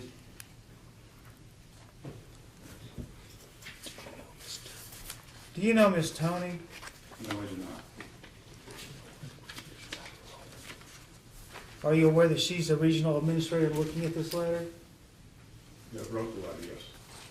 And what would be the responsibilities of a regional administrator? The regional administrator runs the complete regional office. And she's in Region 4, correct? Yes.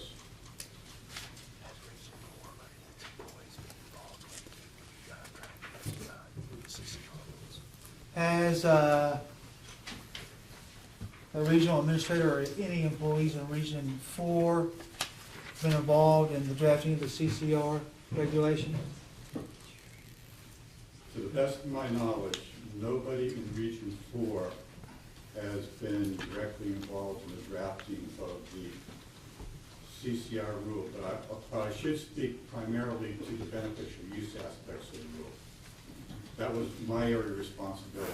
I used to have responsibility for actually the complete rule, but we had a reorganization, divisions were split, and I chose to go with the beneficial use aspect instead of the disposal aspect because of the reorganization. When things went forward on beneficial use, there were two people that really worked on the beneficial use language. Myself and one of my staff, Paul Cassidy. No one else made any significant language entries into the preamble or the rule on beneficial use, other than Paul and myself. So, a copy, I'm sure, went to the regional office. It probably did not go to the regional administrator, it went to the solid waste group within the regional office. But typically for rulemaking, each of the offices would get a copy. So the Office of Water and other offices within headquarters would get a copy, and the regional solid waste offices would get a copy. So the regional offices would be well informed as to the developments of the rule. They certainly got a copy of the proposed rule. What was going on with the final rule is that there were lots of changes at very late stages. This was an unusual rulemaking. Usually OMB has plenty of time and the agency has to have all the changes made before it goes over to OMB. This rule had beneficial use changes in particular going into November. So that the concept of fully keeping all these other parties aware broke down. So there was very little in the way of exchange of information to outside parties beyond headquarters in the latter stages of changes with regard to the rule. So you're saying nobody bothered to call and find out this. But this letter, again, it's dated August of 2014, correct? Yes. And the final rule went into effect when? Final rule was signed by the administrator December 19th, 2014.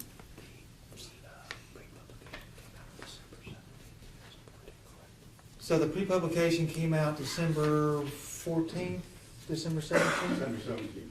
Thank you. And were there any changes made between that and the pre-publication and the final rule? you need to clarify, you're talking about changes made from the signature on December 17, 2014, and the pre-publication on December 17, 2014, or are you talking about from the date of this letter to when we finalize the rule?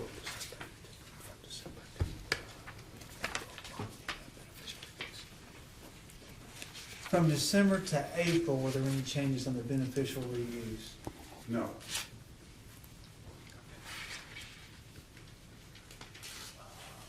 Primary changes between the signature by the administrator and the April 17th date were associated with deadlines, and there were some typographical errors that were in the landfill side of things.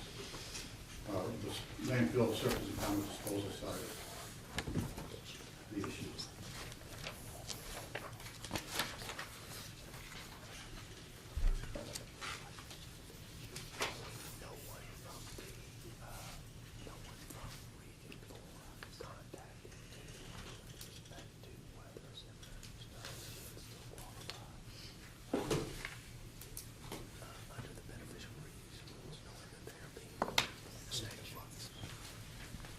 So in looking at this letter, would I be correct that no one from Region 4 would have contacted the US EPA to find out whether Sterling still qualified for beneficial reuse? I mean, 2 points. One, under the rules, Sterling could place the materials, or somebody could place the materials in the mine. It's just a question of whether that placement meets the beneficial use criteria or it meets the disposal criteria. Whether any of that played in, if somebody was making a determination whether or not the beneficial use criteria applied, they would have had to come to me. I was working on the rule. I would have been the central person for the funneling of any inquiries with regard to beneficial use that were being made. And it was a very fluid type of environment that was occurring at the time. No one did. Could I ask one question? Yes, Mr. So, are you saying people who were inquiring about what the rule is going to be like on beneficial reuse, or people who were inquiring regarding particular situations that they had? If it was an inquiry from the outside of EPA, because the comment period had closed on the rule, we would not be answering any questions with regard to the nature of what we are developing. And this is because the proposed rule was 2010, is that right? Or thereabouts? Well, there were subsequent notices of data availability that reopened the comment period, but once the comment period was ended, agency personnel cannot engage in conversation that basically discusses the rulemaking. And I'm sorry, and so when was that period finally ended, the last note of? It had to be a year earlier than the final rule. A year earlier than April, a year earlier than December? A year early December, probably around the end of 13. With regard to internal parties, that's what I was actually trying to talk about. If somebody internally within the agency was wanting to know something about the rule, whether it was a regional office or one of our sister offices, the Office of Water or the Air Office, if it was a beneficial use issue, then that question would have come through me in some manner. And that did not happen.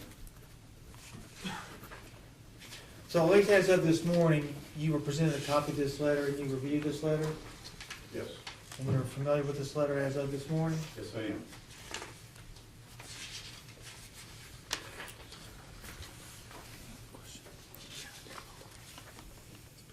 Just I have a will also question. say I was familiar with the Somerville letter, which was similar in nature. and was familiar with that for quite some time.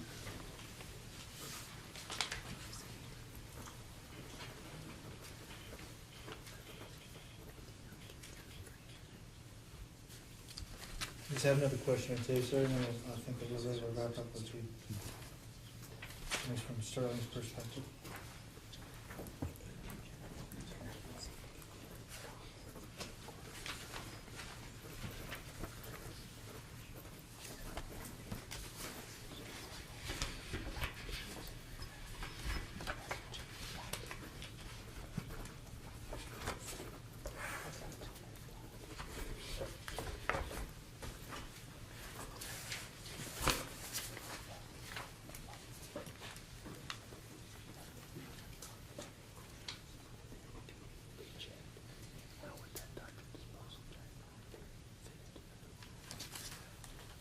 If the state determines that CCR placed in Sterling's mine will have no contact with surface water, groundwater, soil,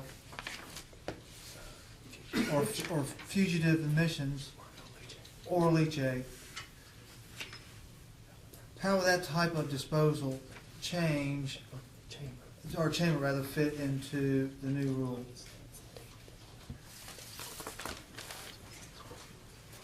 For beneficial use, there are 4 criteria you have to meet all 4. The difficulty is that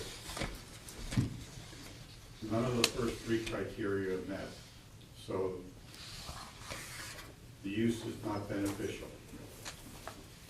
In looking at the 4th criteria, I found that the 4th criteria is inconclusive. It may well be that one could reach the finding that you would like to get to, but based on the information provided, I could not get there. But with further information, maybe that's possible. But from a beneficial use aspect, since you don't get past any of the first 3 criteria, it's not beneficial use. It would then throw the process into disposal. There's nothing stopping Sterling from using the mine for disposal of CCRs if somebody wants to dispose that material in the mine. The difficulty is that then one has to meet the disposal criteria in the rule, which would include miners, groundwater monitoring, closure, corrective action, post-closure care. And some of those may be, one might look at the Sterling mine and think some of those don't make sense. Why would you monitor groundwater above the area that you're placing CCRs?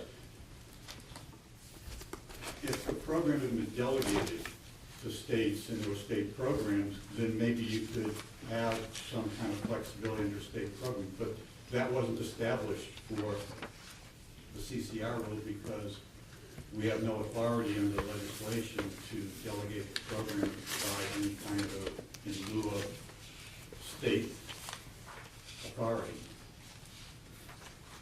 So all of the requirements for liners, groundwater monitoring, et cetera, apply to Sterling if the material is placed in their mine.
So if the state issues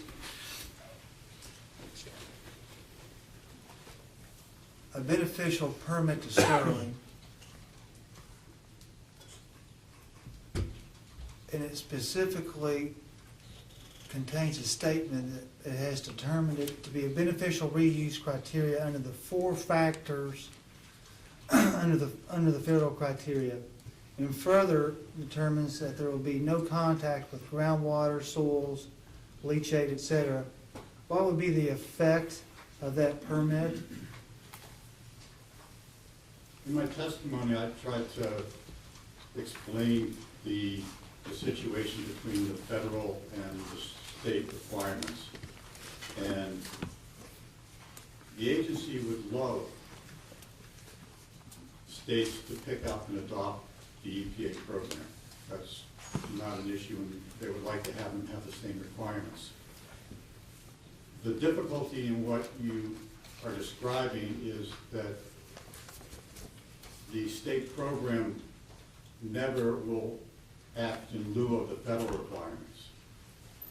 Therefore, if indeed the state implements the requirements exactly as EPA believes they should, or is interpreted by a court as being consistent with how EPA interpreted them, then that should stand as a decent defense. But it's not a shield of any kind. Citizens are still able to bring suit and to claim that the interpretation by the state of the federal requirement is incorrect, and take action against the facility for not complying with federal requirements. So it's helpful, it's always helpful that the more knowledgeable sources you bring into a decision, and to the extent that they are able to interpret things similar to federal requirements, of course that's helpful. I'll also say that in my looking at this situation, this was not a close call at all. This was not beneficial use.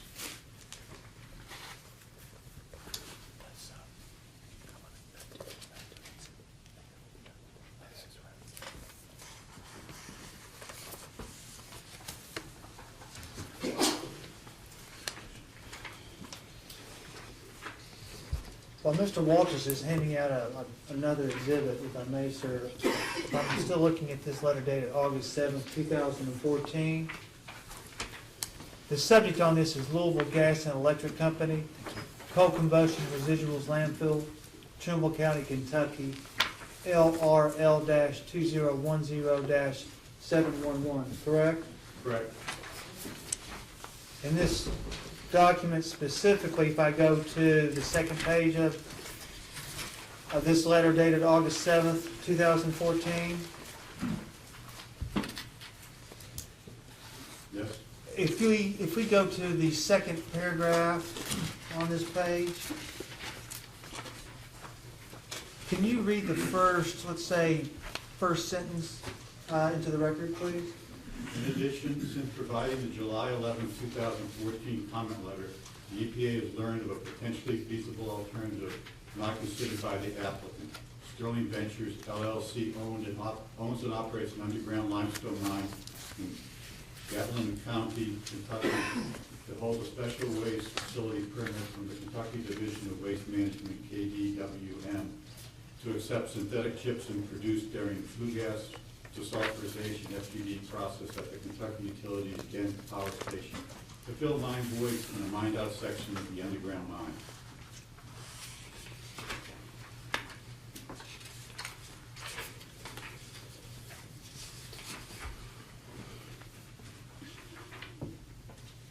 And when you looked at this letter this morning, would that sentence have occurred rather impressed upon you that the EPA was interested in Sterling's potential alternative for LG&E and KU? Yes, as a place to put CCR, not necessarily a decision that it would be beneficial use. So they could put it there as beneficial use or disposal, and that may be something people ought to look into. But so it did put Sterling Ventures at the place, so to speak. Yes.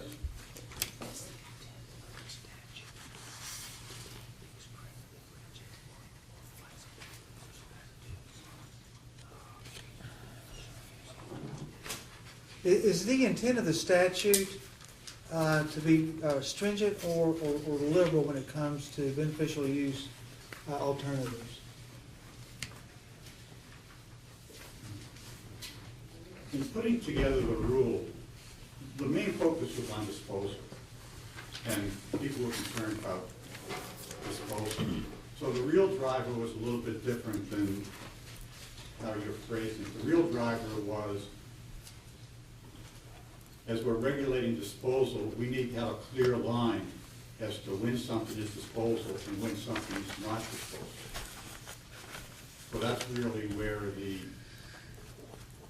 driver was to define beneficial use. As a general matter, people were not anywhere near as concerned with the topic of beneficial use as they were about disposal. And so it became a secondary issue of just to make clear what is or is not disposal. That's really the define. And the importance all lies in getting after disposal operations, ensuring that those have adequate treatment and liners and corrective action and post-closure care.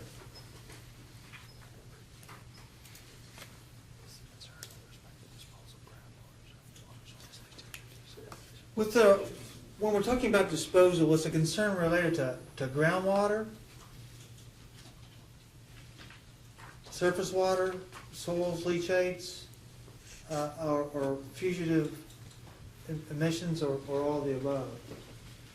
Pretty much all the above. I mean, there was a groundwater issue, there was a surface water issue, there was fugitive dust concerns, and there were issues with regard to dam safety issues.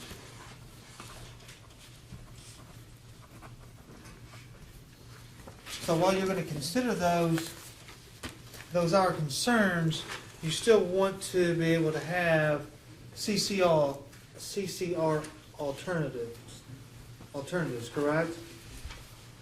Beneficial reuse alternatives. We believe in That's after 41 years, it's difficult to not talk about we when we're referring to EPA.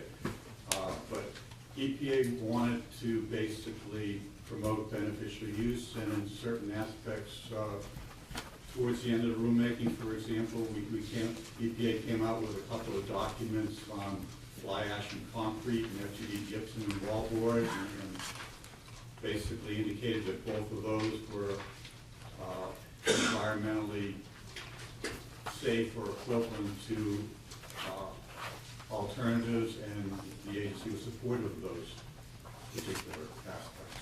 And in the light of that, and perhaps as another foundation question, DC would be in communication with Region 4 on general matters, correct? Especially if we're looking at an August 7th letter here and a rulemaking in December of 2014? What do you think of? I explained this a little bit before. I mean, part of the difficulty was the rulemaking was under such intense pressure timing-wise that we were running very, very late. There were extreme issues with regard to whether the material should be regulated as a hazardous waste or a non-hazardous waste. The intensity of those discussions was such that a lot of the normal interaction with various parties was cut off. And in some cases, there were, towards the latter stages, it was primarily the Office of Solid Waste who were developing this rule and the administrator, and probably folks at the White House and with OMB. And a lot of the other parties were just, we don't have time to deal with them. Well, do you think that Region 4 would be issuing a letter in August, just a few months before the final rulemaking, stating that Sterling Ventures should be considered as an alternative use permit. Repeat. This letter is dated August of 2014. The final rule was December of 14, correct? This letter was issued by the EPA in August. And you just read the particular sentence on page 2 indicating that Sterling Ventures owns and operates a facility, and that it ought to be, I think that we use the word at play in some form or fashion. Do you think that that would be something that Sterling Ventures or anyone reading that letter would put some weight on? Consider that to be a letter carrying some authority if it's coming from the US EPA? I believe it's a firm statement that it should be looked at. It's not a statement as to whether or not it's beneficial use or disposal, but it's a firm statement on that it is an alternative that should be looked at. And this, and as a consequence, Sterling would be within their rights to rely on this letter then, correct? Well, it depends on what you mean by rely on. Rely on for beneficial use determination, I would say no. To rely on that this is something that you should engage in discussions with LG&E and KU, yes. Yes.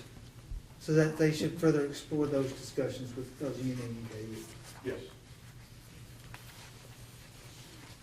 Mr. Chairman, or Vice Chairman, I'd like to go ahead and introduce this into the record. He is familiar with the document. We spent a fair amount of time discussing this document. And moreover, and I appreciate Mr. Ingram pointing out that I'd like to have a complete document.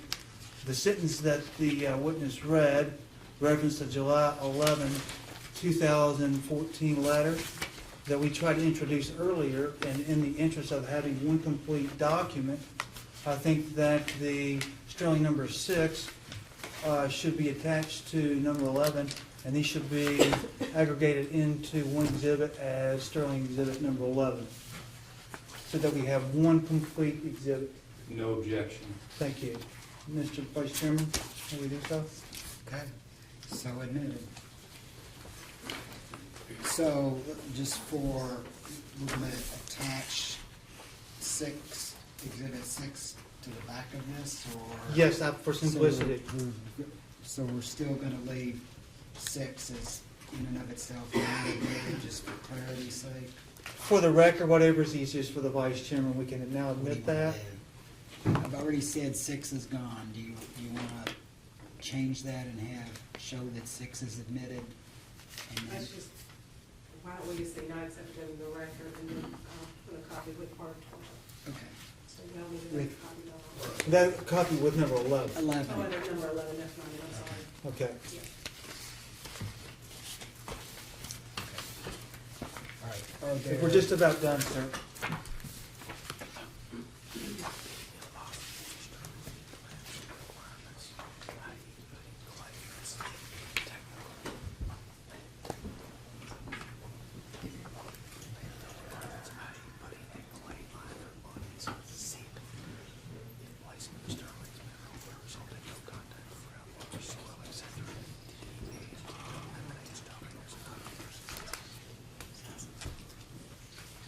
Sir, have you been here most of the days today, or part of the day today? God bless you. All day. And you're familiar with the fact that Sterling Ventures has a limestone mine? Yes. In this letter that came from the EPA addressing Sterling in some capacity as being storage or something. Which letter? We're referencing Exhibit 11, Sterling Exhibit 11.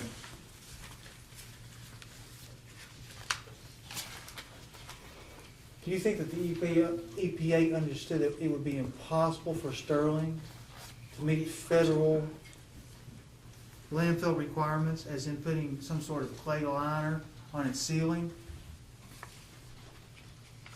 It would have to actually be under, well, it's supposed to be underneath the CCR, so. The difficulty with somebody interpreting things is that I think you're getting into detail that the regional office would not be familiar with. Also, the difficulty is that the requirements of the CCR rules were not fully developed until the very end. There are lots of situations where the agency was faced with difficulty of having a circumstance where we don't have a delegation to states. In my testimony, I basically talked about how the agency in other circumstances would develop rules that had more flexibility so that people could take care of site-specific features and make accommodations, and that's usually implemented through state functionality. But the agency recognized that in this circumstance, there is not that additional opportunity to have those kinds of assessments to bring that kind of knowledge into the setup.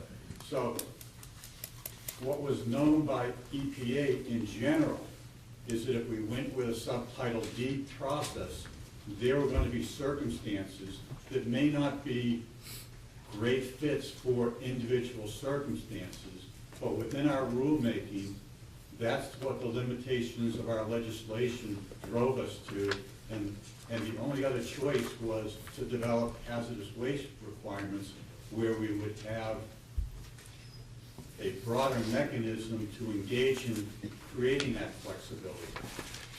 I can name all sorts of other circumstances.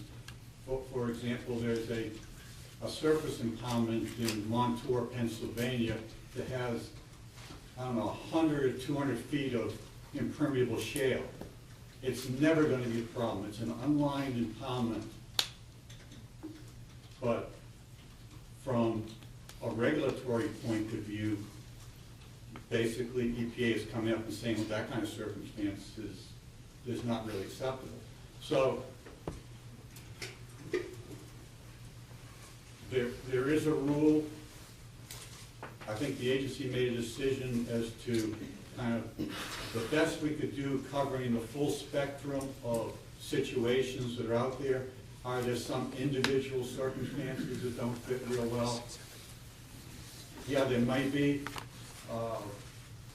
but there weren't things that the agency could deal with under the statutory authority we had, unless we went to hazardous waste regulations, and the agency deemed that was inappropriate.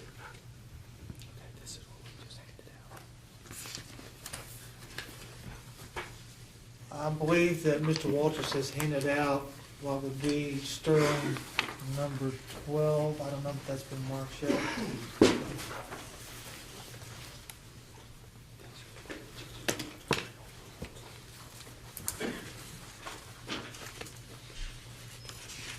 Mr. Kentz, are you familiar, and we'll notice at the bottom here, just the document itself, it's Environmental Protection Agency 40 CFR parts 257 and 261. Are you familiar with this document?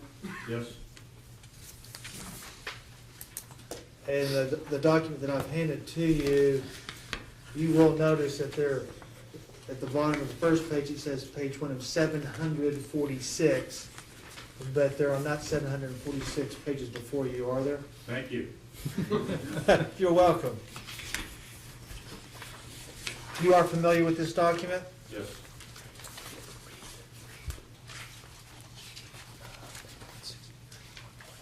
If you'll go to page 163, please, sir. 163? Yes. Of 746. And the highlighted portions of this document were done by counsel. And if you will begin reading where it says RCRA's definition of, if you would be kind enough to read from there. RCRA's definition of disposal includes some elements related to risk. Specifically, the definition includes as a relevant concept that the waste or any constituent of concern may enter the environment. In this regard, it is also relevant that not all disposal activities are regulated by EPA under subtitle D. Rather, EPA only regulates those that present risks that exceed the agency's acceptable risk levels. That's fine, fair enough. Thank you, sir. I don't. So, what does that paragraph mean? Explain that to us. What are the agency's acceptable? What would be the agency's acceptable risk levels, to the best of your knowledge? The risk range the EPA looks at is 10 to the minus 4 to 10 to the minus 6 risk. And the agency does risk modeling. And the way it works, and I think maybe the best explanation is that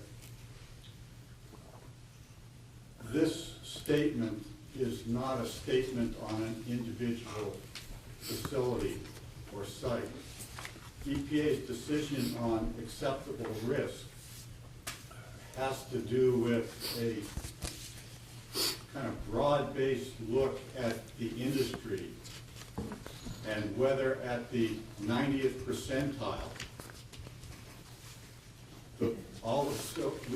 we basically run hundreds and hundreds of landfills and surface impoundments through a risk model and determine the risk, and then look at the 90th percentile of those risks for the industry, and based on that level, determine whether this industry presents risks that are acceptable or not acceptable. In the case of CCR, they found that that level of risk was not acceptable from a subtitle D perspective, but did not fully warrant a subtitle C hazardous waste set of requirements.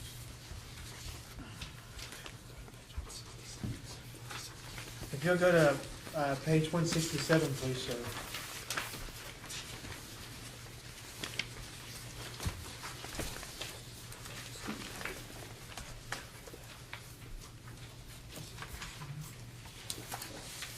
If you would refer to the second paragraph beginning with one commenter. Yes. And read that one paragraph into the record, please. One commenter noted that many states already consider whether a material provides functional benefit when making beneficial use determinations under their regulatory program.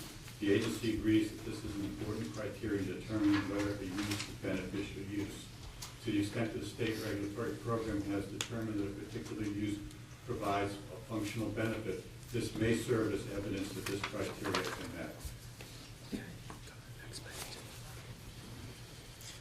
Now, if you will be kind enough to go to page 172. And do you agree with me that the first full paragraph appearing on that page, the first sentence reads, state programs exist and have the expertise to address beneficial use applications, period. Is that a correct statement from that? That is an accurate reading of the preamble.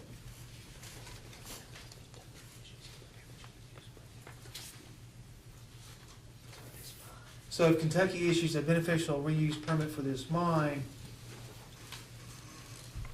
then there should be deference given to the state, should there not? I think not. From a point of view that the permit was issued before the rule was issued, the state requirements do not operate in lieu of the federal requirements. In my testimony, you will see reference to that particular fact does not operate in lieu of, and recognition by the Association of State and Territorial Solid Waste Management Association, the Utility Solid Waste Action Group, EPA, essentially everybody recognizes, although they don't particularly, in many cases, like the concept, but they're being subject to dual regulation, and the state rules do not apply in lieu of. So I think I'm understanding. If Sterling has a permit issued under and it's a new permit, but it was issued under the old rule, then it has to reapply because the new rule has taken place, correct? Well, when the new rules developed, they would, that's state, whatever the state sets up as the requirement under state law. So there's no requirement from a federal perspective that somebody revise their state permit. The federal rule applies independently. And this, would the same apply to Sterling as well as Louisville Gas and Electric and KU? Yes. With their beneficial use permits, they would, the timing is essential here, correct? The same thing applies under the CCR rules to Sterling handling CCRs or Sterling handling CCRs. So for any permits that the companies currently have for beneficial reuse, are they effective or not? I have not reviewed the permits that LG&E and KU has. I will say that under state authority, whatever they have is effective under the state authority.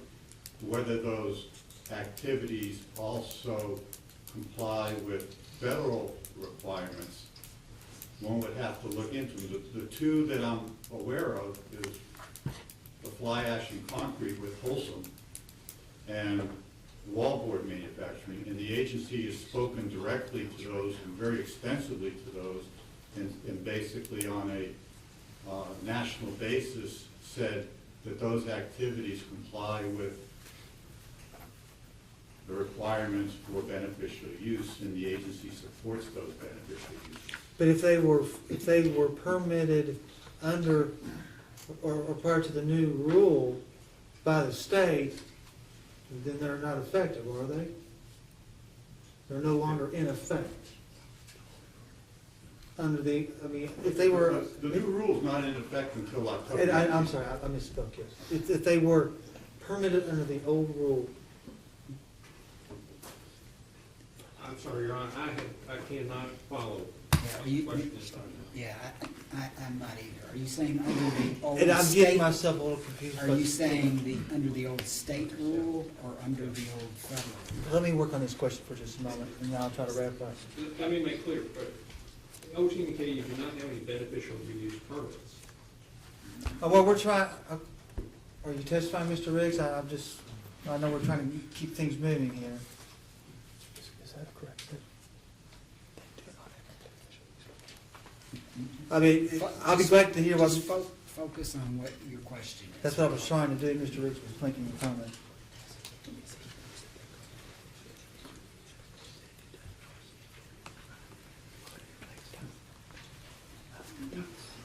Mr. Riggs, I guess it's a posting data request. We'd like to ask to see if the companies have any beneficial reuse permits.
Well, I have a question along the lines. If the companies have beneficial use permits under the old rule, what is the status of those permits right now? I'm going to somewhat repeat myself, but I think the main construct you need to get down is that the federal rules and the state rules apply independently. So the question seems to be trying to merge and melt the two into one, and that doesn't exist. So whatever the applicability under the state requirements is, that's it. If they meet state of Kentucky requirements, fine. The federal government has no issue with that. When October 19th comes along, the federal requirements will kick in. The federal perspective will still remain that the state requirements are the state's call. But in a dual sense, the federal requirements also have to be met.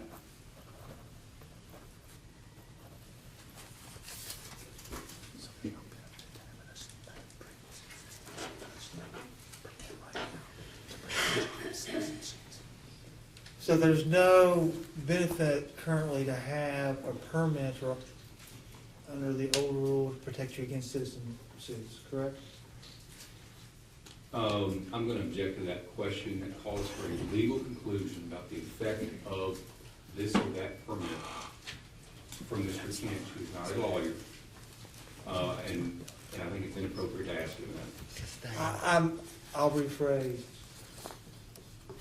If I have a permit under the old rule, Which old rule? under Kentucky's rule, It's not going away on October the 19th, so it's the existing rule. I'm just tired.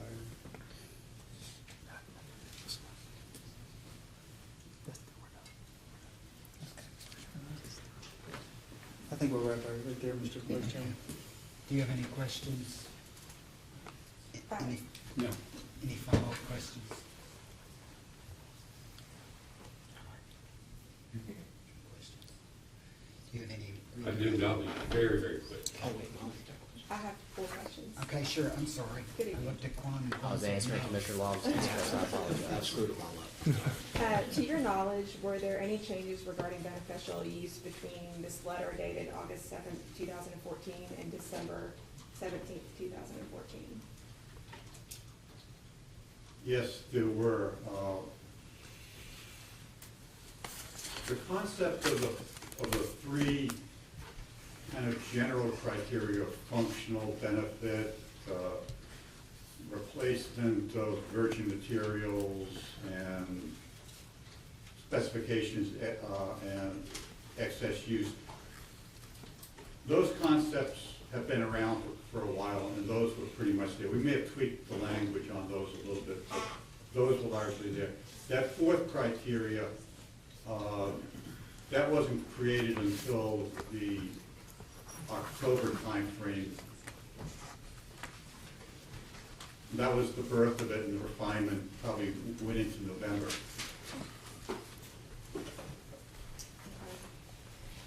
You stated you received no internal comments or inquiries within the EPA with respect to beneficial use. Over what time period are you referring to? I'm referring to anything from the proposed rule through the issuance of the final rule, and afterwards. Well, I guess I should just say to the issuance of the final rule, because I left the agency 2 weeks later, approximately. Let's see.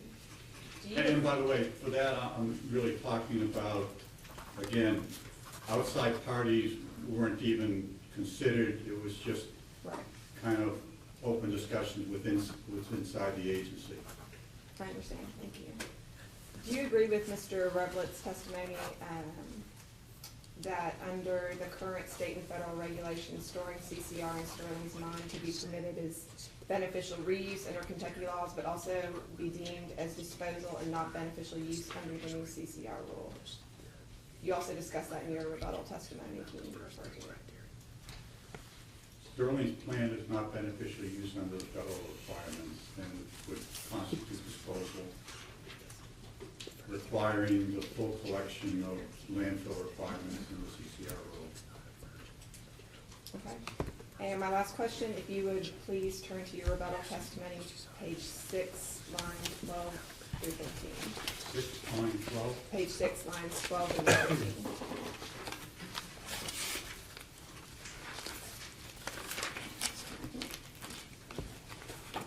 Yes. Can you expand upon why Sterling Ventures cannot utilize prior state actions as a basis to claim compliance with the CCR final rule? It's back to the issue of the CCR rule that state requirements do not apply in lieu of the federal rules. I think the best thing to do is to refer you to a prior statement here.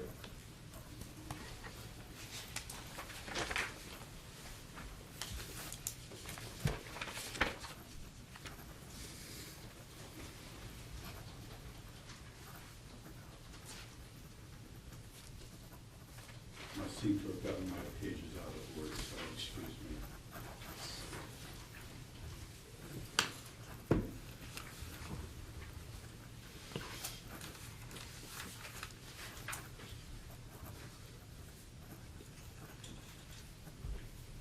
Oh.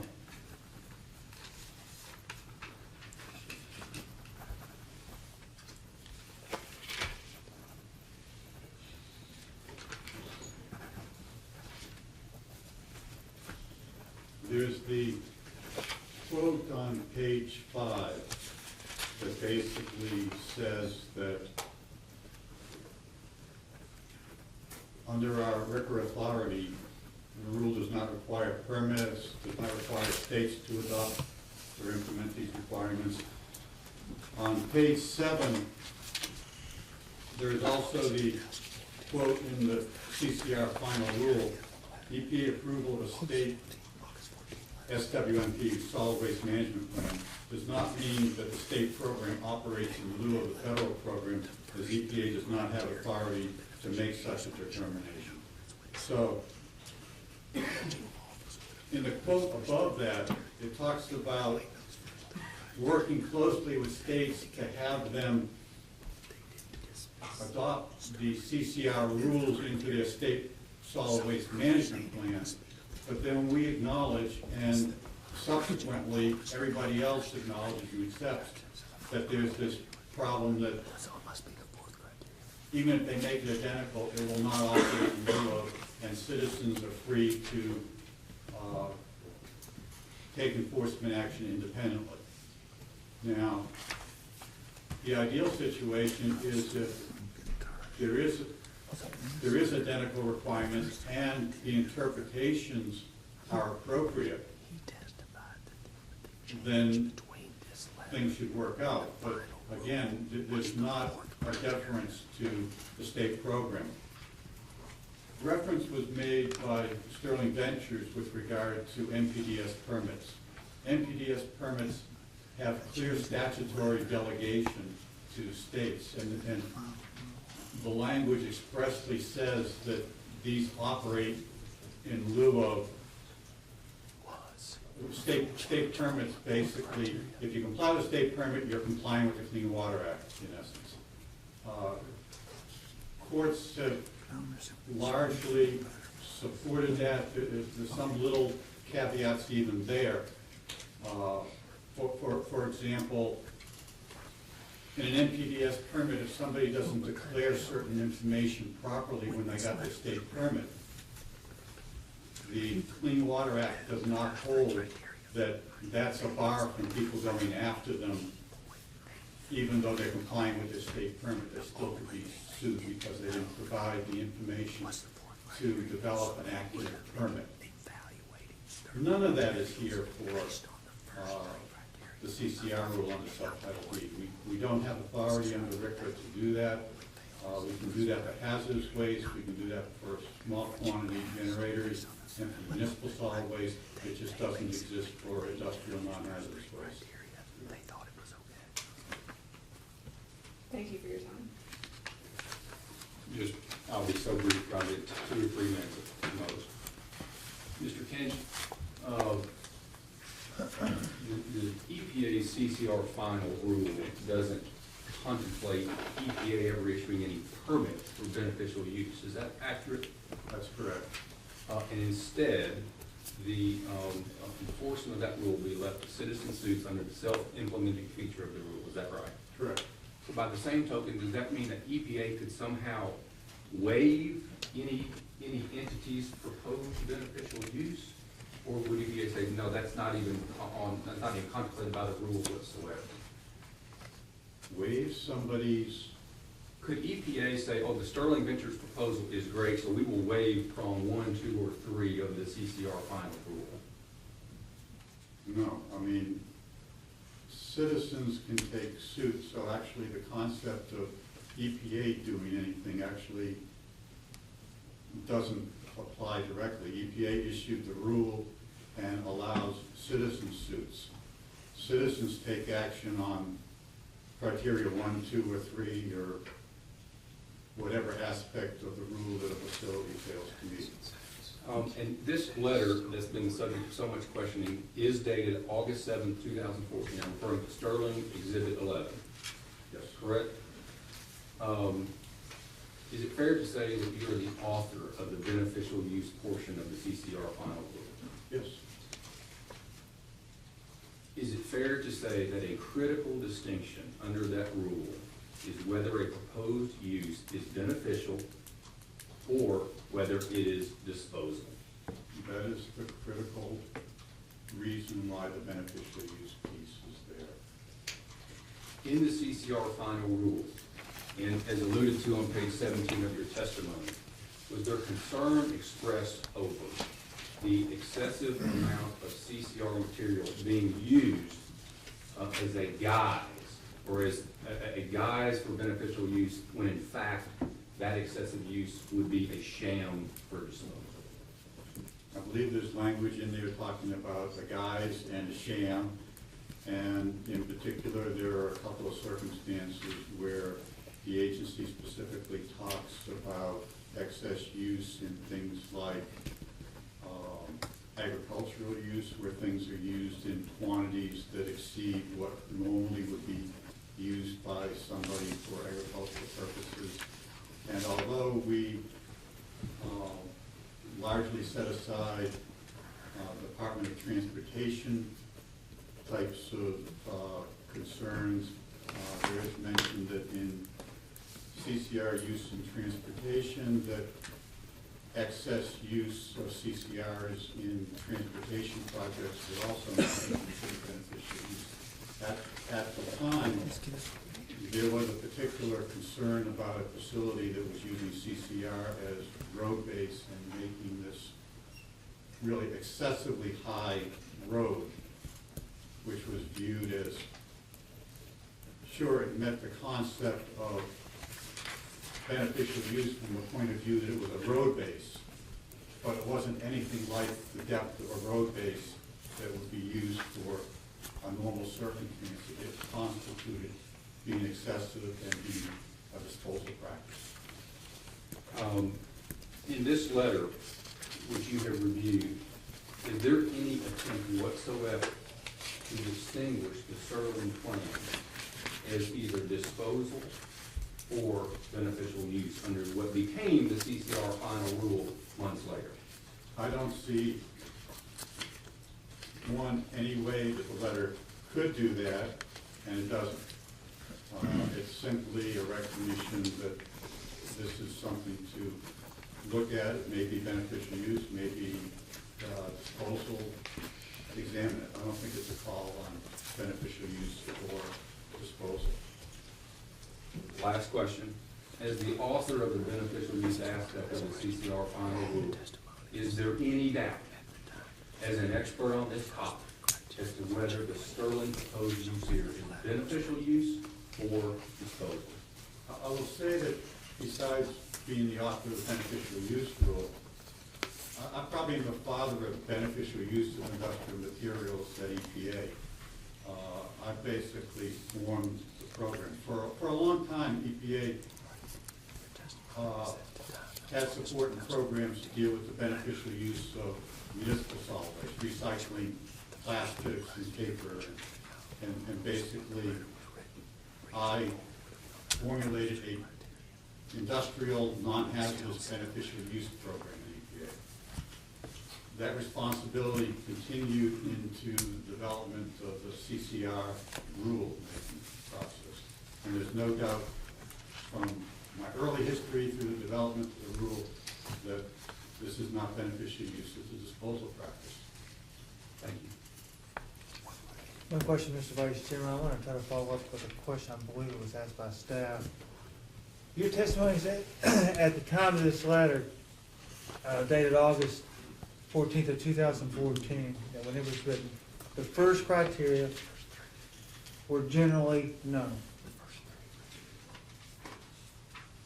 The first three criteria were generally known, correct? Yes. So when the letter was written, Region 4 would have known about the first criteria, the first three. I will object to that question, Your Honor. Mr. Kinch has already testified. He doesn't know the author of this letter.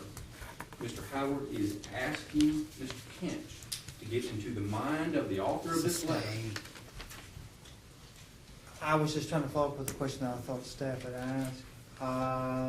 At the time that this letter would have been written by anyone at the EPA, would they have known about the first three criteria under the rule? Same objection, Your Honor. I'm sorry, Mr. Howard, didn't mean to interrupt. I have the same objection. You can ask it a different way. You could say, was it public within the agency? Well, I'll just rephrase it. Was it well-known public information within the agency at the time, back in August, that the first three criteria under the rule were well-known? By well-known, you're... Widely publicized. In proposed rules and preambles that, as you referred to here, being page 1 of 746, there was a documents passed around the agency. There aren't that many people, unless they have direct responsibility on the rule, that go through and look for criteria on beneficial use. And in particular, in the proposal, that would have been in the preamble.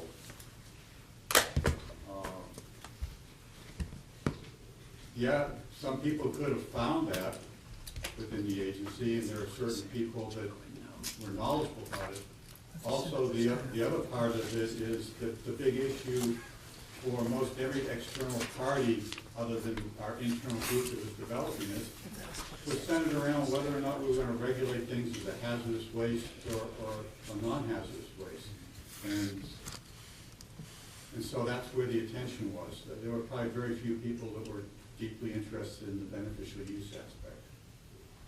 That's all the questions we have at this time, Mr. Vice Chairman. Thank you. Are you going to move to introduce this? We have, I thought it was admitted just a moment ago. It was number 11. Oh, this one. Your Honor, this is part of the CCR final rule. Of course. So we know that. 9, 10, and 12 have not been admitted. Pardon me? 9, 10, and 12 have not been admitted.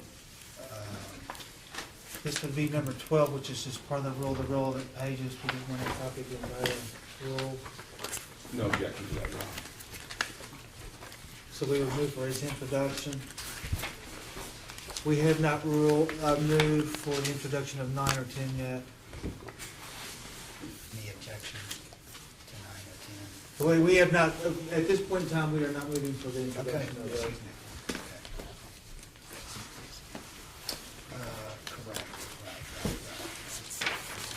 Right. I hate to do this to Mr. Bradley, but I would like him to, if he could be present tomorrow. Certainly. Thank you. Now, Your Honor, may I ask, Mr. Kinch lives in the D.C. area. I'm not sure if he can get on an earlier flight tomorrow or not. If he can, he may wish to attend, but if not, and if he can't get on an earlier flight, then he'd be excused from the remainder of the proceeding. Yes. Thank you. Thank you, Mr. Kinch. Appreciate your testimony and your comments. Okay. See everybody in 12 and a half hours. What time is it? 10 o'clock. 9 tomorrow. 9 o'clock tomorrow. On the record, Mr. Howard. Mr. Vice Chairman, we're still in the process of trying to get things organized and such.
Mr. Boyles, we're going through a lot of documents, and I'm trying to keep this in one set, or as few sets as possible at one time. Be that as it may, I am gonna have to switch from here and there a little bit more than I would otherwise like. Having said that, do you have your testimony before you today? You'll have it just a second. Take your time, sir.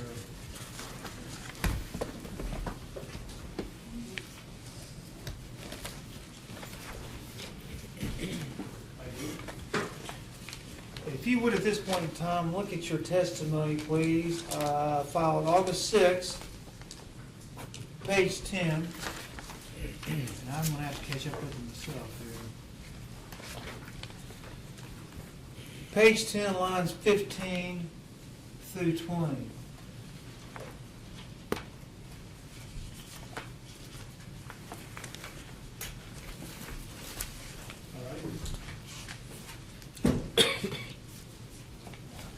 Would you read the statement into the record that begins halfway through the line, beginning with the self-implementation aspect?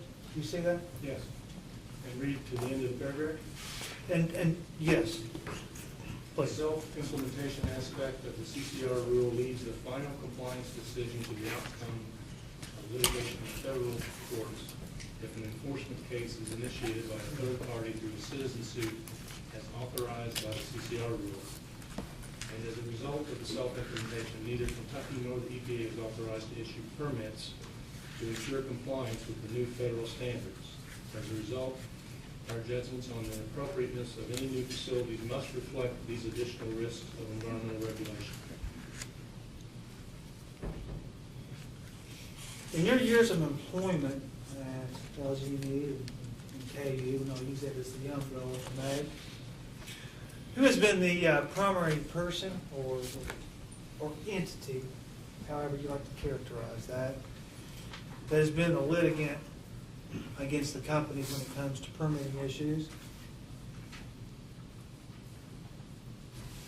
I'm not sure I understand the question. There have been a number of parties that have intervened in permitting processes. I use the word intervene loosely, it's not as in a formal intervention, but people have commented on our permits once they're issued by the permitting authority for public comment. There's a number. I'll rephrase. When it comes to lawsuits against the company or companies over permits or environmental issues, who's been the chief litigant against the company? The most recent member, the Sierra Club, has done that. We've seen, I want to say, the Alliance for the River Valley, I can't remember their acronym, but it's typically been environmental interested groups. But the Sierra Club seems to be the top of the list, it comes to your mind, or not? It's certainly one of the top, yeah, they're very, very active.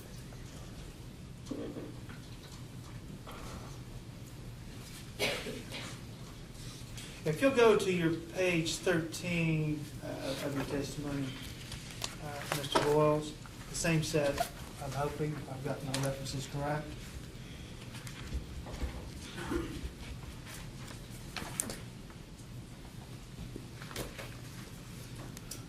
Page 13, beginning at line 9. Are you there? I am. Do you state that the EPA and the U.S. Army Corps of Engineers actively engage the companies to consider the Sterling option? And that's a yes or no question. Repeat that question. Do you state that the EPA, and we can say through the U.S. Army Corps of Engineers, actively engage the companies to consider the Sterling option? Part of this 404 permit application process is conducted by the Corps of Engineers. The EPA provides comment on those permits. And in their comment letter on the alternative analysis, they had suggested a number of things that they had concerns about, including how robust certain options were considered and how certain sites may or may not have been fully thought through. And they asked us to look at 2 sites in particular. In that letter to the Corps of Engineers, they suggested to the Corps that the company look at 2 sites in that application, one being the Sterling Ventures underground limestone mine and one being a location in southern India called Lee Bottom. So the answer would be yes, the EPA did approach the Corps and ask them to have The you. EPA approached the Corps. Yes. And said the Corps should consider that. And then the Corps turned around and asked questions of you relative to Sterling, They correct? sent us the letter, yes.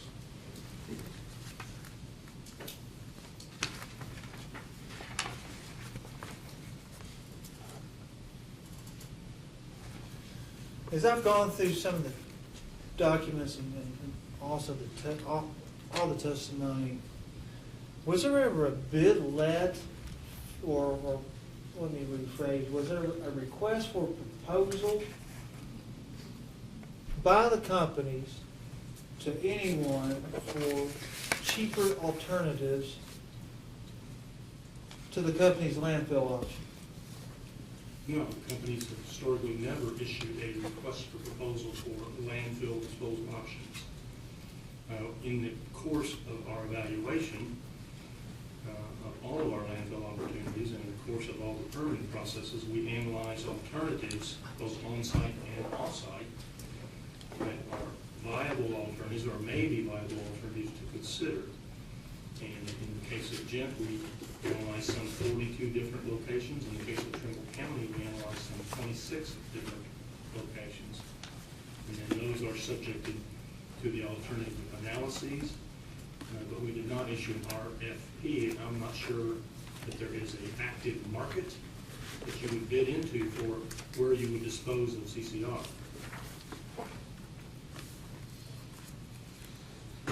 So in this approach, when you were looking at the landfill option versus other alternatives, can you just describe to me generally how the companies would go about that process? Would they actively go out into the private market, or have the private market come to them, or perhaps both? In terms of coal combustion residuals, as I just said, I'm not aware of any active market or listing that you can go to that says we'll take all of your coal combustion residuals.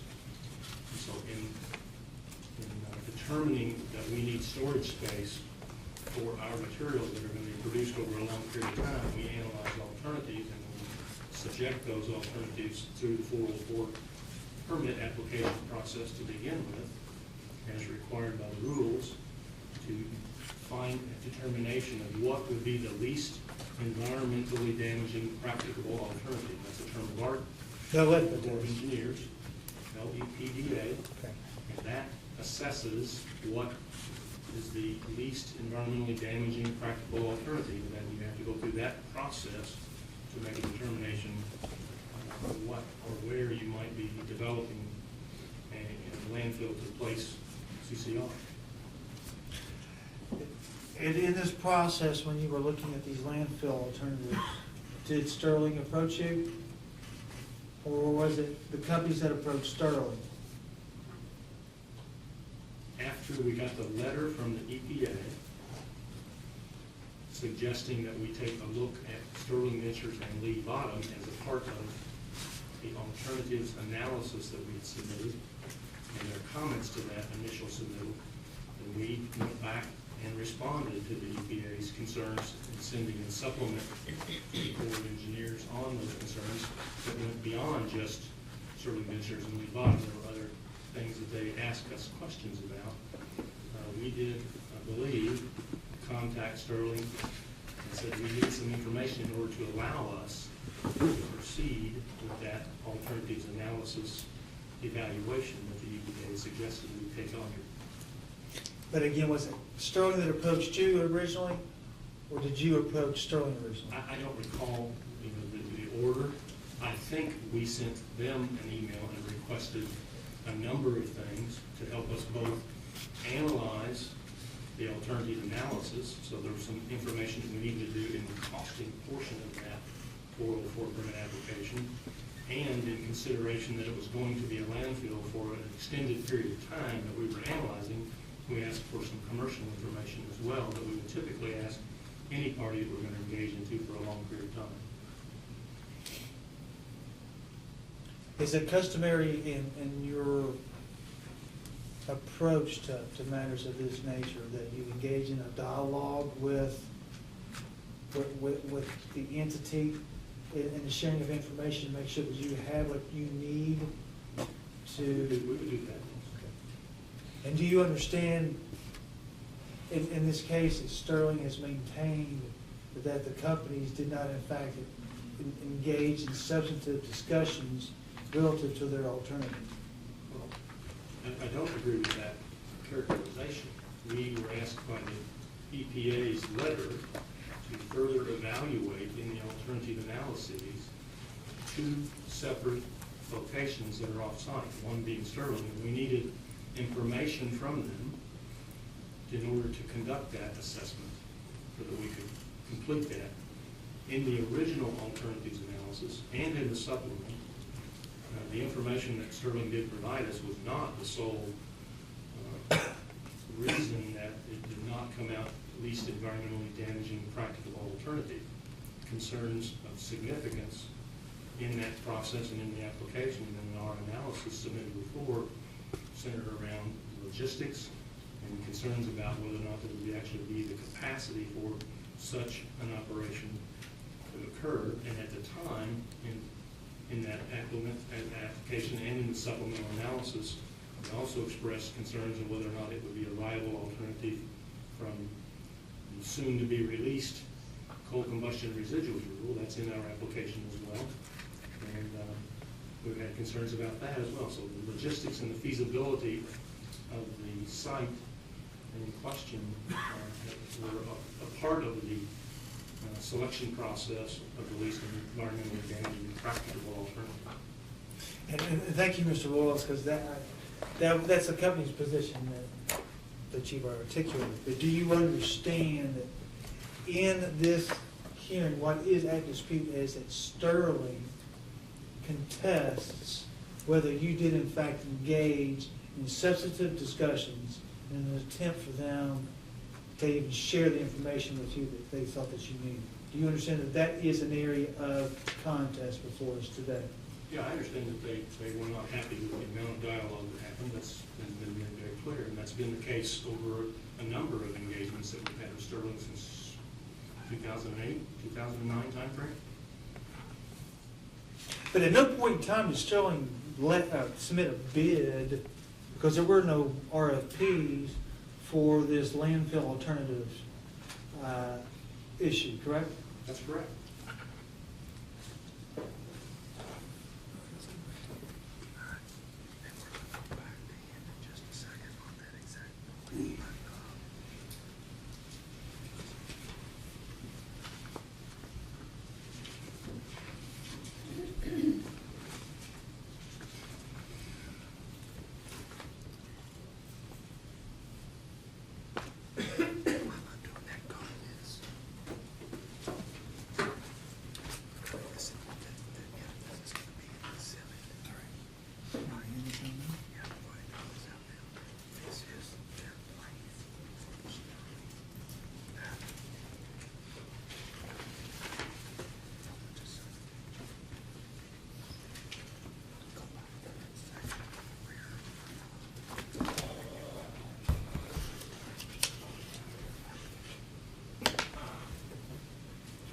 Mr. Wilson, if you would turn to page 13 of the application, sir, if you would.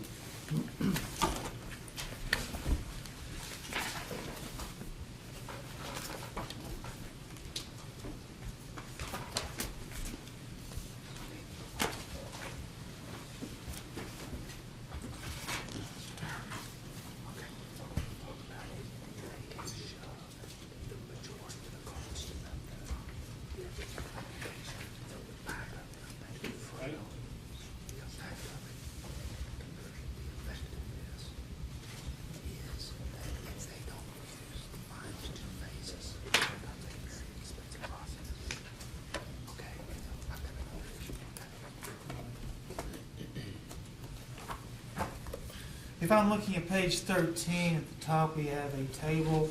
We visited this earlier. Trimble County landfill capital estimate comparison, nominal as spent, dollar million net. Do you see that? And if I'm looking at the columns, phase 1, phase 2, 3, final cap phase 4, and then total, if I am tracking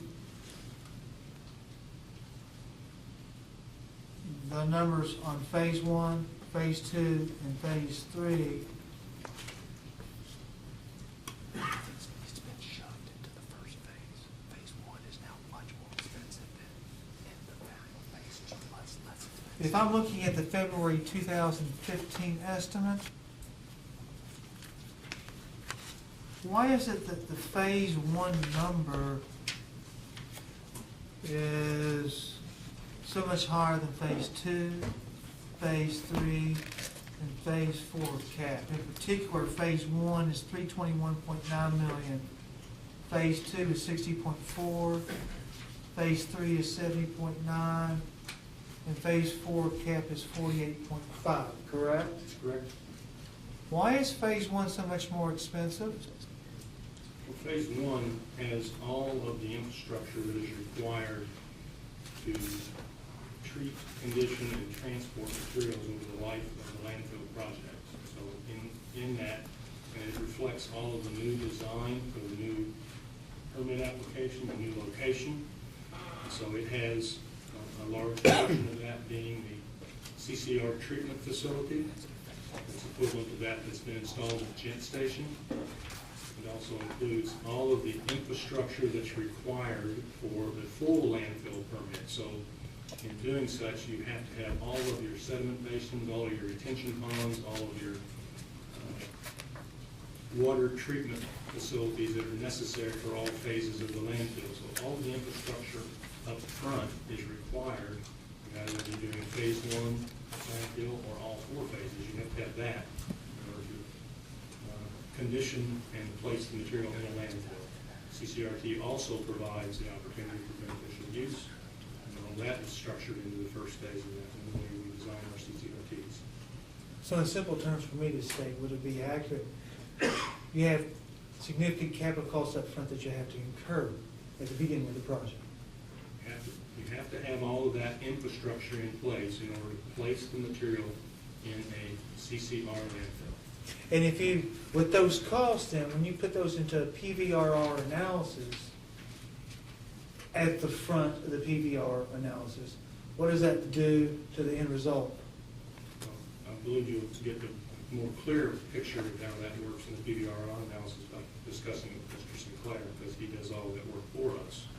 But the infrastructure and the construction and all that information that's contained and all the design work that's in the $321.9 million is what I'm speaking to. And thank you, Mr. Woods, because we will ask that question to Mr. Sinclair, but you're the overarching witness in this case, are you not? I am. Okay. Do you have any level of comfort in answering that question on your own? If I would have answered it. I suggest you talk to Mr. Sinclair. So you have to. He's much better at showing how he analyzed the PVR.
I don't know, see what I can do with a particular question here, Mr. Wallace. Okay. If I'm looking at phase 3 and phase 4, and you have to use CCRs and place those in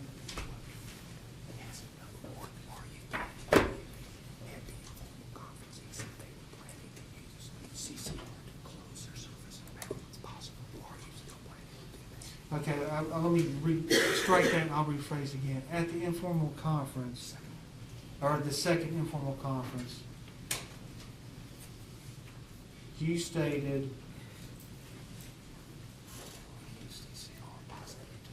that you were going to use CCR possibly to close surface impoundments, correct?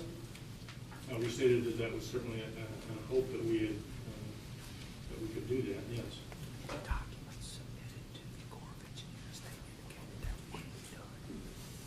Do you also agree with documents supplied to the U.S. Army Corps of Engineers that that definitely would be done?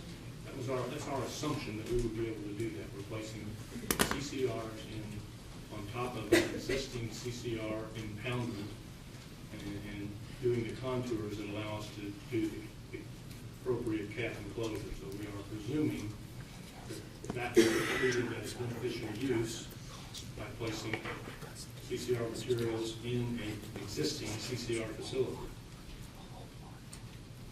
And if you do that, then that drives up the price per ton. Drives up To the, price per ton of what? for the CCR at the landfill. If we utilize CCR that we're producing on a regular basis to close an existing landfill or an existing CCR facility, an ash pond, a gypsum stack, if we use those materials, then we would not be placing them in the landfill and we would not be consuming life of phase 1 or phase 2, wherever we are in the stage of a particular landfill. We'd be using that in the closure process. And it allows us to avoid hauling in significant amounts of virgin material to use in the closing process. We're going to be capping rather than filling voids.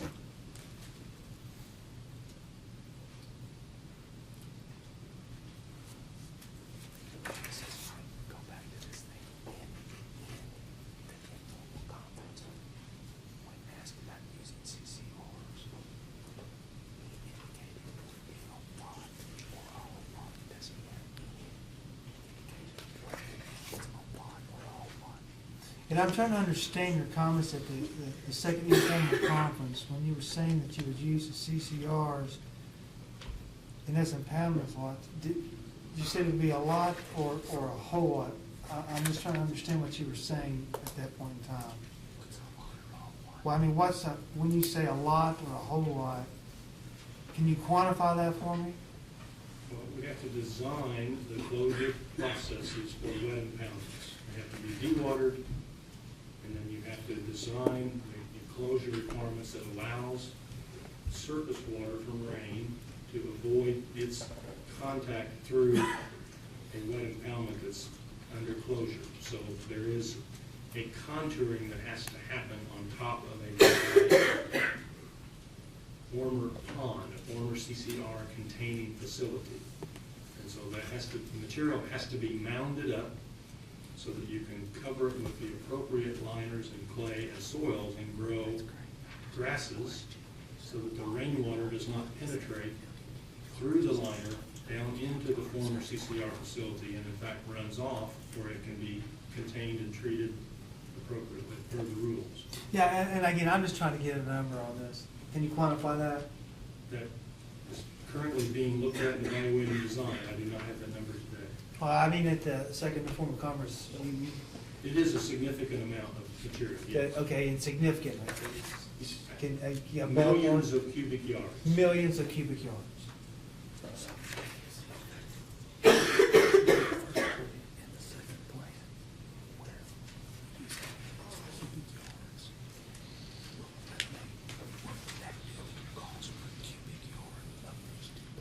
So if we're looking at millions of cubic yards, what would that do to the cost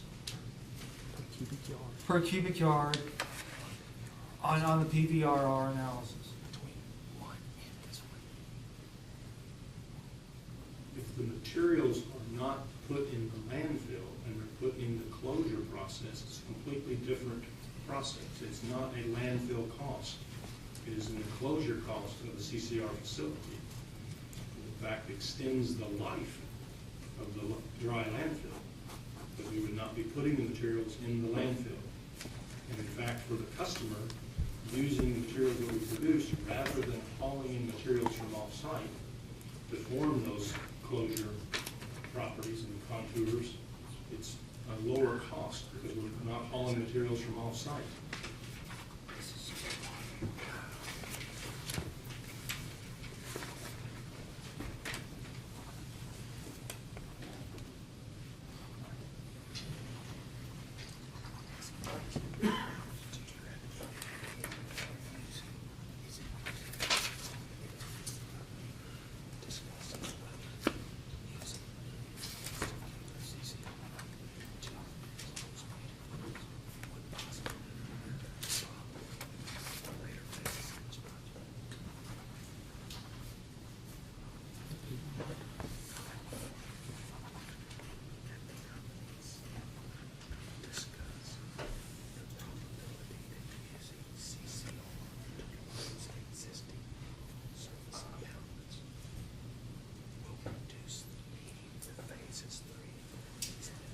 Is there a chance that phases 3 and 4, the landfills, might be eliminated if the companies are using the CCRs in the impoundment lots currently, or in the future? The companies have always contended that the application of formerly beneficial reuse under state rules and now beneficial use under the federal rules, or the placement of those materials in our own closure process reduces the amount of material that has to go in landfill. Currently, as we looked at numbers earlier today, there's some 30% of the materials that are going off-site at Trimble County. So that means 30% less will be placed in a landfill. That's going to lower it's going to avoid the consumption of the space that's in a phase 1 or a phase 2, and perhaps over the life of the plant may eliminate phase 3 and 4. But in a project that's very, very costly up front, what's that going to do to the PVRR cost per yard?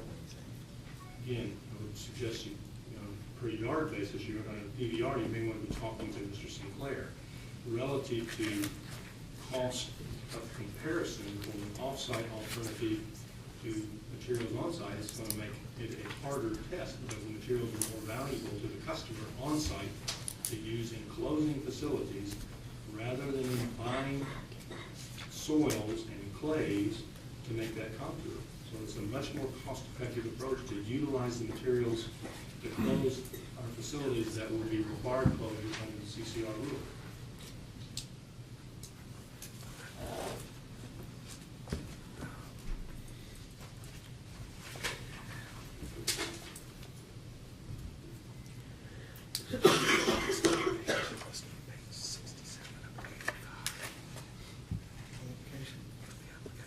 If you would, at this point, go to page 67 of 85 of the application, please.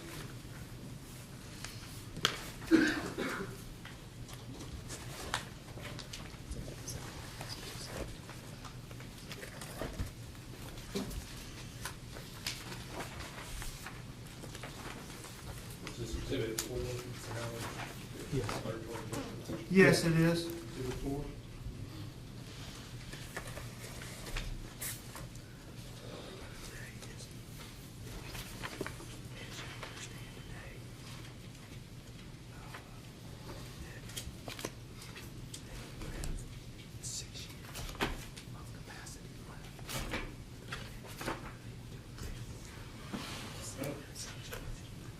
Are you there, Mr. Royal? I am.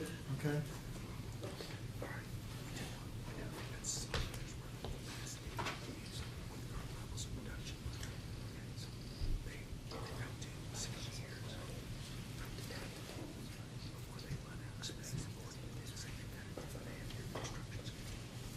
So if I'm looking at bullet C, Okay. I see the year 2021 with current levels of beneficial reuse. So you're saying that as of 2021, I'm sorry, as of now, you've got 6 years basically in which to resolve the issue before you today.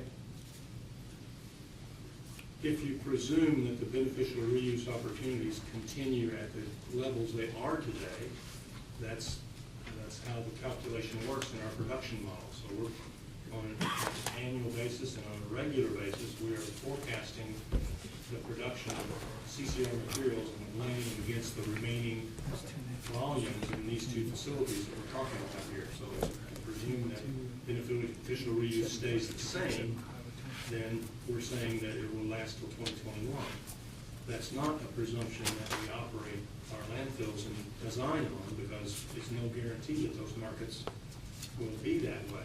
The data you showed me earlier showed ups and downs in the beneficial reuse tons on an annualized basis, and those things move up and down depending on what's going on in the housing market, for example, for the use of synthetic gypsum. So there's no way to be sure of that. We try to design our landfill phases in anticipation of when we will need them should those markets collapse. And that's why we believe we need this in 2018. That's also complicated by the recent promulgation and passage of the final CCR rule, which requires assessment of facilities in that same time frame.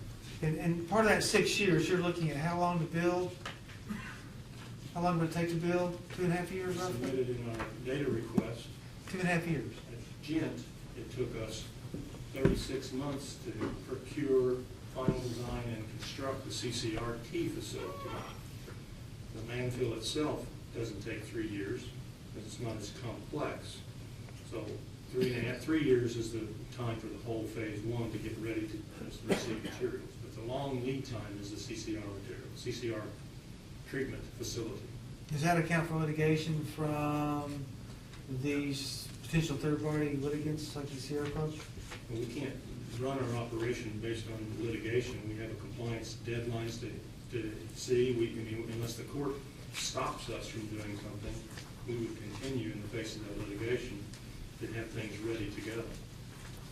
Otherwise, we're jeopardizing the operation of the most efficient unit in the state of Kentucky, and the newest units in the state of Kentucky, and certainly highly important. Well, I'll go out on a limb here, and I don't think that anybody wants the lights to go out. It's just a matter of how do we accomplish the task before us in resolving these issues.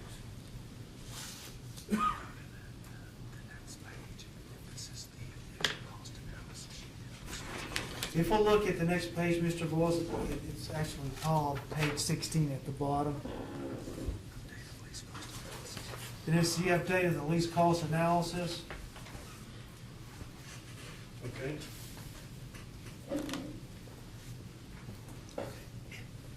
Is it correct you indicated in one of the informal conferences and it's in later filings that the off-site alternative you're considering is? I wanted to double check. I believe you said this before, and if I'm wrong, you will tell me, that when I'm looking at the column difference on-site less, excuse me, off-site, that off-site location was Sterling Ventures? Yeah, I don't recall exactly in this table, and I believe Mr. Sinclair can specifically answer that question. I think it was at the time this was prepared, but I defer to Mr. Sinclair on that.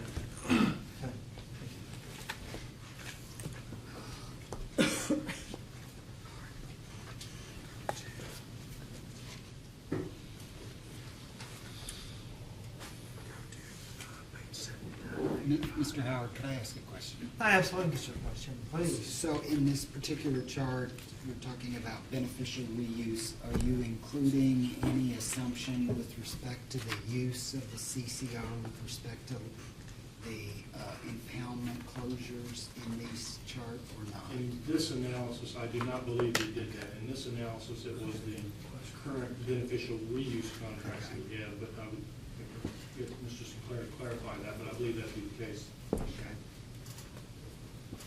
Thank you. Mr. Boyles, you indicated a moment ago that you've seen the upticks, downticks, whatnot in the economy when more gypsum boards are being produced, less, and so on and so forth. But you've been with the company for how long? A little over 39 years. In your experience with the company, has there ever been no market for gypsum?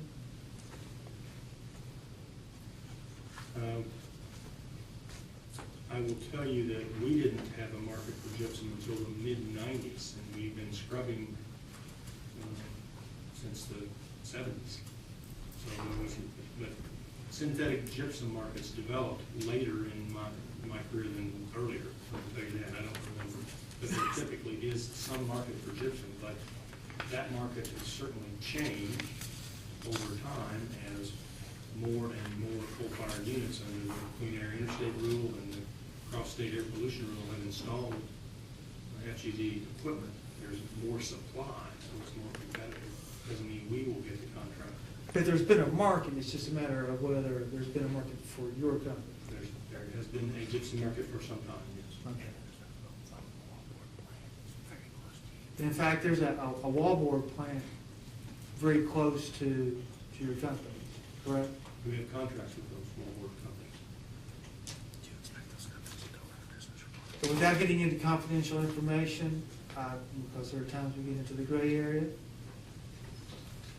those contracts with those wallboard companies are for how long? I don't have the duration. I don't remember that. Carol Pfeiffer may have that, or David Sinclair may know that, as they have more information on those contracts, but I don't recall. Do you also have a market, or has there been a market for fly ash since you've been employed at the companies? Yes. Has there ever been an interruption where, or in a market where there has been no market, not just for the company, but no market at all for fly ash?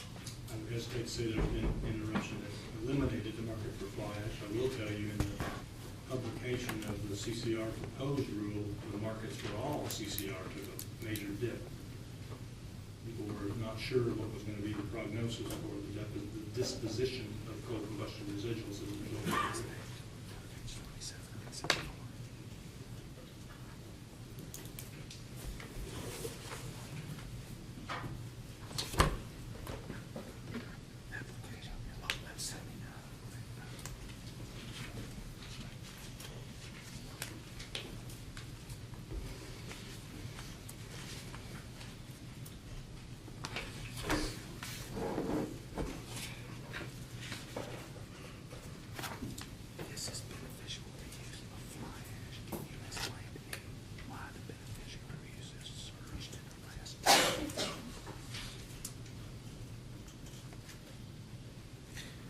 If I may direct you in this same exhibit to page 27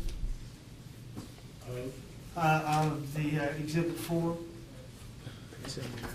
I'm sorry, page 79 of 85, exhibit 4 of the application. Okay.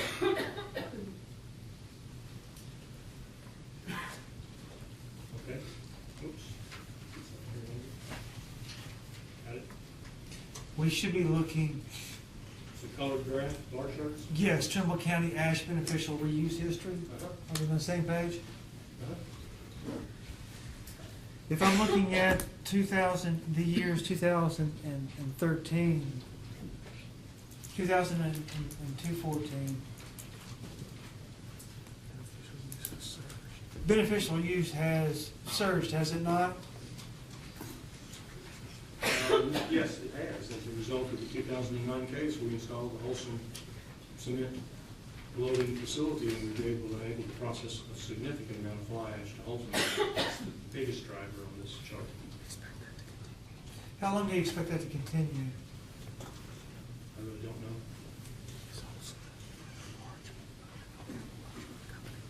Is Holson a a large, well-capitalized well-run company? Olson is a cement manufacturer. They're located in St. Genevieve, Missouri. And they're producing cement, and they're using this product as a part of that process, as a beneficial reuse. It's also a beneficial use under the rules, pretty specific here, called out. Did you request any type of financial information from them? Did I? Not that I'm aware of. I don't recall the contract negotiations. I wasn't involved in that. So, did you have to build any facilities in order to be able to get the fly ash to them? Yes, as I stated, that was a part of the 2009 case, that we have a barge loading facility and the ability to move materials to that barge. We did part of that in the 2009 case. And what were the costs associated with that barge facility? Do you recall? I don't recall off the top of my head. We can certainly provide that information in a post-date hearing request. But it would be substantial, though, would you think? I don't really recall. It was not hundreds of millions. It was more in the millions range. I just don't remember. 20. I tell you what we could do, if I may, can Mr. Ricks, would you provide that information to us by way of a post-hearing data request? Yes. That is the cost of the facility. PCR 2009 PCR plan for Olson, correct? Yes. And I believe it's in the voluminous material that we have here. So if we can find that, then we won't have the need for the post-hearing data request. I'm not so sure. It might not have been one of the data requests. I just can't recall. I'm sorry, Mr. In Wells? one of the data requests, I can't recall.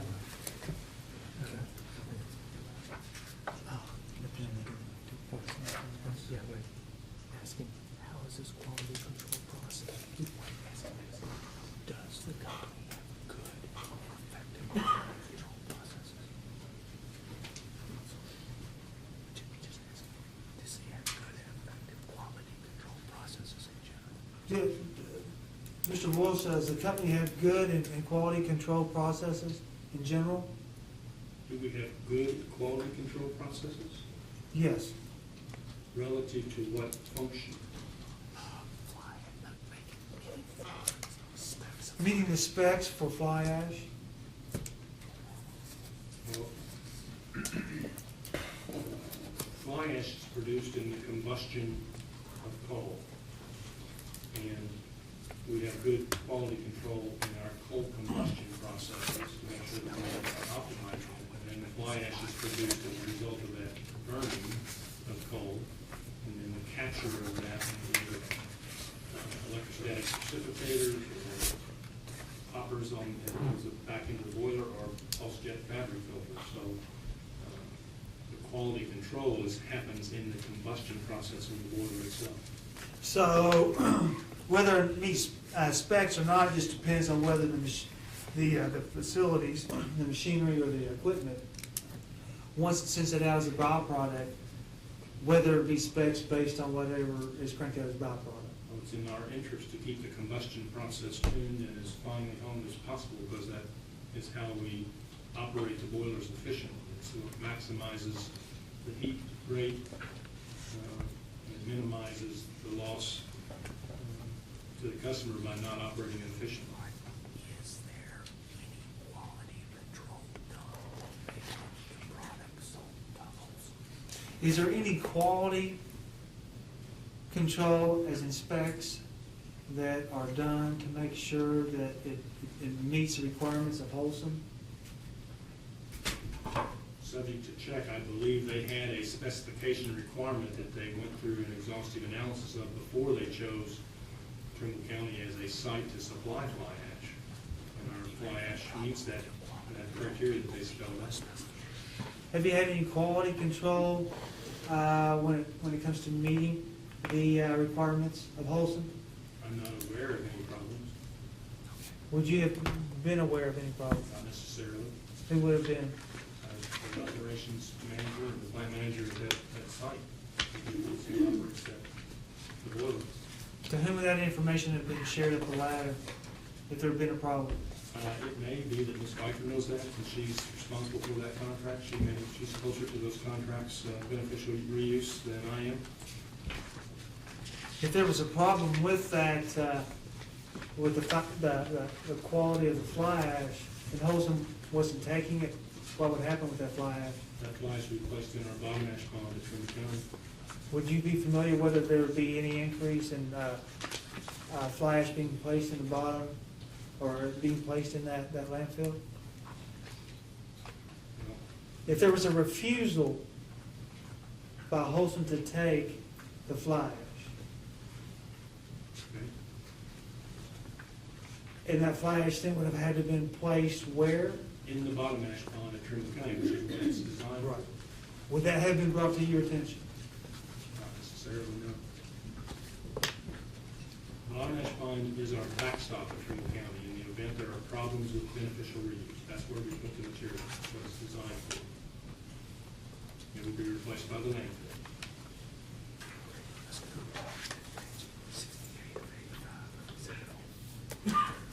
Let's go back a few pages, Mr. Boyles, to page 68 of 85, if I may, sir.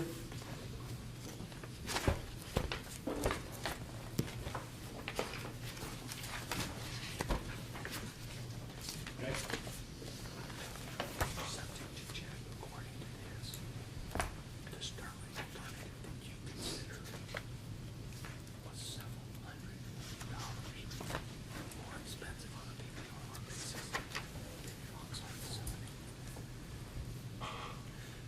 Mr. Boyle, subject to check, Sterling's alternative proposal was $700 million more expensive.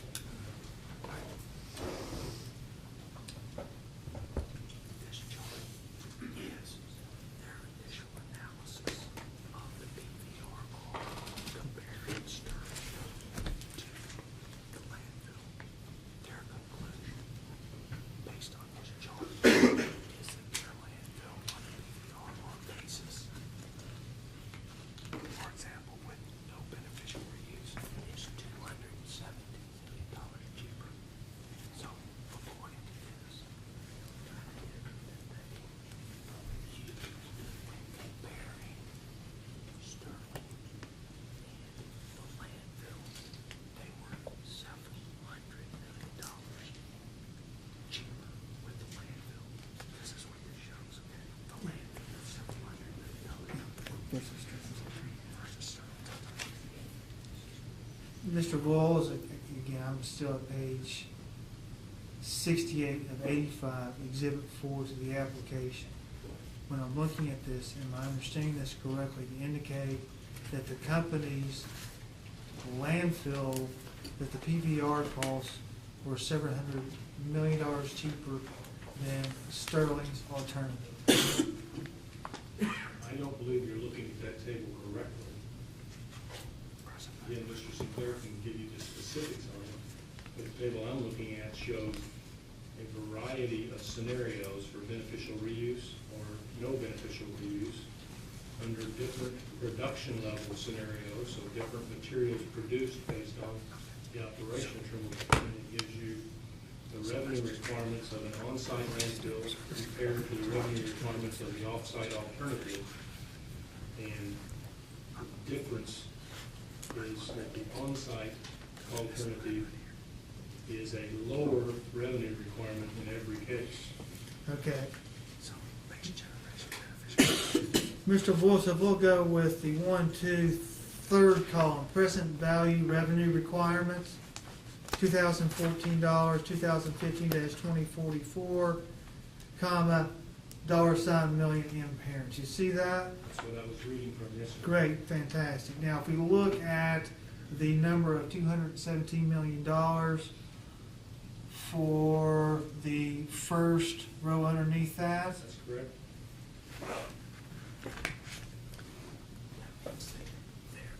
Under those scenarios, that the on-site landfill, according to this analysis, is $217 million cheaper than the analysis you did on sterling.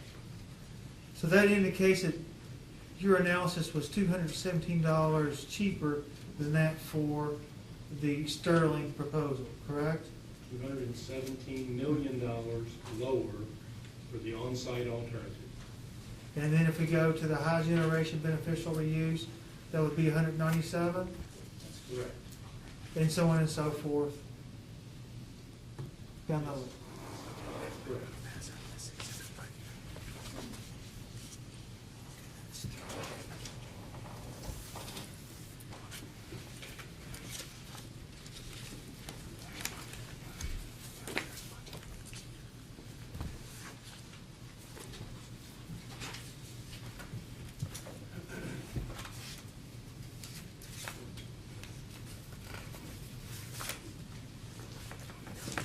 Yes, if you would, Mr. Walters.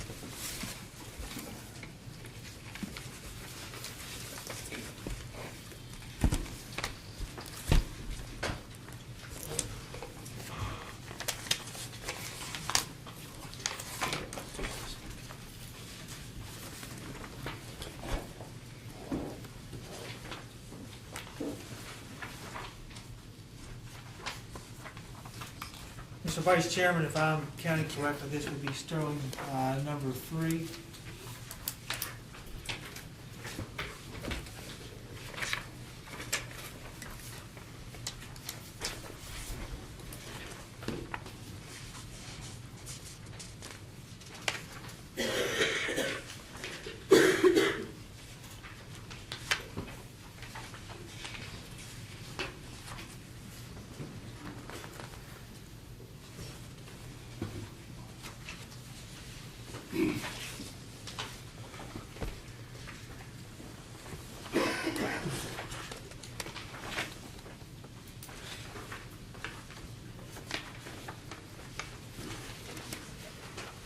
Have you had a chance to review those documents, Mr. Boyles?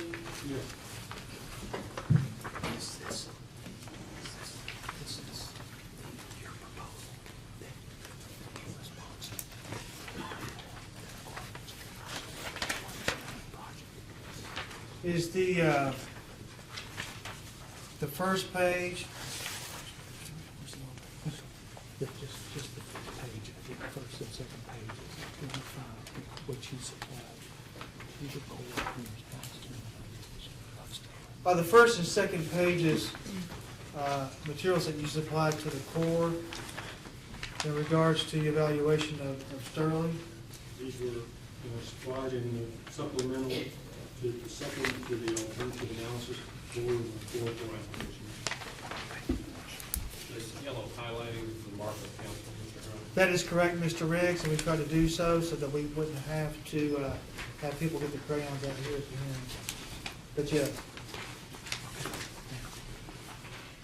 Isn't it true that this proposed scenario is just right here, this is for your calculation of the people? This layout and design. Let's go back. Let's say, first of all, number one, this includes building a large loading facility right here. This includes building pipeline, a conveyor. If I can look at the first page of this, Mr. Flores, and this is trying to explain why we took the liberty of using a highlighter to this map.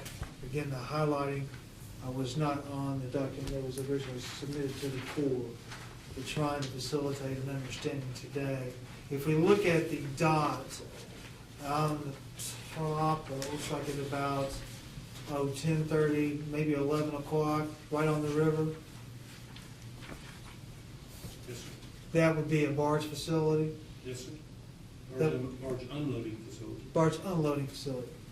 And that was something that the company believed would have to be built. The companies, LG&E and KU. As a part of responding to the EPA's request that we further consider the Sterling Rancher site in an alternative analysis, we did such, and we said, what will be the method of getting the material to the Sterling site? And this is a method that we looked at, where we're barging material close to the site and then conveying it in an environmentally sensitive manner closer to the site where then you can move the materials to the mine. So it includes a conveying system, a haul road, in the event that the conveying system would be disabled for maintenance for any significant period of time, and conceived in the same manner that we move the materials on our current landfill at Gent and how we might move the materials at Trimble County so that we can comply with all air permits and all environmental permits to move the materials. So, and so we've got the one large dot, we have the second large dot. Again, that large dot is, quote, assumed conveyor termination point, correct? That's correct. And then between those two dots, there would be a line, a straight line that would be a conveyor, correct?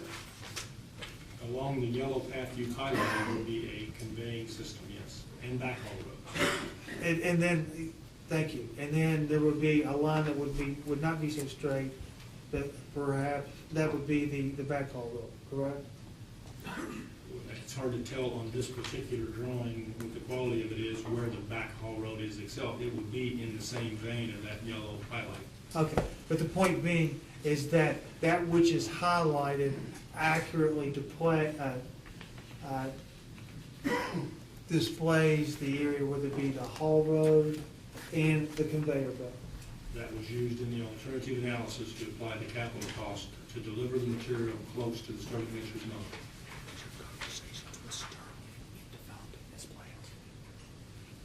In developing this plan that we've now just discussed, what type of conversations did you have with Sterling?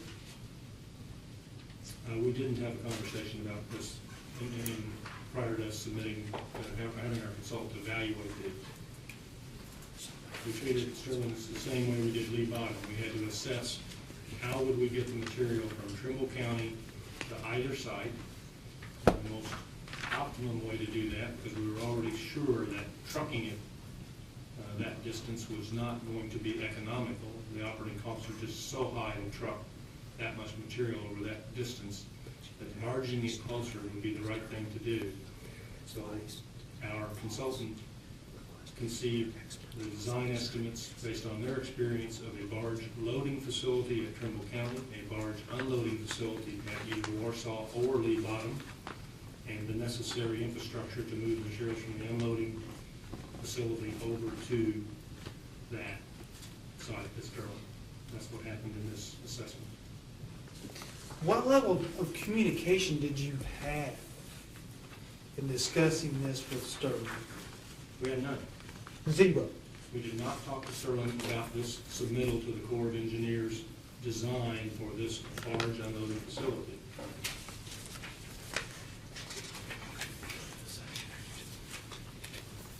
If you'll turn to the second page, Mr. Boyle.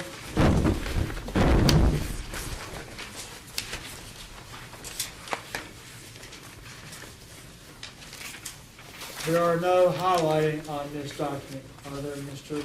Boyle? Other than the outline that was in the white, no yellow highlights.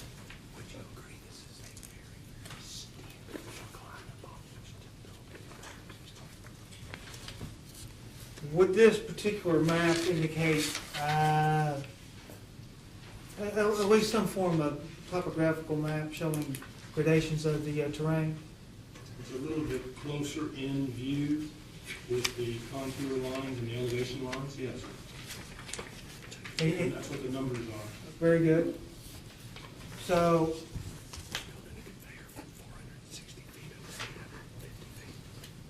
if we were looking at the conveyor, we would be building that conveyor, and when I say we, that's the conveyor that was depicted on the first page. That conveyor that would be built would be going from an incline of approximately 460 to 850 feet, correct? Yes. Your Honor, I'd like to object to this general line of cross-examination. I think it's irrelevant. All four of these documents appear to be from the alternative analysis that was submitted to the Corps of Engineers. That's what this set of documents is about. The questions go to that analysis and what is presented before you. I don't see how this is relevant to the questions for this public service commission.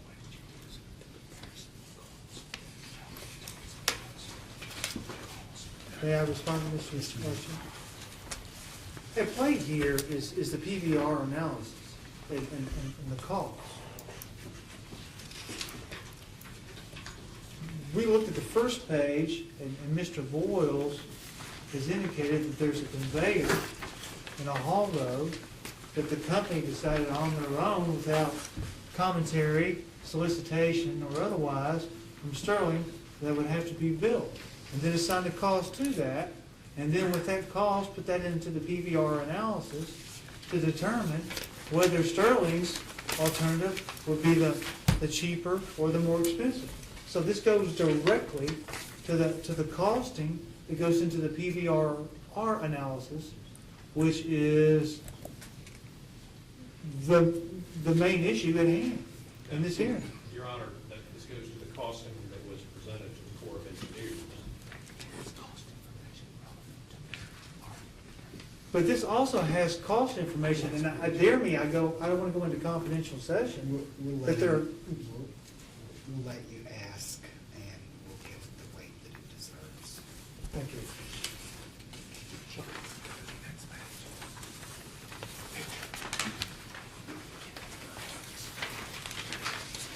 If you'll go to the next page, Mr. Boyle.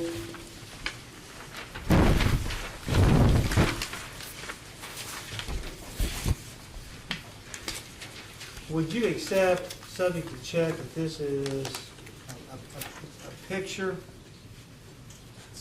of that same area? Okay, so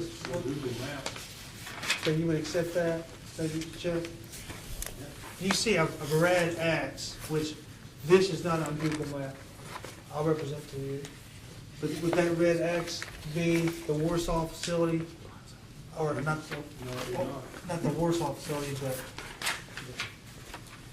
the facility that you had placed on your analysis. Would that red X be the approximate location for the Barnes facility? That's the approximate location of the other two pages that we just talked about. Okay.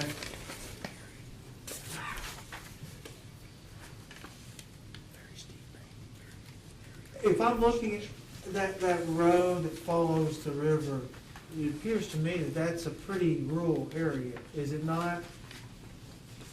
Looks to be, yeah. There's no infrastructure there at the red X, correct? That's correct. Can you tell whether the bank is steep there or not? If we're not in the previous drawing, you get the elevation.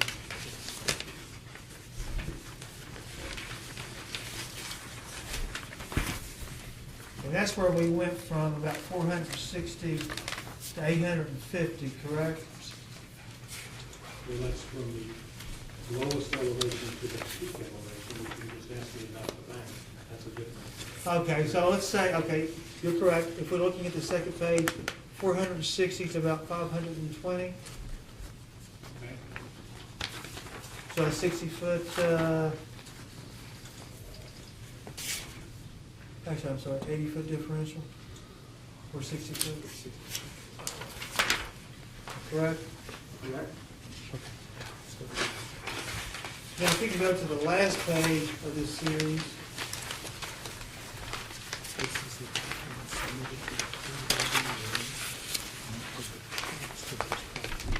Is this the document that was submitted to the Corps of Engineers for the price of this project?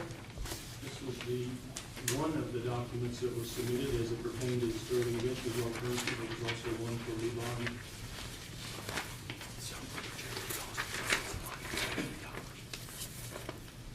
And if we go to the row right before operation and maintenance O&M costs, the cost for this project would be, capital costs, $100,234,205. Given this level of conceptual estimate, yes, that's what that says.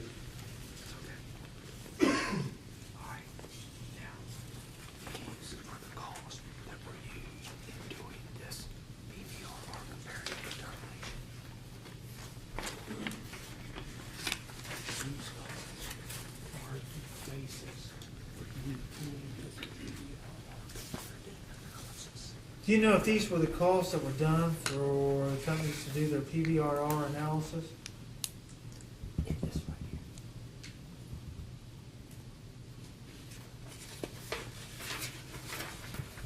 If I'm looking at page 6, or page 68 of 85 of the application, the updated lease cost analysis. Computer locked up, so I'll get you back to it.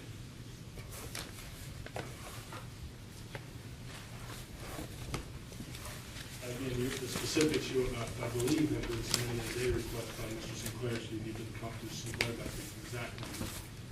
But this was the foundation for some of that, yes. It was the foundation. We have one last exhibit, Mr. Chairman, and we'll suggest a break. This will be Sterling Exhibit 4.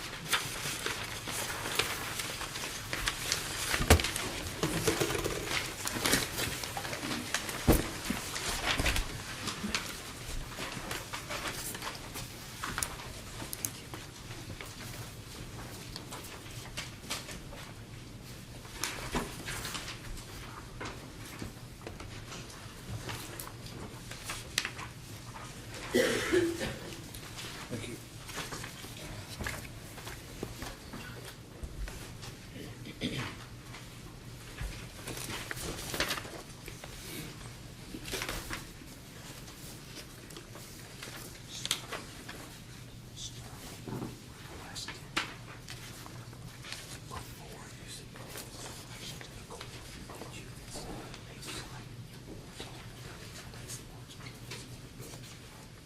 Mr. Royals, are you familiar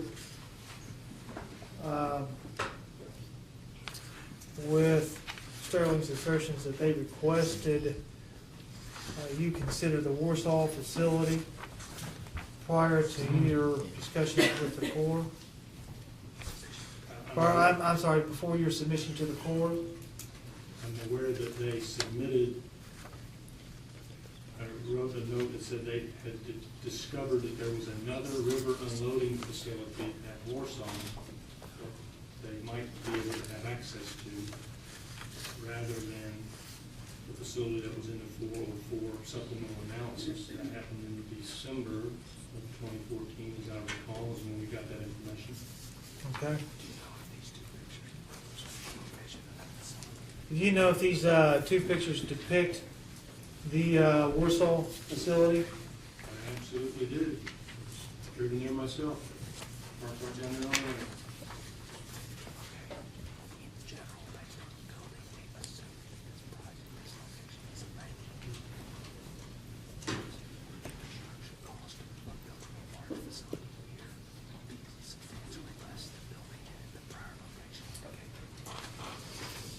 In your opinion, when we're looking at Warsaw facility here, do you believe that the construction cost to build a barge facility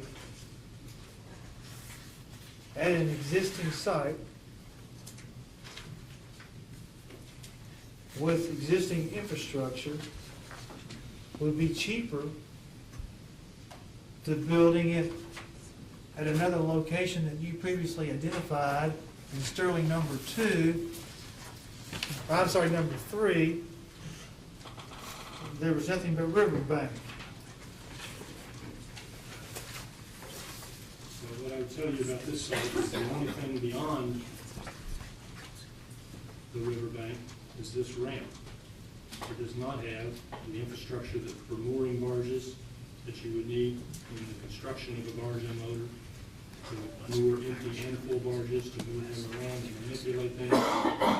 I'm not sure that the ramp that I saw would handle the weight of the trucks that would be going in and out of that facility. It certainly is on private property, and based on my review of the permit for this ramp, it clearly states that unloading commodities such as cement and coal and other types of commodities are not granted by this permit, so it'll be a significant change to what has to be done here in order to do that.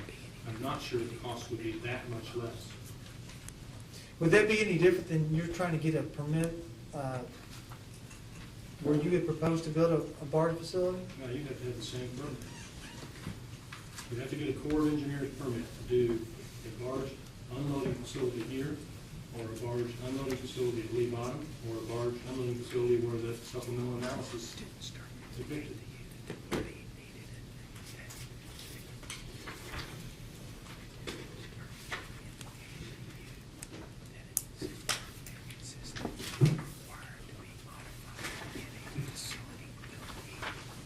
Was there an existing permit at this facility, but didn't Sterling, let me break that down. Did Sterling indicate to you that there was an existing permit of some sort at this barge facility? We provided that permit in the data response, yes. It's issued to Riverside Unlimited. It's for the loading and unloading of equipment and other non-hazardous, non-liquid materials. I read the permit.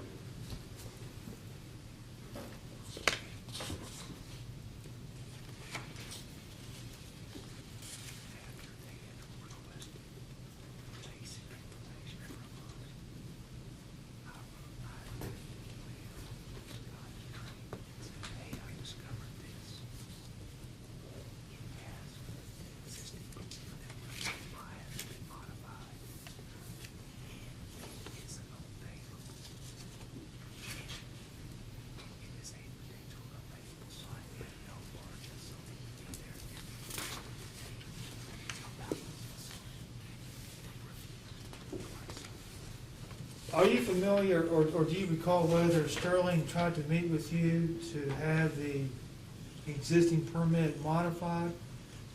Sterling did not try to meet with us to have the existing permit modified. They might have said, we can sit down and talk about getting it modified, but we did not meet with them about that.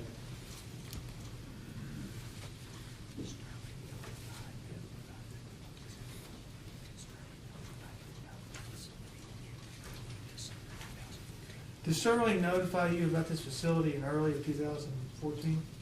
December of 2014. December 14, I'm sorry. They sent an email saying that there was a river unloading facility that they had become aware of that could be available for unloading materials.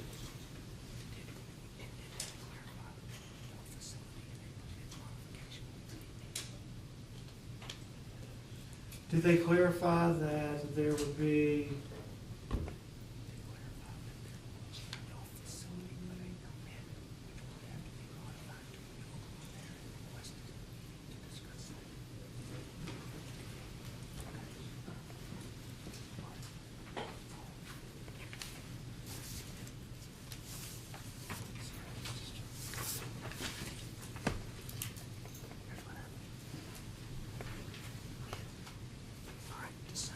We're going to try to get this one question finished, Mr. Vice Chairman, and that way we can be at a breaking point.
right, Mr. Boyles, I'm gonna try to walk through this one last time.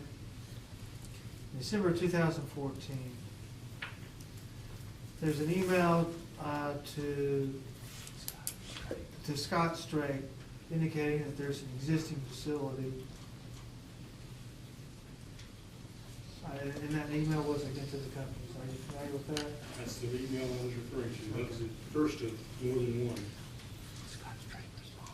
And then Scott Strait responds,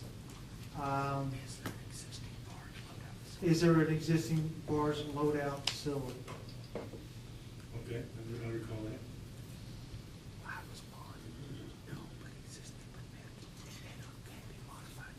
And Sterling responds, no,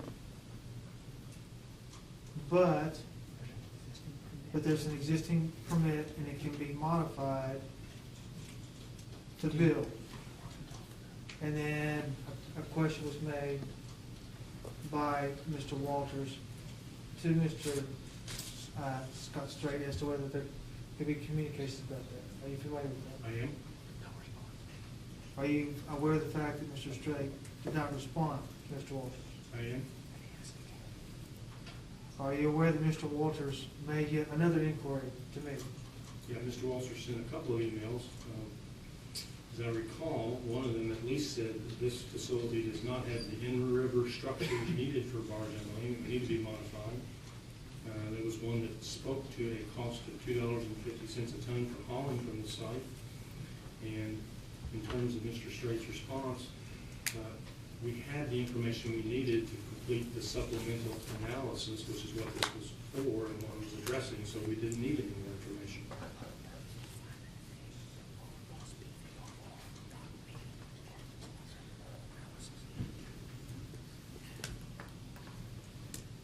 I'm trying to go back to what you testified earlier. Isn't the go behind getting the CPCN is to get the lower cost alternative?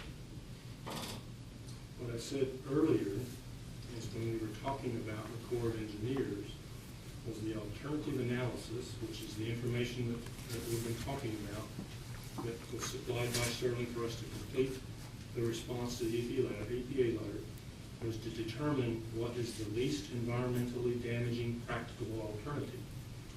And when you read the analysis and the supplement to that analysis that was submitted to the Corps, there is language in there that says, in spite of the cost, there are significant logistical reasons that make this not the least environmentally damaging practicable alternative to go with Sterling Ventures.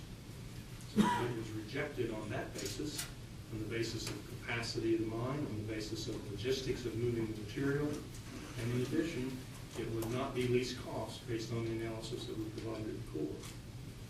The CPCN considers least cost revenue requirements for the chosen alternative, which is Trimble County landfill. And as we've been talking about the exhibits and the revenue requirements slide that you went through, Trimble County remains the least cost feasible alternative for disposition of CCR materials at Trimble County.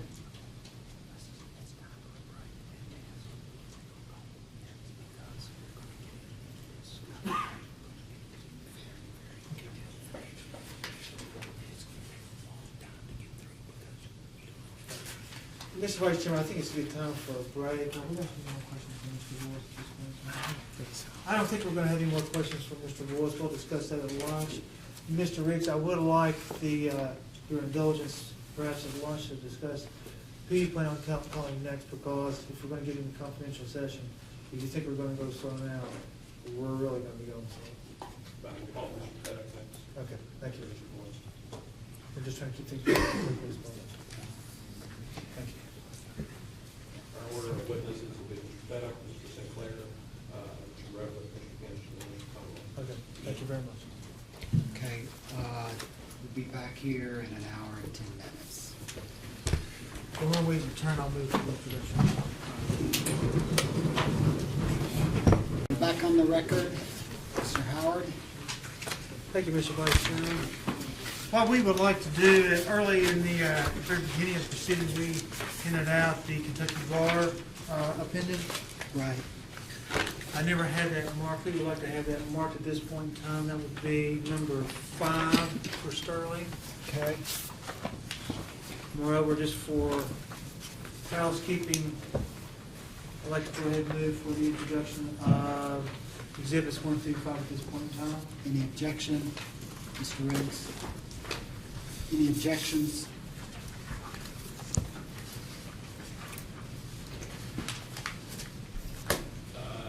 May I have just a second, Your Honor? Yes, sir. Your Honor, the Kentucky Bar Association opinion that Mr. Howard would like to introduce is not a complete copy of that document. It does not contain a copy of the September 10, 2015 letter from Mr. Walters.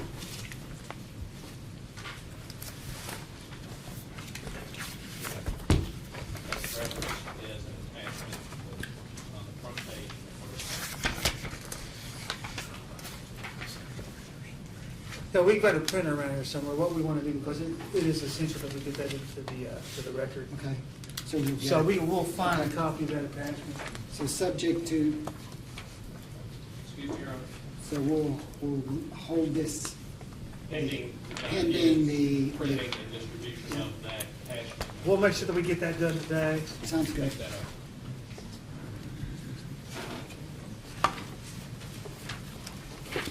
Okay. And any objection to exhibits 1 through 4, Mr. Riggs?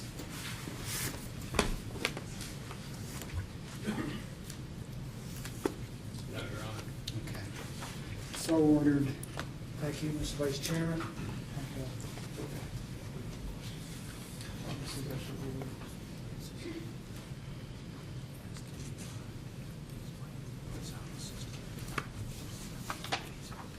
Mr. Howard, do you have any further questions with respect to this? Yes, I do, Okay. Mr. Vice Chairman. I'm sorry I was consulting with Mr. Walters.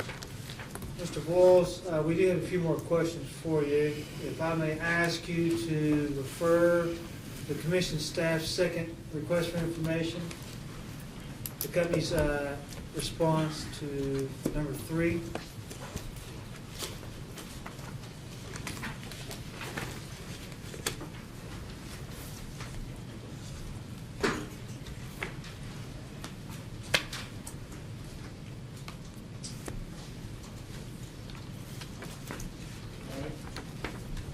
You see at A-3 item Roman I, in the middle of the chart, it reads, the 2009 estimate included the assumption of utilizing a Eurosilo system for gypsum and fly ash that was later determined to be infeasible. Is that an accurate reading of what is in that response? That's correct, yes. Can you explain to me why the Eurosilo was later determined to be infeasible? The Eurosilo was included in the conceptual estimates that were performed by our consultants at the time, and as we reviewed the application of that, there are no, that we knew in utility practice, Eurosilo installations anywhere in the United States. It is a technology that's utilized in Europe, but it's not one that was utilized anywhere in the United States, and as such, it was a first-of-a-kind application. And we tend to prefer not to have first-of-a-kind installations, so we think that we don't understand how they work or what their history might be in terms of their utilization of the fuels and the ashes and products that we have in the United States. So we determined that to be infeasible and ruled it out. Went to more traditional gypsum and fly ash handling equipment. Can you explain to me how the Eurosilo system works? From my knowledge of it, which is limited, I will admit, it is an application of a technology that's primarily used in very space-constrained applications, so places where you don't have a lot of room. What I've seen, just from looking at some of the applications on websites, is it sits in a very small footprint, and they tend to just immediately load trucks and transport them off-site. Most of the utilities that I've been around in the European continent don't have landfills on property. All of their combustion residuals are taken somewhere else. It wasn't an application that we felt comfortable with.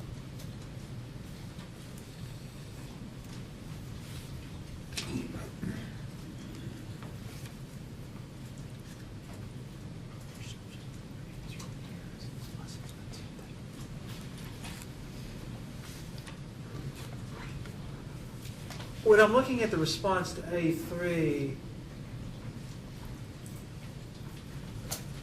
it seems to me that the reason why the Euro silo was even considered was that it was less expensive, correct? That, it was a lower cost item in that estimate at the time, that conceptual estimate. But it also did not provide the redundancy and, you know, the rigidity and the long-term serviceability from our estimate and looking at first-of-a-kind technology that we'd want to apply to a station that's going to be running for the next 30 or 40 years.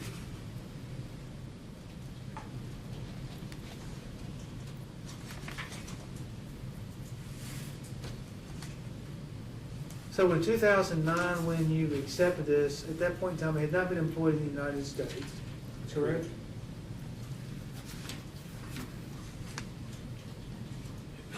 And while it was less costly than other units. It was a lower cost item in this list, yes. But you didn't know whether it was feasible. In further study, it was provided to us by our consultant in doing some of the analysis as a conceptual engineered option. And we reviewed that, which we do in all of our engineering assessments early on, and we take conceptual engineering and move them forward for design. We evaluate whether or not they are robust enough to put into the utility practice that will last for the fit for purpose for the life of the asset. We did not believe at that time that first-of-a-kind technology in the U.S. was a wise choice. But at the time, because it was less costly, you thought that you would study the feasibility at a later time. No, we opted not to move down that path and to go down a path that was more proven technology in the U.S., which is the systems that we put in place here, with belt filters and conveyors and pug mills and silos for storing and moving product.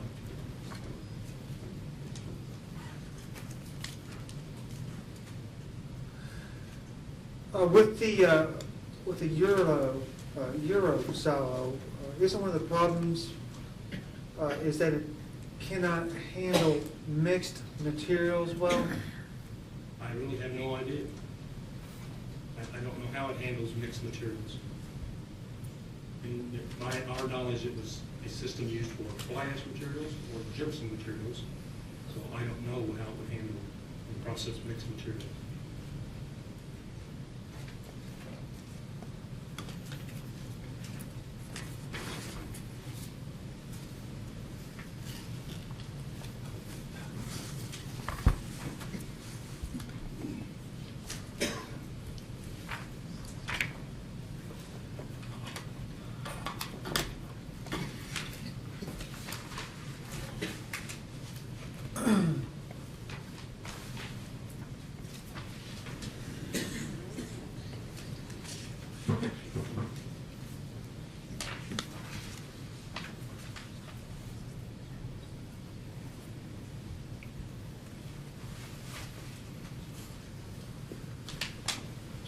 How long has the Euro silo been used? I have no idea. It's not been used in the United States anywhere that we're aware of. Okay, Mr. Boyles, how much of a role did you have in this project when the Euro silo was chosen? This was part of the early conceptual design for the original 404 application of the alternatives analysis and what we might do on site. So I was not involved in the detailed engineering decisions on a day-to-day basis of what went in or that final estimate or that conceptual estimate. So I was not intimately involved in those details. So you had no part in deciding whether the Euro silo should have been incorporated in the first? Personally, I had staff who were assigned to making sure that what we are constructing and installing is fit for purpose and is robust enough to match the designs that it should for the life of the projects that we're installing. Would you know whether the Euro silo has been used without any problems for 40 years? I have no idea.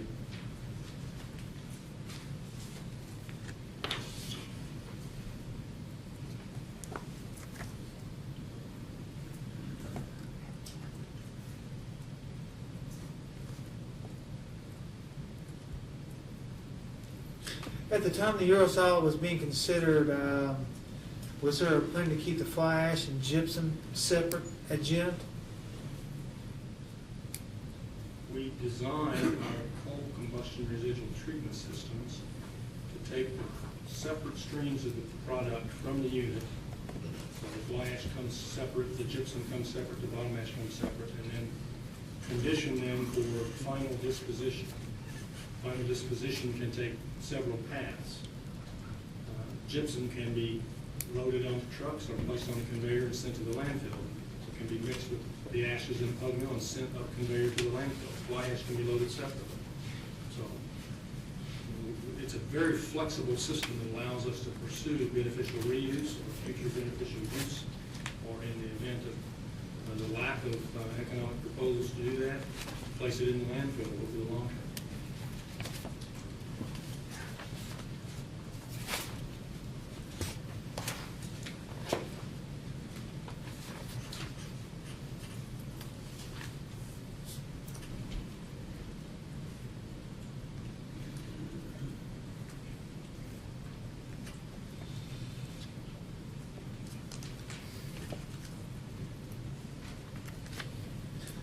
We'll proceed as fast as we can, Ms. Vice Chair.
Mr. Boyles,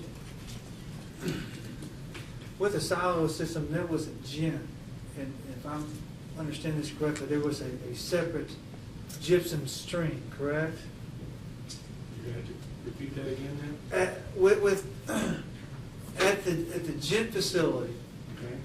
there was a separate gypsum stream that was coming out as a byproduct, right? We have two gypsum processing points today at Gent. One is the gypsum stack, and one is through the CCRT that takes the material to the landfill or loads it for beneficial reuse. There are additional alternatives. And did Sterling approach you to take just the gypsum from the Gent facility? Yes, they did. And they did that back in, I think, 2010 was the first approach to take the gypsum out of the gypsum stack. I think it was 1.5 million tons, and then they offered to take the balance of the gypsum that was produced that was not taken by our contractual relationship with, I think, Certainty at the time, Sinmat now. They offered to take the balance of that material for 37 years or the life of the station. Some 800,000 tons per year, 800,000 cubic yards per year, as I recall.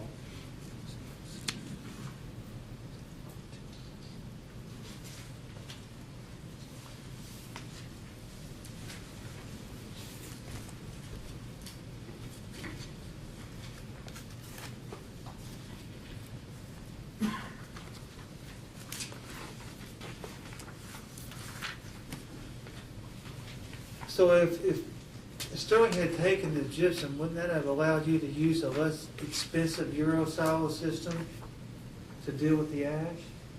Well, I think the fundamental question here is Sterling offered a proposal to us in that time frame to take all of that gypsum and tied it to a limestone supply contract that was not economic. We did an assessment of that, we did a lease cost assessment of that, and it was going to cost the customer more money to take that to Sterling based on the offer that they made to us at that time and connect it to a limestone, long-term limestone contract. I would also point out our concerns remained at that time whether or not there was enough capacity that was being mined at the Sterling mine to handle the gypsum alone.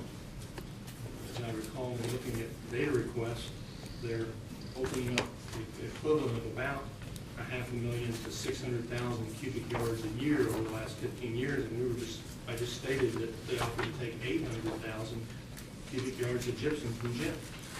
So we were concerned whether or not they had the capability or whether the market would sustain that without the company entering into a 30-year contract with someone. Mr. Vice Chairman, we're going to continue with the questions with Mr. Boyles, but I think at this point in time, it's 3 o'clock, and we are exercising as much due diligence as we can here. And notwithstanding the years that I have under my belt in practicing before this Public Service Commission, but I think it ought to be abundantly clear that even if I have 20 years practicing for the PSC, I don't have 20 years practicing this case. Now, we are in a situation here where counsel is handing to me the questions, and then I'm then repeating the questions to the witness to the best of my ability, with complete observance of judicial economy. We have, I think at this point in time, it's readily apparent that there's a significant hardship on my client with the time at hand for us to develop the case. Mr. Riggs, his firm, and his client are very sophisticated. I would suggest that the commissioners up here are sophisticated and well-educated and can easily determine who is a witness and who is the attorney. Now, I'm prepared to continue down this road, but I see that there's a significant hardship on my client at this point in time. If Mr. Walters were to be able to ask the questions, I'm confident that we will be well along in the hearing process. I had intended earlier, before the break, before you deliberated on this particular issue, is to point out to you that my involvement in this case may be more or less depending on what other cases have been in the past. So I have vast experience, but in this case, the way that it's unfolding, we have a significant hardship on my client. If we are to try to get this done in 2 days, and that is the goal at this point in time, and we are striving to do so, that is not going to be manageable, best I can ascertain at this point in time. And I've got a lot of respect for Mr. Riggs and his firm and his client. But here I'm literally parroting questions that are being presented to me. Mr. Riggs? Thank you, Your Honor. This is a motion for reconsideration. So what it sounds like. Sterling is making it to you this time, and they failed to demonstrate any change in circumstances or any new authority or cause to excuse them from complying with what they knew were the ethical requirements coming into this hearing. That's why they got the ethics hotline, because they were concerned to be in violation of that. This was clearly foreseeable. So the argument on reconsideration seems to be from Sterling that unless you reverse yourself, we'll drag this out. Now, they can move this along, and they can ask their questions, and they're doing a methodical job. We can go late this evening, we can go late tomorrow night, and this hearing is very doable. But the length of time it takes to hear this case, whether we have to go late or start early in the morning, is not an excuse to violate that rule. And they are processing and handling this case according to the decisions that Sterling has made. Okay, 1 second. I was not involved in this earlier on, and you're done with arguments and you're done with arguments. Yeah. Just 1 second, please.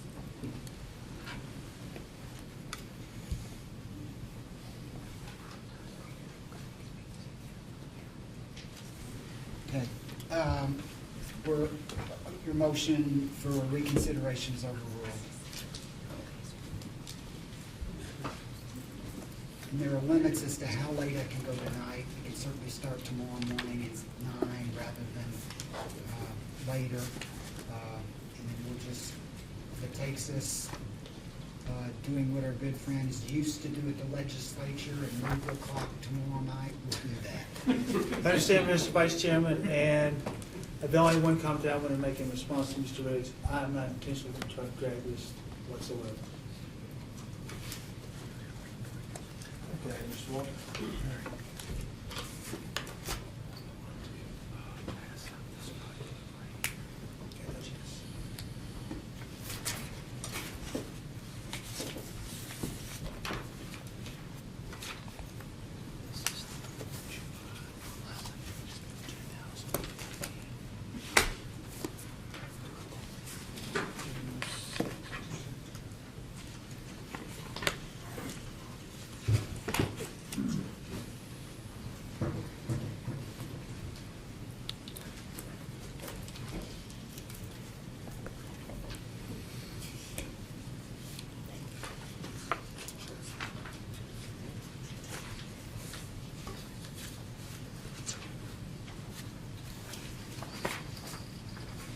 This is Sterling Exhibit number 6.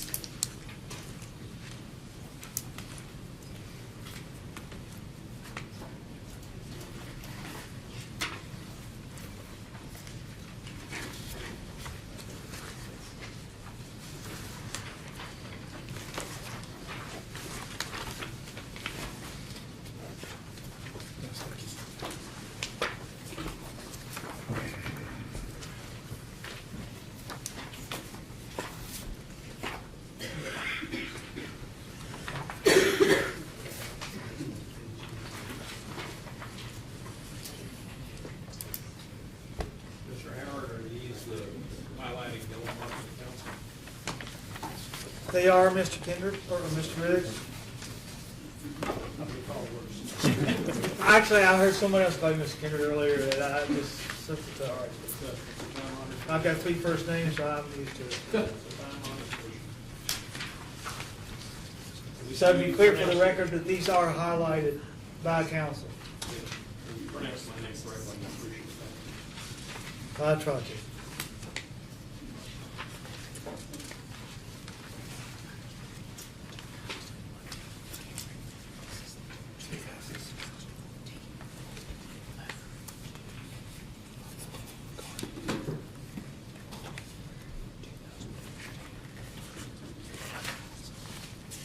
Mr. Voiles, are you familiar with this letter? It's dated July 11, 2014. It's a date stamp on that. It is from the United States Environmental Protection Agency, Region 4, to Colonel Luke T. Leonard, District Engineer, Louisville District Corps of Engineers, and so on and so forth. Are you Yes, I am.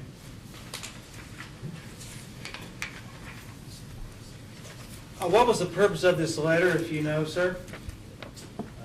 This was the Region 4 comments, Corps of Engineers, 404 permit application process, and the alternative analyses that we submitted originally.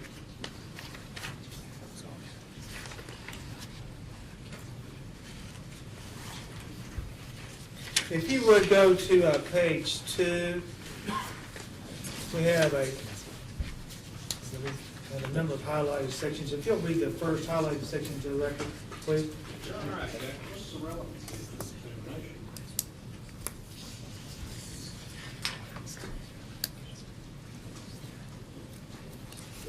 Specific comments on the 404 permit. Yeah, I'm going to respond to this one, Mr. Riggs, please.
We have 2 reasons that it's relevant, and in fact should be pursued. The first of which is that the 404 permit has cost numbers that are included in the PVRR analysis, which the companies ultimately used to determine that Sterling was not the least cost alternative.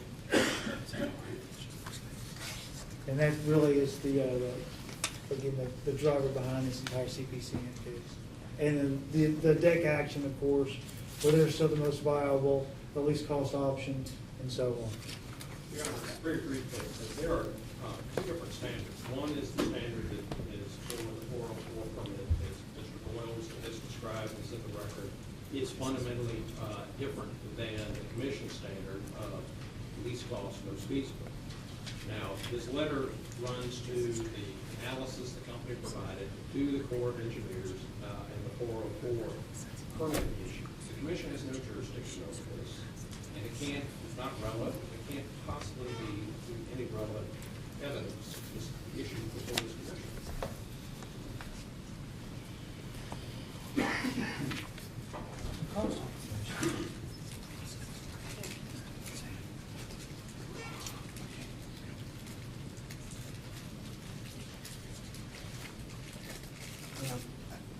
I guess I'm going to sustain the objection in part because this was not this letter was not written to LG&E. I don't even see them having been copied on it. It does involve a different standard than the standard that we're looking at today.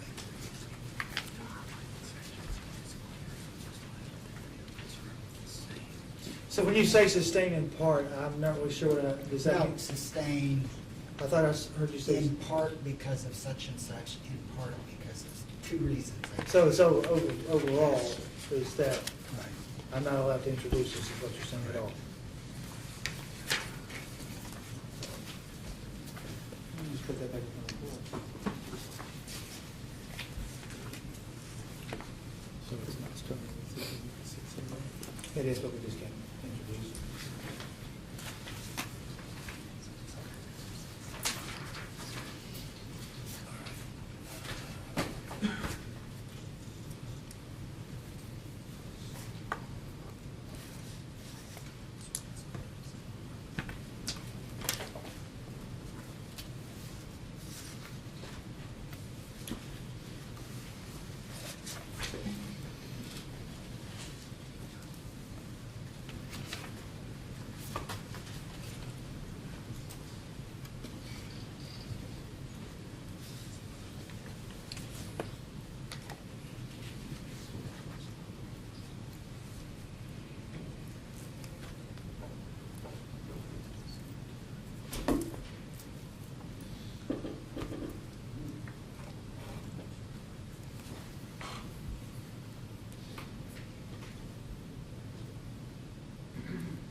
Mr. Boyles, can you explain the economic analysis that the Corps requests that you do in a level of detail request and how that differs from the Commission's inquiry? So I'll do the best I can to try to respond to that question. The 404 alternatives analysis by the Corps of Engineers seeks to evaluate all alternatives to the project under what the project is conceived to do, and to determine what's the least environmentally damaging practicable alternative. It's laid out, and it really is a stream taking permit. So it's to protect the waters of the United States and look for the least environmentally damaging practical alternative. And in doing that, it takes into account logistical information, safety information, other kinds of views, historical sites, cemeteries, Indian burial grounds, all facets of the environmental perspective of an area that you're considering using for a project like this. And it also takes into account then cost, although cost is not a sole determining factor. So in the case of the Trimble County landfill and the Jet landfill, the evaluation included, as I said earlier, numbers of alternative sites, 42 and 26.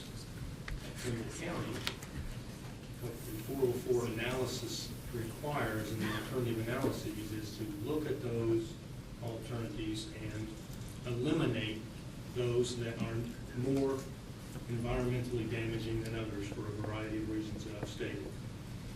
And so you make cuts at that, and you try to get down to as few sites as possible in that analysis, and then you apply the next level of criteria, cost being one of those criteria that comes into play. And what was submitted in this alternative analysis and the supplement to the alternative analysis was the incremental cost differences between one alternative over another. So to be clear, if the cost for alternative A and the cost for alternative B have the same components, that number is not used. That makes sense. So anything that is used for the Trimble County landfill on-site alternative, if it's the same cost, it would be used for an off-site alternative. And the example would be the coal combustion residual treatment systems. Those are needed for an off-site or an on-site. Those costs were not used in determining the cost differences as it relates to the alternative analysis. As it relates to the determination of a least cost, most feasible project in terms of the CPCN, all costs are considered. So I hope that's responsive to what your question was. I believe so, but I'll seek clarification. So if you're with a commission, you have to provide a certain set of data points or book entries. I'm trying to characterize it in a way that you and I can understand each other. And at the core, you likewise have to provide a certain number of book entries or data points. They may differ. The cost items or cost elements, again, we can book entries or accounting entries. Those may differ. And you're suggesting to me that the core and the PSC differ on the cost items that are needed for the test. What is clearly spelled out in the alternative analyses is, and when you read the document, is it says costs that are the same for each alternative are not considered in this analysis because they zero each other out. So since they put them in, the commission asked for companies is what is the least cost analysis versus the alternatives you looked at. And those were provided in the 2009 case. Trimble County was the least cost feasible project for managing coal combustion residuals for the life of the project. And that's what the commission determined. Well, I'm going to ask the question again. We have two different tests. We have two different sets of cost data that are reviewed. Is that what you're saying? I'm saying there's two different organizations that are striving to answer two different questions. And that's the fundamental difference. Yes. The Corps of Engineers is trying to determine what is the least environmentally damaging practicable alternative. It has many components outside of costs. It was clear in that assessment that there were a number of factors that were considered high risk in the Sterling Ventures and the Lee model and other alternatives, and eliminate them from being the least cost environmentally damaging practical alternative.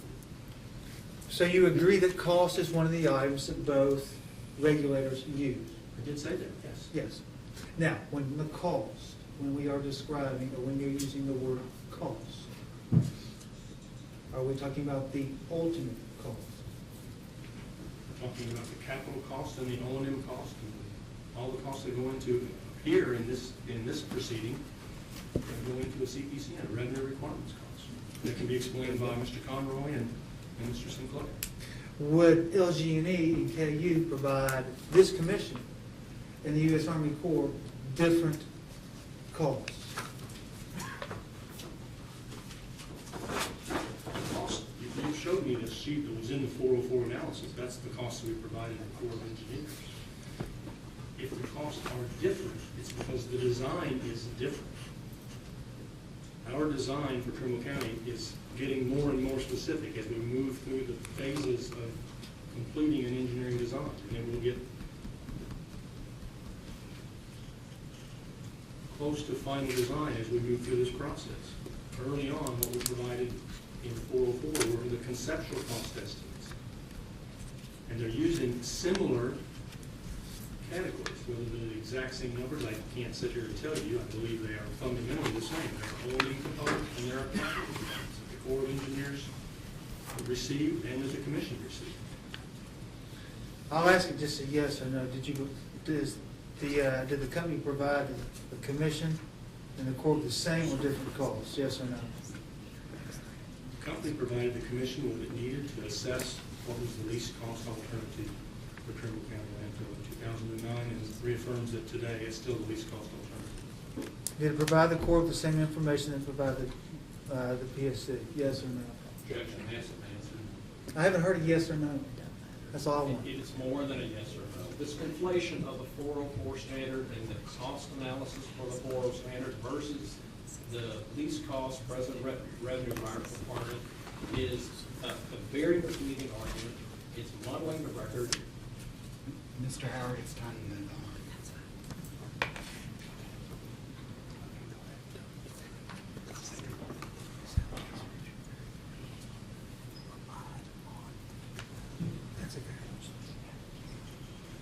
Mr. Boyles, isn't it true that your first alternatives use the PVRR?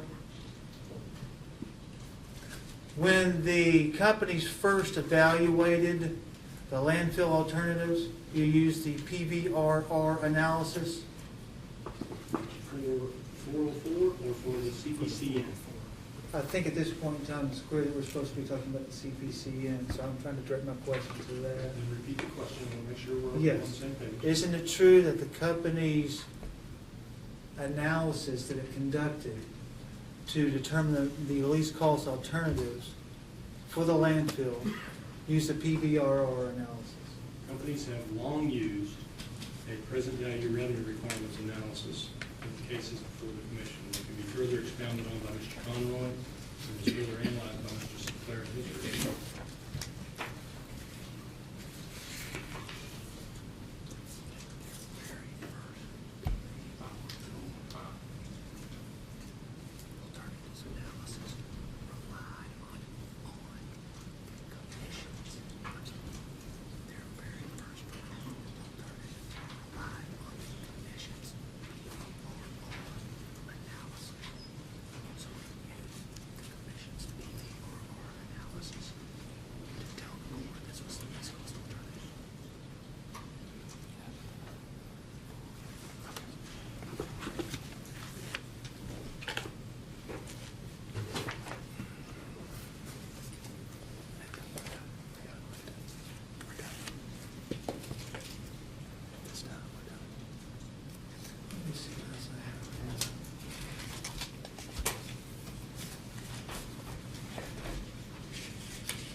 Mr. Boyles, thank you. I think that's all the questions we have at this point in time.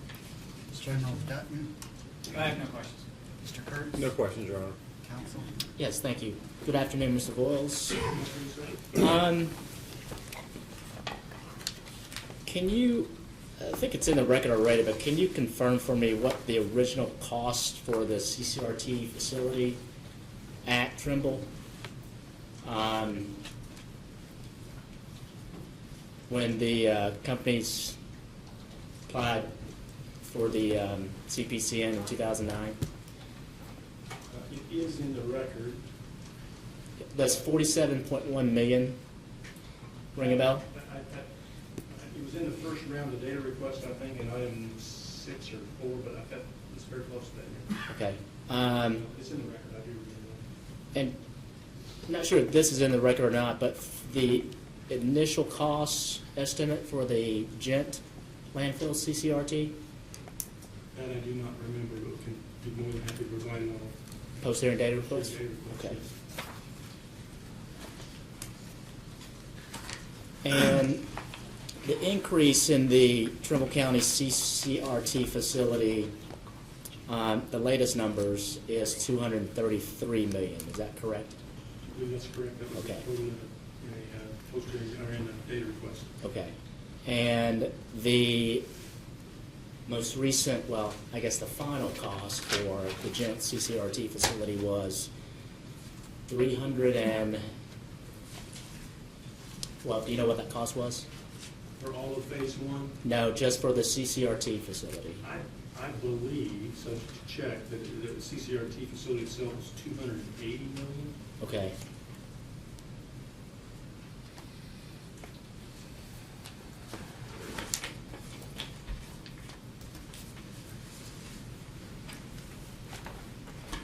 And I do believe those numbers were either in testimony or in the data request for both of them. For both Gent and We Trimble provided a County? number for Trimble and for Gent and the percentage of phase 1. And we can certainly Sure. look that up and provide that to you. Okay. And the main drivers for the increase in the CCRT facility was what? Well, there's a number of drivers. We spoke earlier about going from a conceptual design to a final design in both facilities, and we did determine that we needed more redundancy of the systems, both at Gent and Trimble County. There have been along the way of this process, since we started in 2009, numbers of interpretation changes of the rule.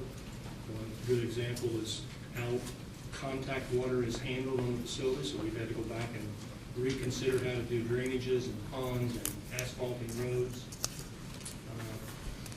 We had initially not conceived that we would need an elevator to go to the top of very tall silos. It is not conducive to good operator round, so we've had to add an elevator. There's been some minor things in that.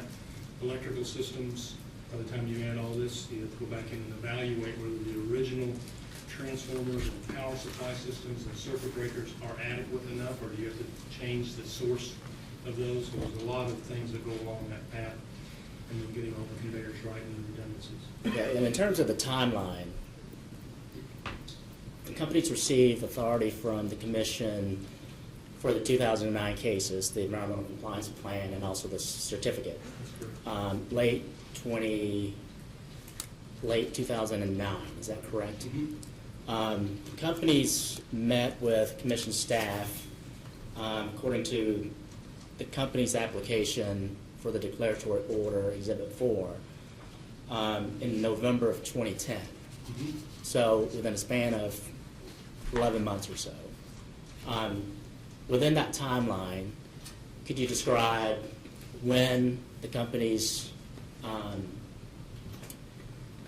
determined that the Euro silo was not going to be the most feasible option, and then having to go with the traditional, I guess, drying system that the companies are now seeking?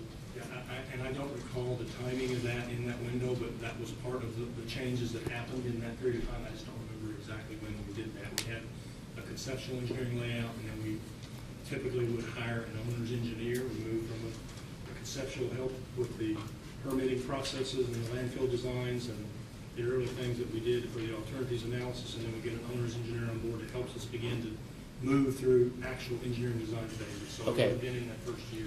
Okay, so I guess just to be a little bit more specific, after you received, well, the estimates that were provided in the 2009 cases were conceptual, based upon conceptual analysis.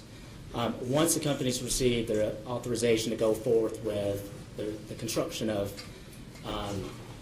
the particular landfill projects at Trumbull County and at Gent, then at that point in time, at what point in time would the companies then retain the owner's engineers for the specific engineering design of those facilities? And I don't remember the exact dates of when we began to. Just do a that. general timeframe? We started that process about the same time that we were moving over here for a CPC and approval. We've been getting owner's engineer on board to help us do some other analytics and do those designs. So it would have been contemporaneous with the hearings that we had at that time, moving forward away from a permitting kind of consultant to an actual construction and engineering kind of owner's engineer. So the Preparation for bidding. Okay, so the knowledge of that change or the increase in the cost would have been known to the companies fairly soon after receiving? And that's why we came over in 2010 to say that we knew that there was a miss in the cost early on from conceptual going toward design, and that initial cost was discussed earlier, $56 million increase that we knew at that time. Okay. Is this something that is sort of a unique circumstance that the companies have experienced? Not in my experience.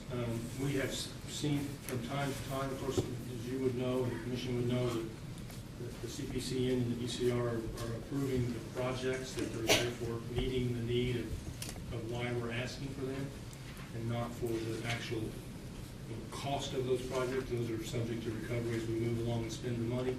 But we have seen over time in some of our projects that we filed under the ECR, occasions where things happen and costs do go up, and they also go down. But we've seen projects where there have been a lot of activity across the United States in the utility business and other businesses where commodity prices took off. And in the early 2000s to mid-2000s, we saw stainless steel prices and other commodities begin to increase, and the cost from a filing to the cost of the implementation were significantly different. So that does happen from time to time, and when that does, we try to keep the communication lines very open and transparent with the commission staff and the commission, and we typically would also go back and reassess what does that mean in terms of what we're doing in terms of lease cost, as we've done. Okay. Fair to say, even though you mentioned that you weren't seeking cost recovery of those facilities at that time, that the cost is a factor in the economic analysis of that proposal versus any other alternative? Yes. Okay. Can you turn to page 13 of the application, and it's the table that's been gone over by Mr. Howard previously. It compares the varying differences or the increases or decreases depending upon which phase of the Trumbull County landfill from 2009 to the February 2015 estimate. Do you see that? I'm here. Okay. And this is based upon an increase from 2010, the 2010 ECR update. It's mentioned that phase one costs have increased by $195.4 million, and that the drivers for that increase in costs were due to $27 million in escalation due to permitting delays. Can you explain a little bit more specific with respect to that driver? Well, a couple things happened with the permitting delays. One, we had to completely redesign the landfill footprint, even though it was still on our properties and largely the same. It moved down into the ravines more, so it changed what had to be done to make it a landfill. There was more timber that had to be taken and more streams, and that was very apparent in the 404 analysis. Okay. That changed, that permit changed, and then you had to go back and do all the studies again for a new site. So those add to things. The other thing that happens in large projects in terms of escalation of costs, just in the pure extension of time. And so you can put any number you would like on that, but if you have a $100 million project and escalation is 2% a year, if you move it 1 year, that's $2 million. Sure. And since it's 4%, obviously the same thing, and we were talking about something on this whole project of a $400 million, $500 million project. That's an escalation move. So the permitting delay is specifically for requesting permitting through the U.S. Corps of Engineers or from Division of Solid Waste. Is that it? Yes, they added time, and they changed the design characteristics, and so those also added some of the costs. Okay. And then you mentioned that, well, there's also, let's skip down to the $25 million. It says the $25 million in additional engineering and permitting efforts and fees. Do you see that? It's just a... Down here through that just a second. Sure. It's in the paragraph right below that chart. Right, okay.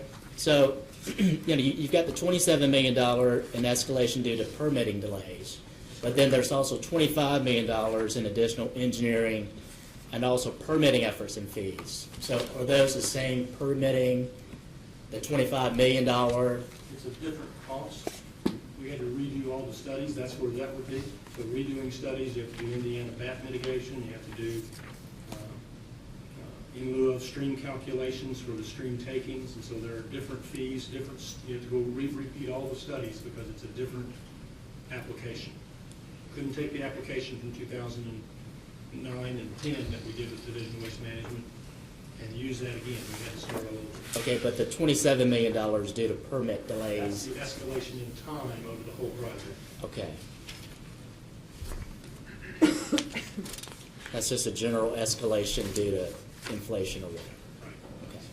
And then the $25 million. When you have 6 years, that's a big number. Sure. And then the $25 million is the specific actions that were impacted as a result of the delay. Okay.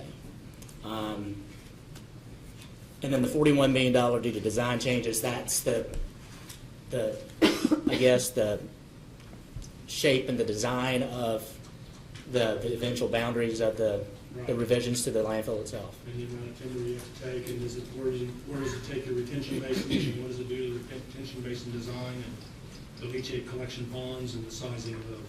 Okay. And then it's mentioned $102 million for the CCR treatment and transport system costs. Right.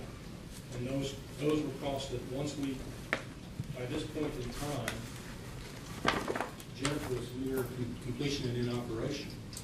So all of the design things that we learned at Gent, because it's the same kind of system, we were able to apply here. So if there was a redundancy lesson learned at Gent, if there was an electrical system lesson learned at Gent, we applied it back into the design changes here to make sure that we were using the information that we learned in that project to make sure we get good designs and good estimates there. So we put the right elevators and the right systems and the right piping designs and structure. Okay. So you mentioned, or I'd asked earlier, what the original cost of the Trumbull County CCRT facility, and the number was $47 million. The most recent estimate for that facility is $233 million. I think that could be a gross number, but yeah, it's in that range. Okay, so even 75% of that, it's still going to be around $200 million. So the differential between those two is upwards of $150+ million. Correct. But here, it only mentions $102 million in CCRT costs as being.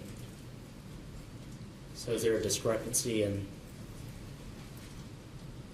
The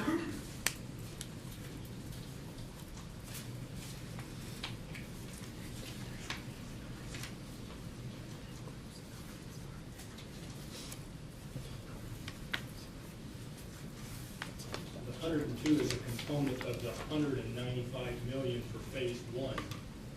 Those are all components of the 195 million increase from phase one, which was more than just the CCRT. Okay, right, I understand that. But the CCRT was, but the CCRT component of that 195 million was 102 million, right? The increase. The increase. So when you started the line of question, you said in phase one, remember the number was around 47 million. Correct. We came back in 2010, said there's another 56 million, so Right. that's a 95 Right. ish million. You had 102, you're at 195 million for the CCRT. Okay. Okay. So that's based upon an increase in 2010 as opposed to an increase Yes, in that's 2009.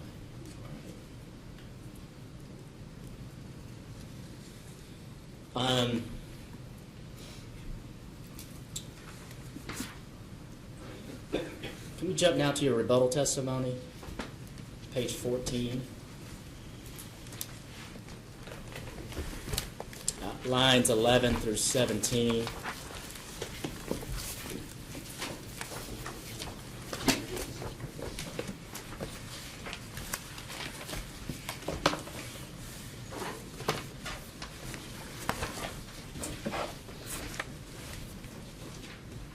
Which page? Page 14.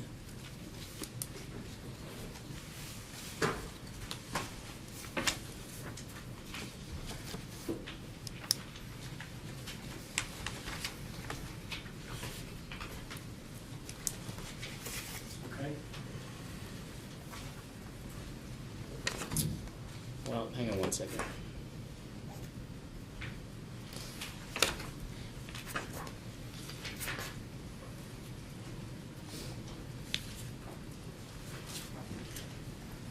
Just give me one second to locate the correct page.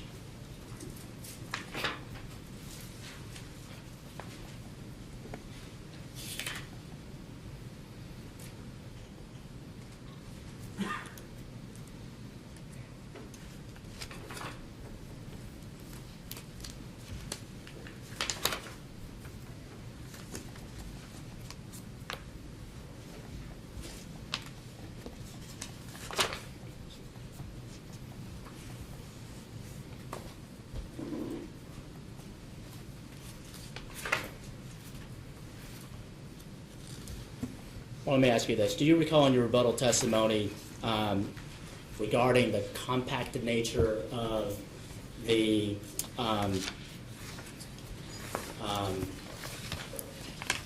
volume of co-combustion residuals that the company had estimated on an annual basis for Trimble County, being around 910 million cubic yards? Based on a production model, then, yes. I do. Correct. And that there was a distinction between the compacted nature of those co-combustion residuals that were going to be placed in the landfill versus the uncompacted nature of those co-combustion residuals that would be transported and stored according to Sterling Ventures' proposal. Do you recall that in your testimony? Yes. Okay. And you also mentioned that you stated that Sterling understated the barging and trucking volumes of the uncompacted coal combustion residuals. Is that correct? Yes. Okay. Do you know or can you quantify the amount of that understatement? Is there a conversion? It's not a ready conversion. I can give you a rule of thumb, and I think that's probably some of that information is in the record somewhere. But just for the description, when we take the material off the end of the pipe conveyor, it's a loose material, so it's just dumped in a truck. And you can picture a dump truck coming to your house and dropping a load of loose dirt in your yard, and if it sits there for a while, it shrinks. Well, what we're doing is taking equipment on it and mashing it down on purpose. So we're making it a more dense, compacted area. And so if you're going to ship it, you're not going to compact it in a truck because you're going to be able to dump it out or compact it in bars. So it's going to be different. I think, based on some of the information that's in the record, each of the three streams of materials, when they're conditioned, have a different density rating in cubic yards, tons per cubic yard. but I think a rule of thumb is probably on the order of 20% more volume, and that's, we can try to determine that, but I believe that's a rough rule of thumb. For each of the three streams? Yeah, roughly. Okay. And remember, we're talking about being able to get on top of it and mash it down vertically. Right. Not push it into it, push it horizontally, which I think is a whole different perspective on how compact you can get it. Okay. And I think if you look at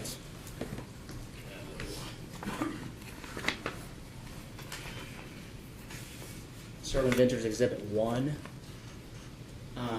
the response to data requests, on the first page, I guess it's on each one of those pages, for 2010, it shows the compacted cubic yards and the. I remember the numbers, it was like 1.3 and some other numbers on there. Right, but it says compacted cubic yards, so that similarly goes to what your rebuttal testimony is. Yes. Okay.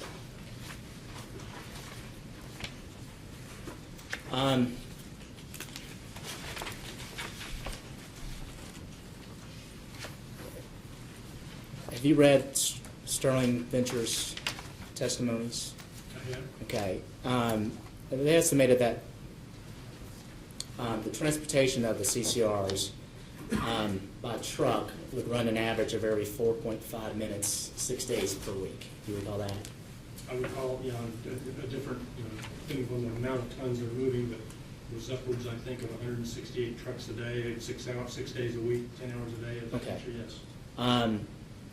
So the amount that you mentioned between the difference between compacted coal combustion residuals versus uncompacted coal combustion residuals, would that understatement be, given the conversion factor of 20%, increase the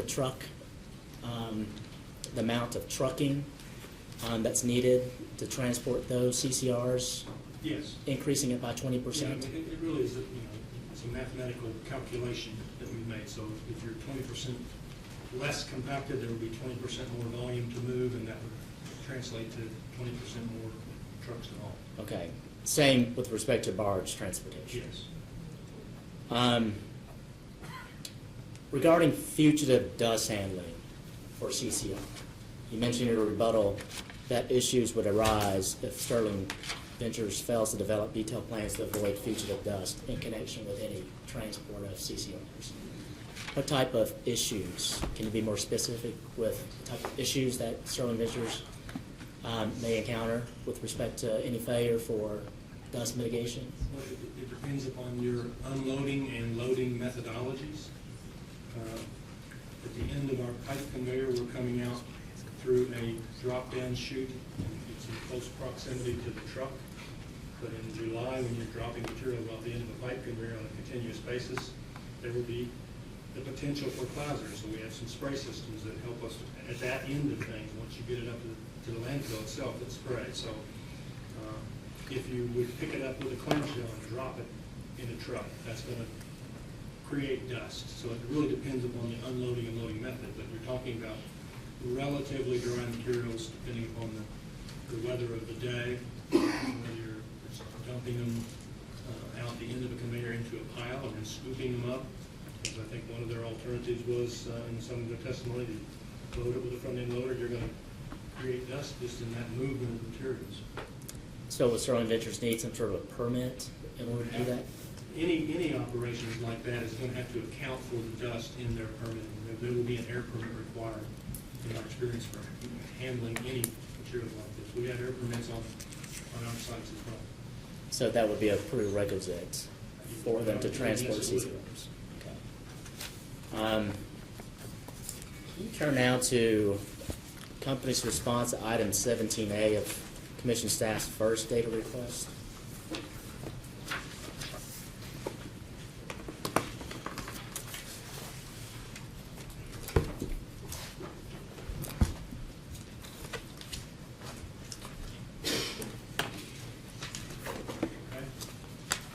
Okay, the bottom table. This is landfill. capital costs? Yes, on page 2 of 2, I'm sorry. Yeah, landfill capital costs, 75% share, 2014 $1 million. Okay, the second table there shows the company's 75% share of the Trimble County landfill costs based on a February 2015 analysis, and a second set of costs based on a May 2015 analysis. Is that correct? That's correct. Okay. Are the amounts in the May 2015 analysis the most updated projected costs for each phase of the Trimble County project?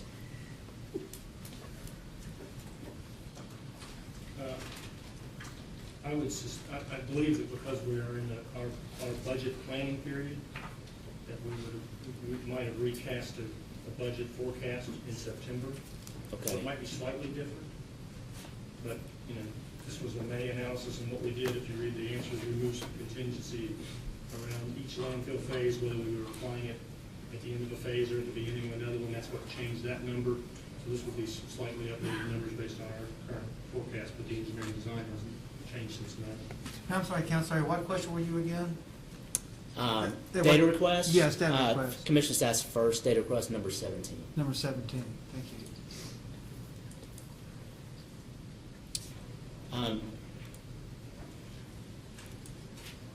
Could you provide in a post-hearing data request that updated the September budget amounts for Trimble County, the landfill? So, excuse me, so in effect, are you wanting to update the February 20, from their filing where we had numbers for February 2015, are you wanting an update to that number? Is that what you just said? An update for each of the for each phase of the landfill, for Trimble County landfill, based upon the September budget figures. Okay, and if I could be, if you could break those down by categories, the categories that, so we have an understanding of what those different categories are. That's fine. Okay, thank you. So for phase 1, it would be the CCRT and then other itemized categories. Yeah. That makes up. We've got some itemized categories that we just recommend. Okay. So just going up by the May 2015 analysis, which is the most recent analysis that we have on record as of now. Looking at that, that shows the phase 1 costs to be $282 million. Is that correct? For the 75% share net, yes. Right. Referring back to page 13, the table on page 13 of the application, the phase 1. Sorry. Sure. Just give us a second. Sure. Okay. Okay.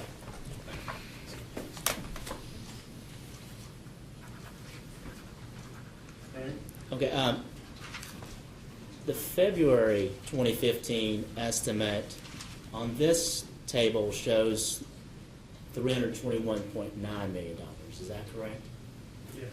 Okay. So does that mean that there's been a reduction to the estimated phase 1 costs from $321.9 million to $282 million based upon the May 2015 budgeted amounts?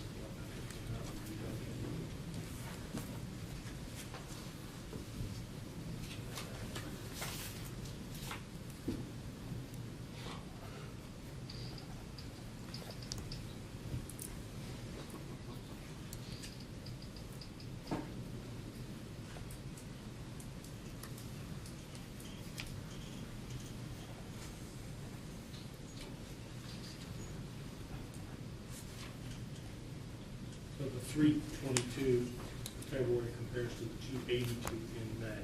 Correct. So does that show a decrease in estimated cost for within those, I guess, those 3-month period? I want to make sure that subject to check, yes. Okay. But sometimes I always get confused between gross and net, so I want to make sure what the 322 numbers were. I think they were net, I think they're comparable. I think they are net because if you look at the 2009 estimate, it's $70.5 million. which is the 75% share of LG and KU's. Phasing of the landfill changes, we moved the cost around. Correct. And then at the top, it says Trumbull County landfill capital estimate comparison nominal as spent per million net. So I, okay.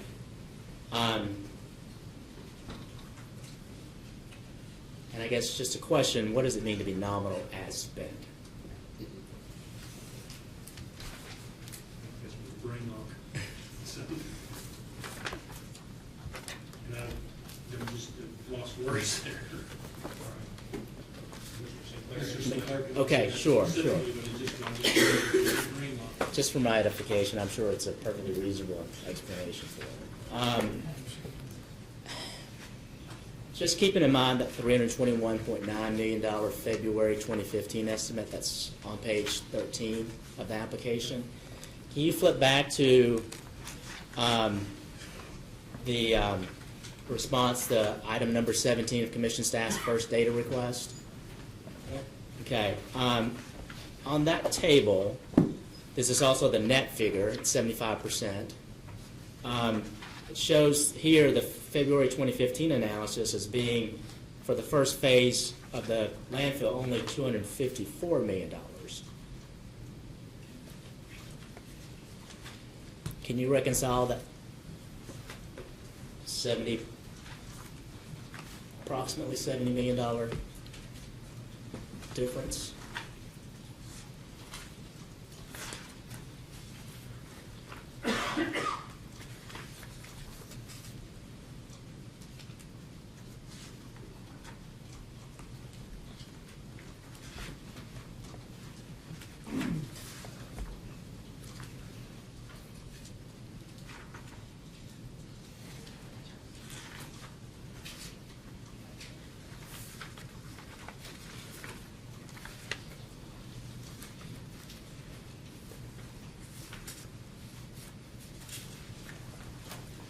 I think they're not based on looking at these two tables.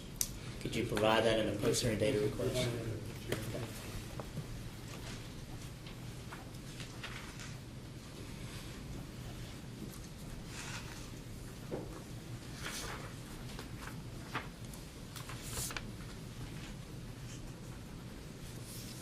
Can you turn now to item 10 of staff's second data request?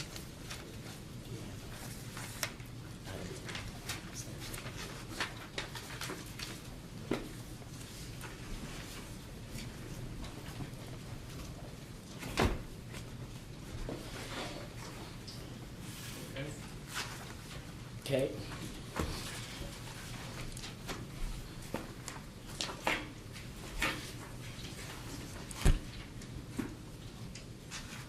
On page 2 of 3, the second bullet point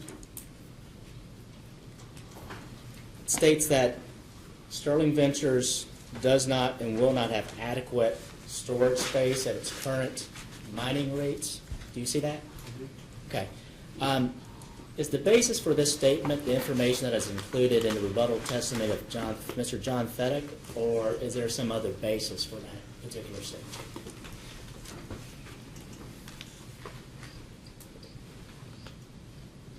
If you look at the data responses that were submitted to the case, particularly from the mining rates provided by Sterling Ventures, I can't recall which question they answered, but they gave a 15-year history.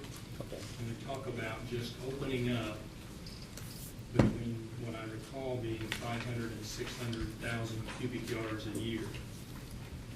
And so if you presume that it's at Trimble County 910,000 cubic yards per year, or even some portion of that is with beneficial reuse, so say 30% of that goes away, that's 600,000 tons per year, cubic yards, excuse me, produced of CCR that would have to be placed in to that mining rate. And they also were interested previously in taking some 800,000 cubic yards of gin.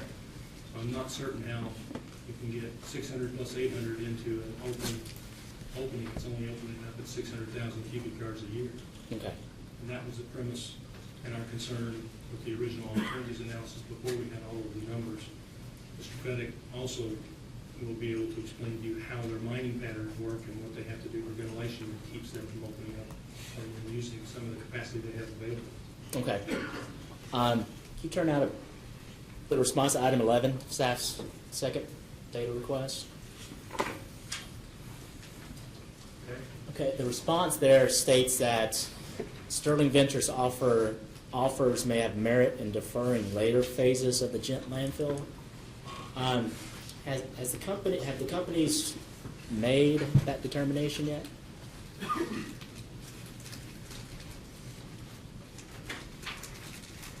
Well, we answered the question, no. We don't believe that they have plans to defer, but it's largely because their economics will not make them the least cost option.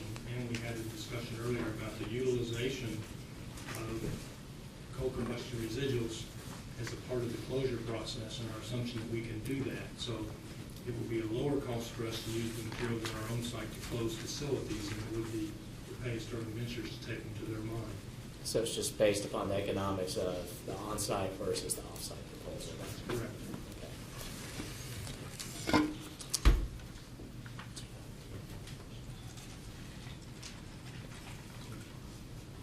Good. Those are our questions. Thank you. Hey, Mr. Boyles? No, sir. You need a break or anything? I'm fine. Okay. I just had a couple of questions. Vice Chair will have some when he gets back in. The biggest driver of the delay at Trimble is this karst feature. Is that correct? Permit was denied on our first application because of the Cave Protection Act, and we needed to avoid taking that karst feature, which was considered a cave. So we had to redesign the footprint of the landfill and go through the whole alternatives analysis process over again. And by the drawings or the plans that we got, you just kind of moved that south. It moved down into the ravine and away from the karst feature.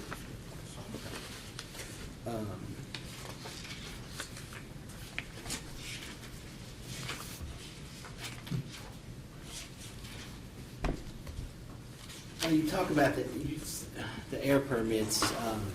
So it's your belief that in trucking this CCR internally, you'd still have to have air permits to do that because of the particular matter? We have to have air permits on our site for any operation. We have to account for dust. We have to account for any emissions into the air. And looking in our Gent station permit, it was clear that the dust from the trucking operation was going to exceed the thresholds allowed under the permit, which is why we went to a tight conveyor arrangement. And you're only then, in fact, instead of trucking 2 miles on the property, you're only trucking from the end of the conveyor down to landfill placement. So we greatly reduced the amount, and we paved all the roads and everything to account for that. So the permit does allow for emergency use of trucks in the event the conveyor system is down. Right, but you have to account for that. We have to get approval from the agency and all that to do that. It's written in that you can do emergency. Do you barge any CCR at current time? We currently have barge capability at Trimble County through 2 contracts. The fly ash is sent to Folsom. We talked about Folsom earlier today. We load fly ash barges there. So we're not barging mixed CCR. We're barging individual streams. We also can load gypsum barges. It's owned by CMAT at Trimble County, so they can load a gypsum barge and take it to their facility. Now, does the company that barged that have to also get an air permit, or is it a different makeup? Well, since the You would know. emissions would be on our property, we account for those. You account for those. We account for the loading of the barges in our. And then once it's out, it's on Once it's on it's on there. the river, then they take care of it, and they have the unloading permits. And then Quan got to most of my questions about the permit cost and those things. So Jim, I think I'm good. Okay. Thank you. Mr. Boyles, back on the chart on page 13. So let me understand in general. Phase 2 and phase 3 are virtually identical. I mean, and all that is adding additional land to it. Is that correct? Or what's the difference between? I know you've indicated that phase 1 there's a lot of infrastructure. What's the difference between, say, well, tell me the difference between phase one, phase two, phase three, and I see phase four has a cap also, but I'm trying to understand the price difference, cost So differences. what you see on this table is how we would typically construct, how we propose to construct our landfill. So it's to build at the time of need. That's what the phases are in the landfill footprint itself. Okay. Now, I will tell you the distinction between the cost lines between 9 and 10 were based on the original footprint design before the permit was thrown out, and so we have a whole new footprint in line 3. So there are differences from that perspective. But it is, as you surmise, the amount of acreage you open up and the amount of capacity that you can put in that before you need the next phase. Okay. Why is the final cap in 2009 and 2010 in phase 4 greater than opening up that we saw in phase 2 and phase 3, yet in phase 4 that would have a final cap and some additional land? Why is that a significant drop? On which lines are you looking at? Well, I'm looking at, so if I'm focusing primarily on final cap phase 4, both first lines 1 and 2. Okay. 122.3? Yes, both of those numbers are greater than the phase 3 amount. And that makes conceptual sense to me because you're adding a final cap on that. Why then in the February 2015 estimate, not only is there not an increase, there's actually a decrease from phase 3, even though it looks like it's going to have a final cap plus additional land acreage is opened up? It's in the design configurations. They're completely two different designs. So I mean, we can Does get it- that does it on have a- cubic yard. I think we provided all the cubic yards as a data request for each of the phases. Is it going to have a final cap too? You know, at the end of a landfill, you have to cap in place.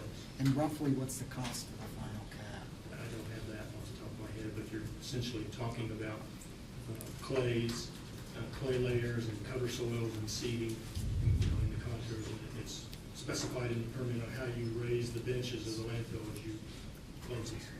Did the original 2009 landfill proposal, the $70.5 million, include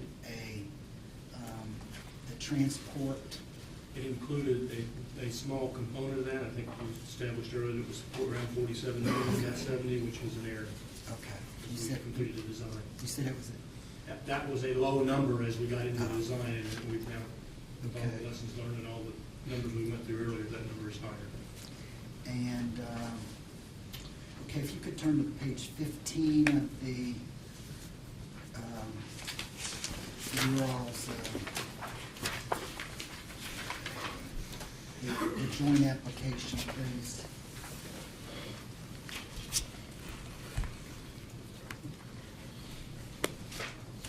Are you, okay, near the bottom of that page, it says, to that end, the companies plan to issue to the market in the second quarter of 2015 a request for quotations to procure and construct the necessary CCR treatment and transport facilities, road and bridge with a format bid period and targeted contract award in October through November. Was that done in the second quarter? It was, and we were expecting the bids, I believe, the first week of October. Okay, so you're on target. We are, we did extend them 2 weeks. The bidders asked for more time. We went from a 12-week bid period to a 14-week bid period, but those bids are due in. Okay. And the Gent Phase 1 is complete. Gent Phase 1 is in operation. Okay. We're still putting materials in Phase 1 of the landfill, but the CCRT is operating, and for all practical purposes, it is in service. And do you have an estimate as to when you would begin work on Phase 2 for Gent? I have seen the number, I don't recall, but it's still a few years out. Okay. And again, as I said, if we use materials to help us close some of the impoundments that are on the property, that's going to change. Extend that. That date, it moves. Okay. So I know that KU and LG&E jointly dispatch its units, and they're jointly dispatched on a lease cost basis. Correct. Now tell me currently, what in general, what are the units, the lowest cost units that get dispatched other than the gas, if that's an issue? What are the lowest units currently that are dispatched first? Well, I mean, obviously our hydro units go ahead of any of the Sure, fossil sure. fuels. Of your coal Right. units. Of the coal units, Trimble County 2 is clearly top of the dispatch order. Okay. It's 20% more efficient than the other units on its heat rate basis, and so it's going to be the first dispatch, and essentially it stays at full load all the time. Okay. And will that still be the case once this landfill is completed? It will still be the lowest cost, okay. All 4 phases or 3 phases or whatever you need. Is that correct? I would expect it, because we got landfills at the other sites too that are phased in. Okay. What's the expected life left on Trimble 2? Of the Trimble 2? Of Trimble 2? Yeah. We typically, I mean, we have just retired some units that were built in the 50s and 60s, so we're going to get 60 years out of them. Now, that's all dependent. It really is an economic life. So as we progress through all of the requirements that we evolve to, and the EPA adds requirements, we do an economic assessment of those requirements to determine what's the smartest thing and the right life. So, you know, they're well maintained, they'll run for a long time. You can replace components like in kind and get, you know, years, and we've had some units that run near 70 years. Okay, sorry. No, that's all right. Is Trimble County 1 dispatch second, or is it another unit? It moves up and down. It really depends upon some of the fuel costs. Mr. Sinclair could probably give you a better sense for that. Who could? David Sinclair, who's here with us. His group dispatches those units, but it does it moves around based on the delivered fuel costs at each of the sites and what kind of coal we're buying. And then typically, what is the lowest dispatched, or the last dispatched coal unit? I believe, subject to check, and David can answer for sure, but I believe it's one of the brown units because of the fuel cost, the delivery cost of fuel into brown are different than they are at the other plants. Okay. And do you know, or would Mr. Sinclair know, my understanding is that in the 2011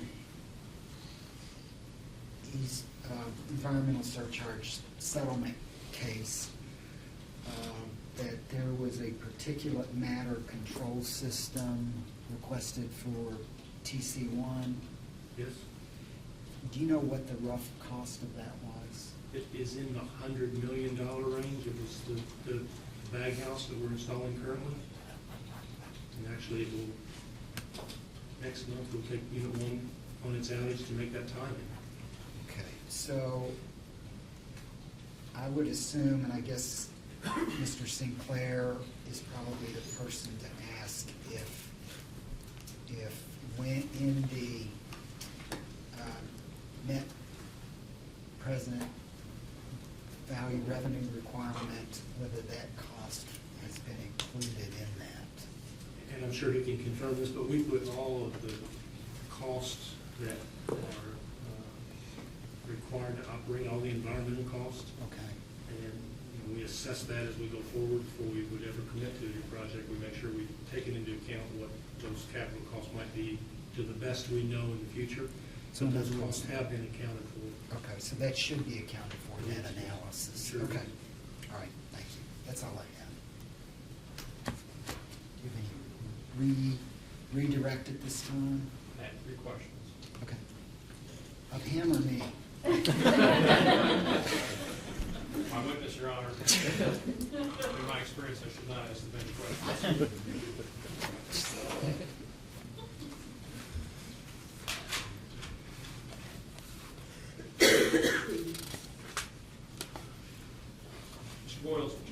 data response to PSC 2-3I.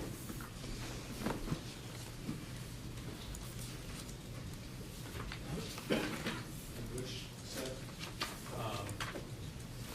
this is for the second set of public service commissions. Which question? 3I. 3I. Fine.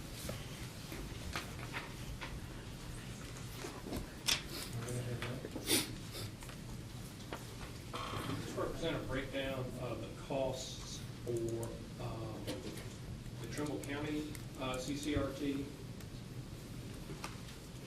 Yes. Mr. Boyles, you asked some questions very earlier today about recovery and approval for ECR purposes. When the commission approves the project for the ECR recovery, the commission, based on your regulatory experience, approving the specific cost of the project or the project itself for cost recovery? In my experience, the commission approves the project itself for cost recovery, not the specific cost as it relates to how it's estimated.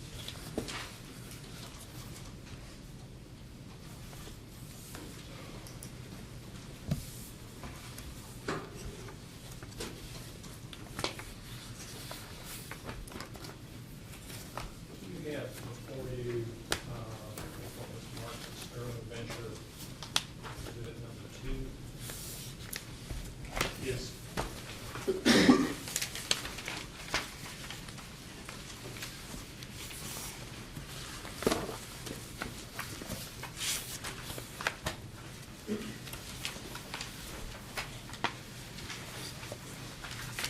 believe you were asking questions about the costs that appear in the project engineering 2013 business plan marked September 19th, 2012. Yes. You recall that? Yes, we do. And the presentation that was made to the commission in June of that year preceded that time, did it not? Yes, because these were prepared in the fall and we presented to the commission in June after we had the May permit denial. Thank you, those are all the questions I have, Your Honor. Recross? Yes, one, Mr. Vice Chairman. In regard to a question that Mr. Riggs just asked you, Mr. Boyles, the question, if I understood it correctly, it's the project that's approved, not the cost, versus the cost and not the project. I'm trying to get this straight, if I can rephrase it. When you submit the certificate, you receive approval for the project regardless of the cost or inclusive of the cost? Well, I'm going to suggest that the exact interpretation would come from Robert Conroy, who's our director of rates, because I'm likely to get it wrong based on how you're characterizing it. But my understanding is the project is approved as an environmental cost recovery eligible project, and the costs are recovered as spent. Now, we bring to the CPCN and the ECR a least cost analysis that has an estimate in it. And those estimates are provided at the state they are at the time of the hearing. Some of those are conceptual, and most of those are conceptual. We don't spend a lot of engineering dollars ahead of time. So it's the project that's approved and not the cost? The project is approved, and it's based on the least cost that's approved, that's submitted at that time. I'm missing the distinction there, I think. That's fair enough. Okay, Mr. Chairman. I have no questions. Mr. Kurtz? Can I just ask one question? From the time a CPCN is issued to the actual construction, has there ever been a situation where the actual cost was less than the projected? I hesitate to say there hasn't been. In the larger capital projects, typically, because they're long-term, you see how long it takes to construct. Portions of it might go up and down, Mark, but I'm not certain. I thought that there was a major environmental project that came in well under budget Well, recently. relative to the filings, yes. As you phrase it that way, yes. So we have brought in numbers of projects that have been lower. Some have gone up and some have gone down. I was thinking about budgets and not filings. So What's the project I'm thinking of? the 2011 ECR compliance plan has come in significantly under what we brought in what we filed for. For example, what are the specifics? Well, we were building all the bag houses and all the FGDs, and so they're on the order of $300 to $400 million less than they were total at the time of submittal. That's what I was thinking. Thank you. No further questions. Okay. You may step down, Mr. Boyles. Thank you, sir.